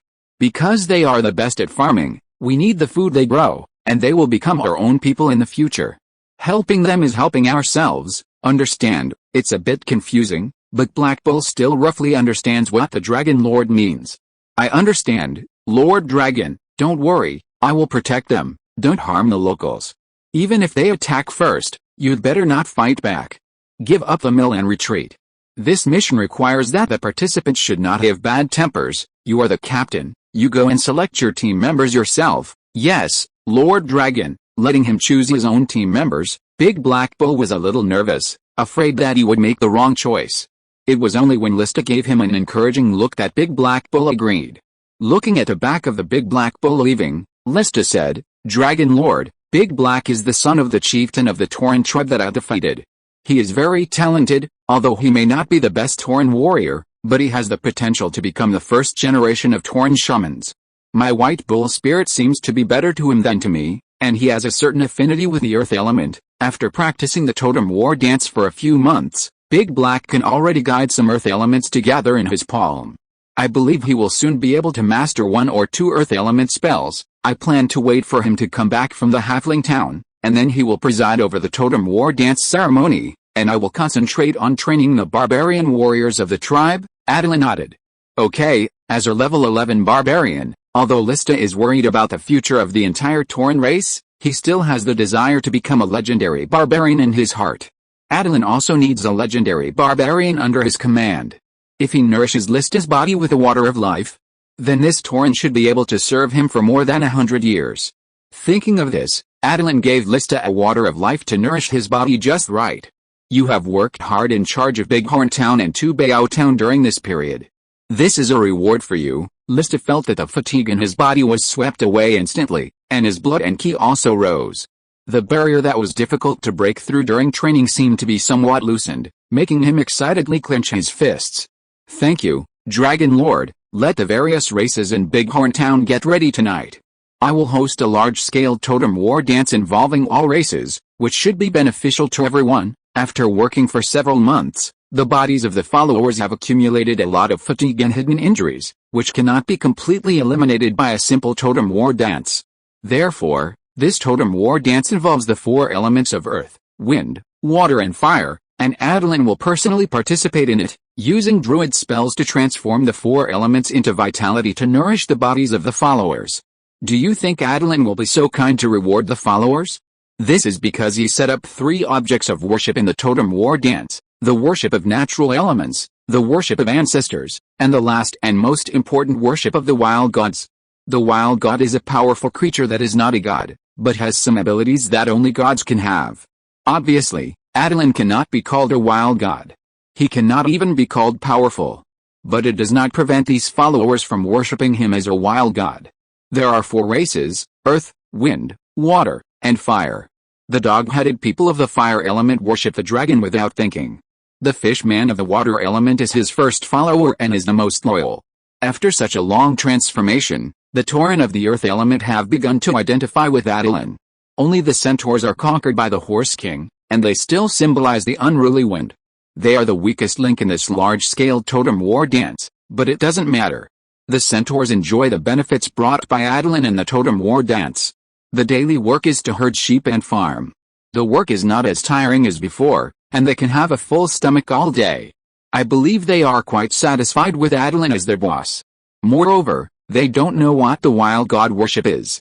They just need the centaurs to show respect and contribute a positive emotion when Attilan appears. As night falls, the totem war dance ceremony is being prepared in an orderly manner. In front of the dog-headed man was a huge bonfire, in front of the minotaur was a brand new earth wall, in front of the fish man was a pool, and in front of the centaur was a branch rustling in the wind.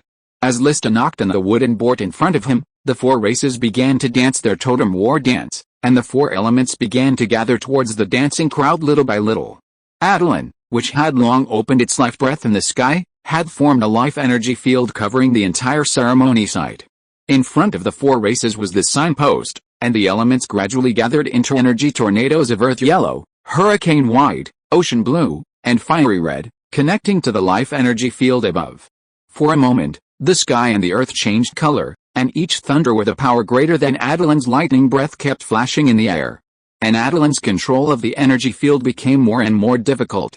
He could only transform the element's vitality rain in advance, and the corresponding color raindrops fell on the corresponding races. Everyone felt that their breathing seemed to echo the elements of the totem. It was the first time that they could feel the elements so clearly while performing the totem war dance, especially the power of the elements nourishing their bodies. At this time, Lista shouted, "Everyone, raise your heads and look at the Dragon Lord in the sky." The response of the elements is the gift given to everyone by the Dragon Lord. Let us pay the highest respect to the Dragon Lord together. He took the lead and half knelt on the ground, and the others followed him and knelt down in unison. According to the planned process, Attilan should turn the energy field into a rain of grace at this time as a blessing from the god of wilderness.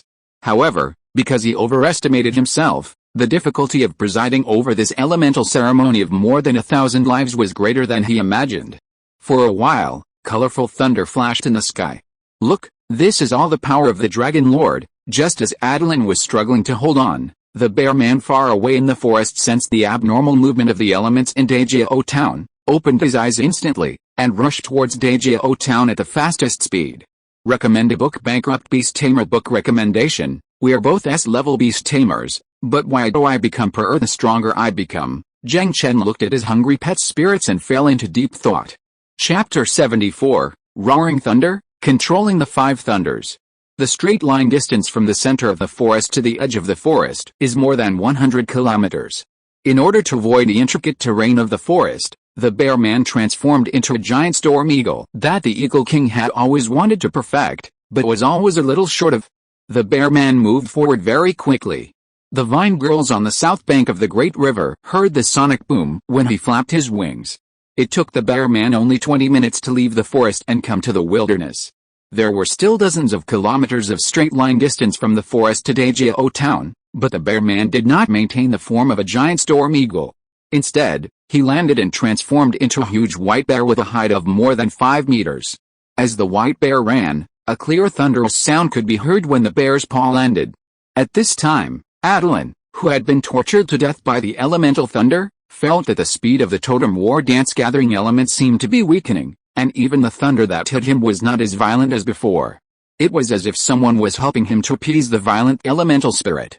According to Attilan's original plan, he would contain all the four elements gathered by the totem war dance in the life energy field, blend the unique life energy of the ocean dragon, and then give it to his followers. At the same time, he would use self-healing and life control to devour and convert elemental energy as much as possible, and then use life-breathing and rain cloud to bring down the rain of grace as a gift from the god of wilderness. Everything else went well. The only problem was that a mere young sea dragon, even though it was much more powerful than dragons of the same age, was not qualified to serve as the central processor of such a large-scale ceremony. Attilan was obviously not qualified. Even though he had mastered the prototype of the energy field of the Sea of Life and spent more than an hour preparing an energy field that could indeed accommodate all the elements gathered by the ceremony, the amount of sea dragon life energy in the energy field was insufficient, and the quality was even more insufficient. Attilan first used life energy to blend the 4 elements in order to make it easier for him to digest the elements after swallowing them into his body, but it was obvious that he had indigestion. He underestimated the difficulty of digesting this element with the worship of living beings. If there was only one element, relying on the unique life talent of the sea dragon, he would have been able to hold on. But the complicated situation caused by the 4 elements quickly turned into 5 kinds of thunder in his stomach. Blue water thunder poured into his kidneys, red fire thunder poured into his heart, blue wind thunder poured into his liver, and yellow earth thunder poured into his spleen. Finally, white, the purest thunder poured into his lungs. The pain of being devoured by the thunder made Attilan unable to distract his attention to control the energy field. As a result, he had not had time to digest the previous wave of 5 thunders before the next wave came. There was too much energy accumulated in his body, so he could only transform the energy that had not been fully digested into the rain of grace. Now he could not care whether the elemental attributes and his followers corresponded. As the central processor of the ocean dragon, he could not leave the central processing position of this large-scale ceremony, otherwise it would cause the collapse of the life energy field. At that time, the life energy mixed with the 4 elements would inevitably set off a big explosion. Don't worry about his followers and Dajao town, even his own life may not be saved. Not to mention that his current flying speed cannot escape the fatal area of the explosion. Even if he is in his prime, he cannot fly out. Now he can only transfer energy to this group of followers as soon as possible. Who made him suddenly want to try the resurrection cycle of the bighorn in the life energy field, causing the energy field to connect with the 4 elements and slowly draw the surrounding elemental energy into him as the central processor. If the excess energy cannot be discharged in time, Attilan will soon explode and die. The result is that the life field does indeed rain down the grace that nourishes life at the beginning, but soon, the rain in the grace rain becomes less, and the rain still carries a subtle arc. Although it is numb, there is a refreshing feeling that the body is penetrated. However, the proportion of the life rain continues to decrease, and the power of the thunder that stimulates the vitality in the body is gradually increasing. It is said to be a gift. Why do people feel that it will become a punishment? Whose dragon master's gift is thunder? At the critical moment, it was still Lista who raised the totem poles in his hands and shouted, "Everyone, the thunder of the Dragon Lord can activate the blood in the body and make our bodies stronger. If you want to be as strong as me, raise your totem poles and welcome more thunder baptisms." Yes, as the top general under his command, Lista would be used as an experimental subject of lightning breath by Attilan from time to time to experiment with the various effects of lightning breath. Afterwards, a stream of water of life would be swayed, so that Lista could steadily improve with strength in his busy work. At the same time, it was the lightning breath that made Lista see the possibility of breaking through the legendary barbarian. Just as he could not ignite the anger in his heart after the blood-sucking vines took away his blood, the lightning breath could make his blood stronger and purer, so that when he was angry, he could ignite his blood and form the anger of the barbarian that burned everything. Attilan told Lista that today's ceremony might not proceed in the direction they had agreed on, and then Lista would need to cooperate with his movements and respond flexibly. Now that thunder is constantly falling, he naturally wants to let everyone know the benefits of thunder. Sure enough, some of the followers with higher professional levels, such as the centaurs and minotaur leaders, and the murloc barbarians have experienced the magic of thunder.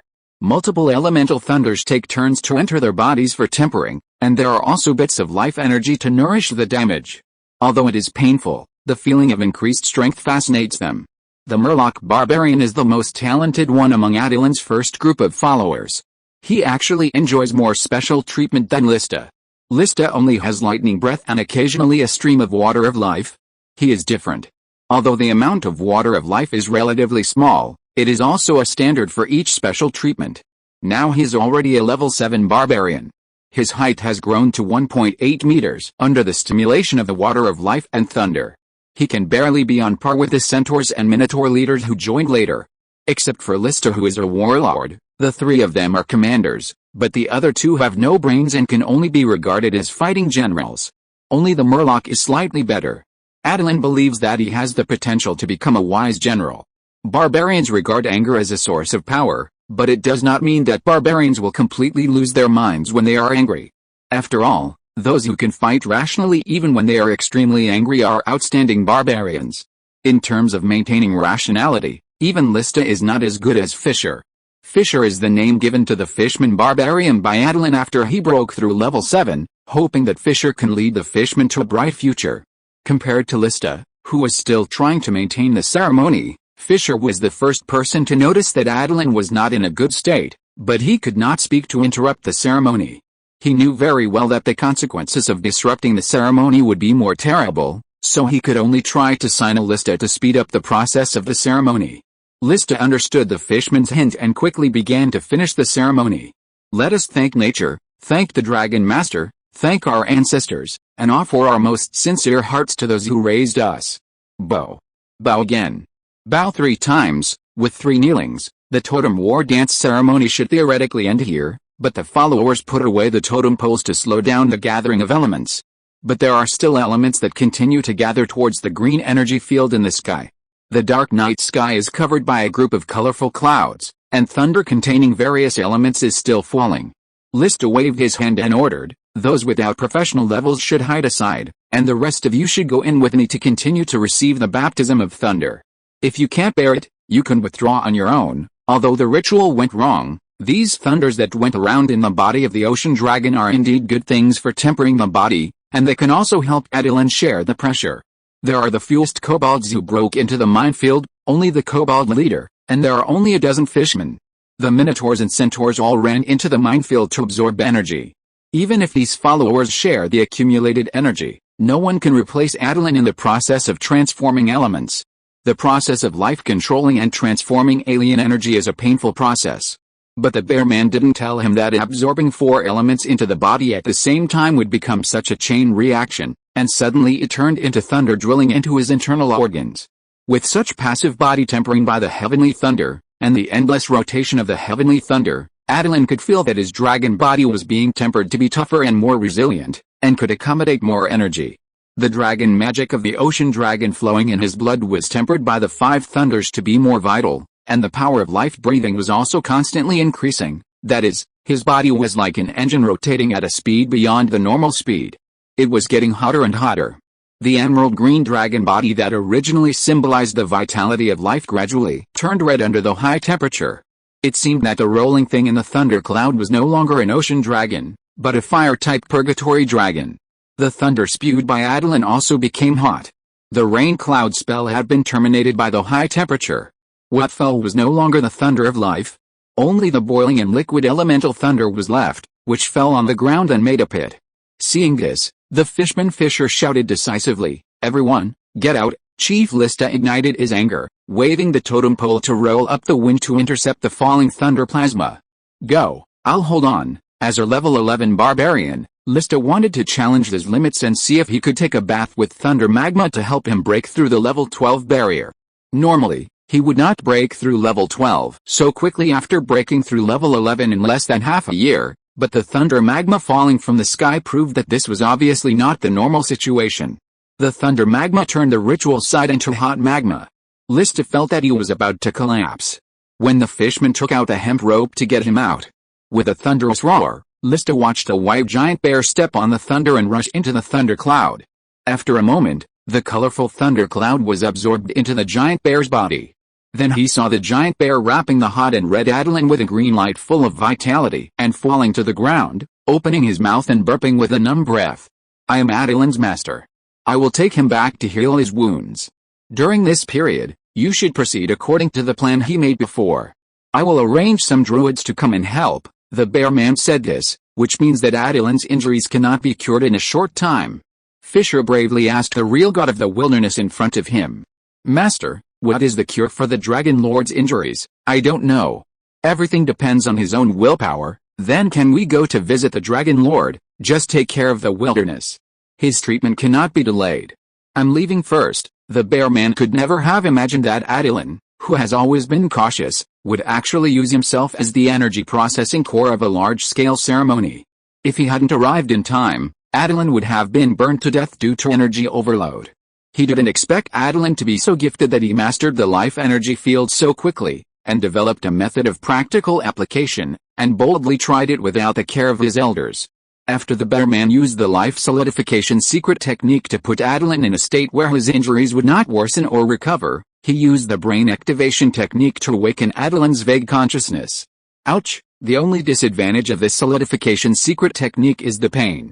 The original 1 point of pain can be magnified to 10 points after solidification. After the brain activation technique, Attilan felt that he was now living a life worse than death. Remember the pain now. If I hadn't arrived in time, you wouldn't feel any pain at all now. Looking at his body that was the same color as the braised pork, Attilan wailed and asked, Master, how come the 4 elements turned into thunder and drilled into my internal organs after entering my body? The bear man did not answer his question, but smiled and asked, have you ever thought about how I learned the secret technique like the 5 thunders to temper internal organs, which can kill you if you are not careful? The pain has completely made Attilan lose the ability to think actively, but the activated brain is still operating on its own. Is the 5 thunders body tempering a secret technique passed down from the ancestor of the ocean dragon? Yes, although controlling the 5 thunders is a very difficult secret technique, the benefits gained once it is practiced successfully are also enormous. Look, my master's form of a thunder bear was developed after practicing controlling the 5 thunders. The original ordinary brown bear transformed into a titan beast that controls thunder. Even though he was almost dying of pain, he still had to say something when he saw the bear man's current form of a white-haired giant bear.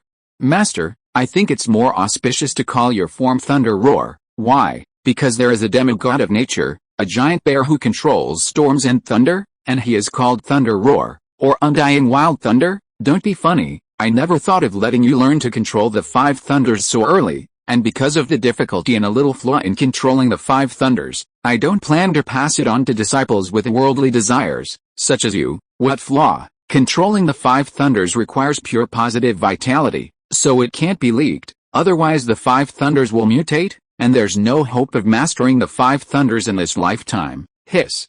Why does this sound a bit like losing one's virginity and leaking one's yang energy? Master, is this why you don't marry Master Jaina? Chapter 75. If you want to eat anything else, eat more. The bear man's face flushed immediately, and he stared at Attilan with his eyes wide open. What do you know? If you use negative vitality to practice the control of the 5 thunders, the thunder you practice will be like a demon. How can a druid like this become a natural demigod? Thunder is like a demon, or negative vitality. Master, is there 2 types of control of the 5 thunders? Yes, the control of the 5 thunders practiced with normal positive vitality is like a silver snake of thunder, but after that, you can only practice with negative vitality, and the thunder is like a filthy demon. The positive 5 thunders are like your lightning breath, which can promote vitality and solidify life. The negative 5 thunders are like your acid mist breath, which can take away vitality and corrupt people's minds. The control of the 5 thunders is really divided into positive 5 thunders and yin 5 thunders according to whether the practitioner has lost his yuan-yang. Could it be that this so-called ocean dragon ancestor actually traveled from the Xianxi mansion? Wait a minute, the negative 5 thunders can take away vitality and corrupt the mind just like the acid mist breath. Can the acid mist breath also corrupt people's minds? Hiss, it hurts too much? Then when can you master the control of the 5 thunders? If you can't master it in your whole life, won't you never marry Master Jaina in your whole life? How is that possible? I am only 1 step away from mastering the control of the 5 thunders. By then, I will only need the final accumulation to become a natural demigod, and I can naturally marry Jaina, 1 step away, and another step away. I am afraid that by then, it will really take until Laodang becomes a natural demigod before he has the courage to propose to Fujinv, this old coward. I despise you. Although he was facing away from Attilan, the bear man seemed to sense his contemptuous eyes. Attilan, if you curse your master in your heart again, I think you will have a very pleasant time in the next treatment process. Attilan was shocked. He could feel the eyes with his back to him. Have you forgotten that the most outstanding thing about a druid is his perception? That's right, this old master is only 1 step away from becoming a natural demigod, so his druid level must have broken through level 30, right? Master, are you level 30? Although the 5 thunders rotation just now made him feel like dying from the surging energy, he also experienced a hint of the subtlety of controlling the 5 thunders. He just thought that the 4 elemental energies would rush around in his body and he would die from the energy conflict, but he didn't expect that the elemental energies would be transformed into thunder by his body, and the 5 thunders gradually became purer as they rotated in his body. If the bear man can constantly temper his own physique and energy with a complete control of the 5 thunders secret technique, and at the same time devour enough external energy to strengthen himself, he can really improve his strength to the level of a natural demigod. The key is to have enough energy for the bear man to devour.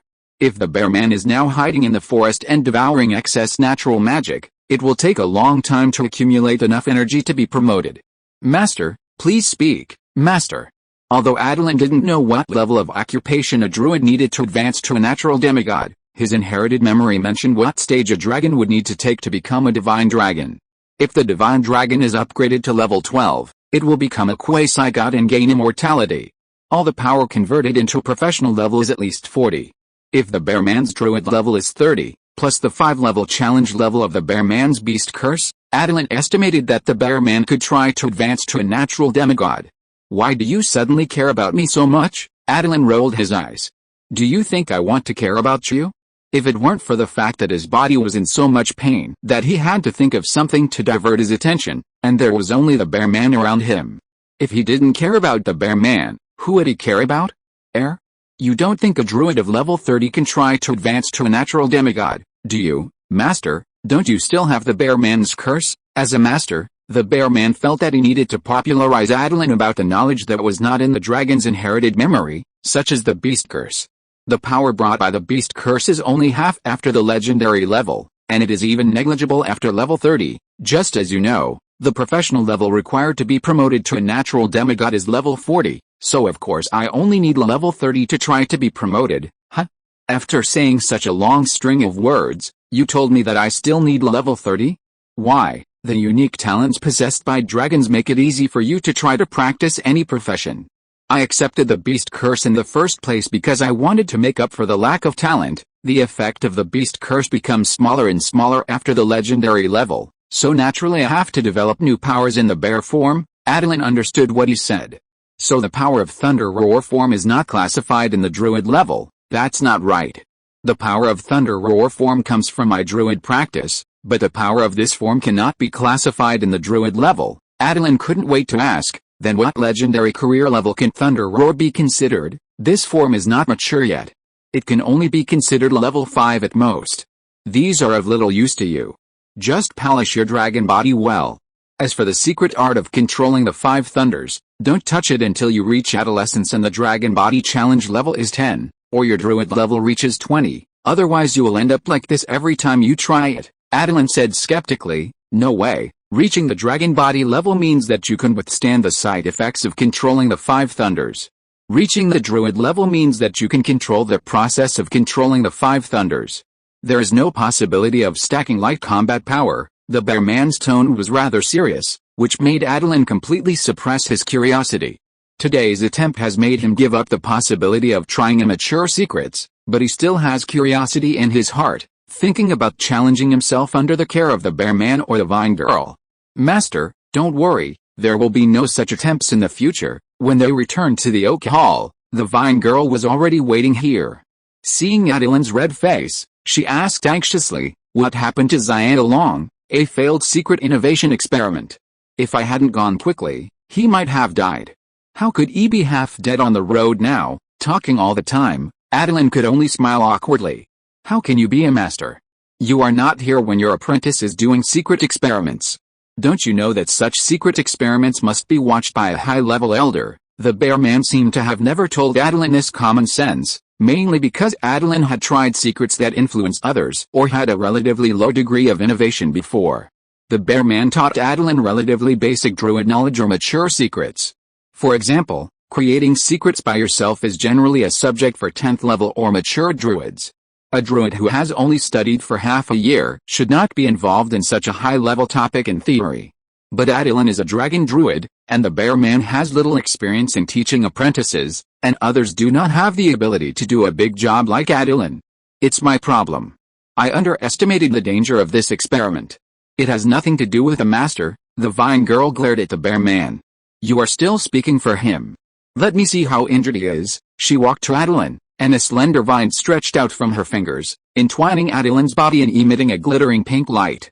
Auntie, how is it? If you still want to eat something, eat something. I'm afraid you won't have a chance in the future. Attilan's eyes widened. Is he going to die? His dragon life, which was supposed to be long in at least 3,000 years, will end in half a year? It's not a big deal. It's just a fatal injury. It can be cured. It just takes a long time to heal, and during the treatment, you can't eat as much as usual. Fatal injury, that's no problem. The bear man changed back to his normal brown bear appearance and moved a large vat out of the treehouse. Because you are a giant dragon, and you practice very hard, your magic resistance is not even worse than some young dragons, so the effect of spell treatment will not be very good, so I will use herbs to make potions to treat your injuries. The speed will be slightly faster, but it will also take a month, and during this process, you must lie in this life-stabilizing device woven by the roots of the oak guard. Don't be discouraged. Although you can't train for this month, your improvement will not be worse than normal training.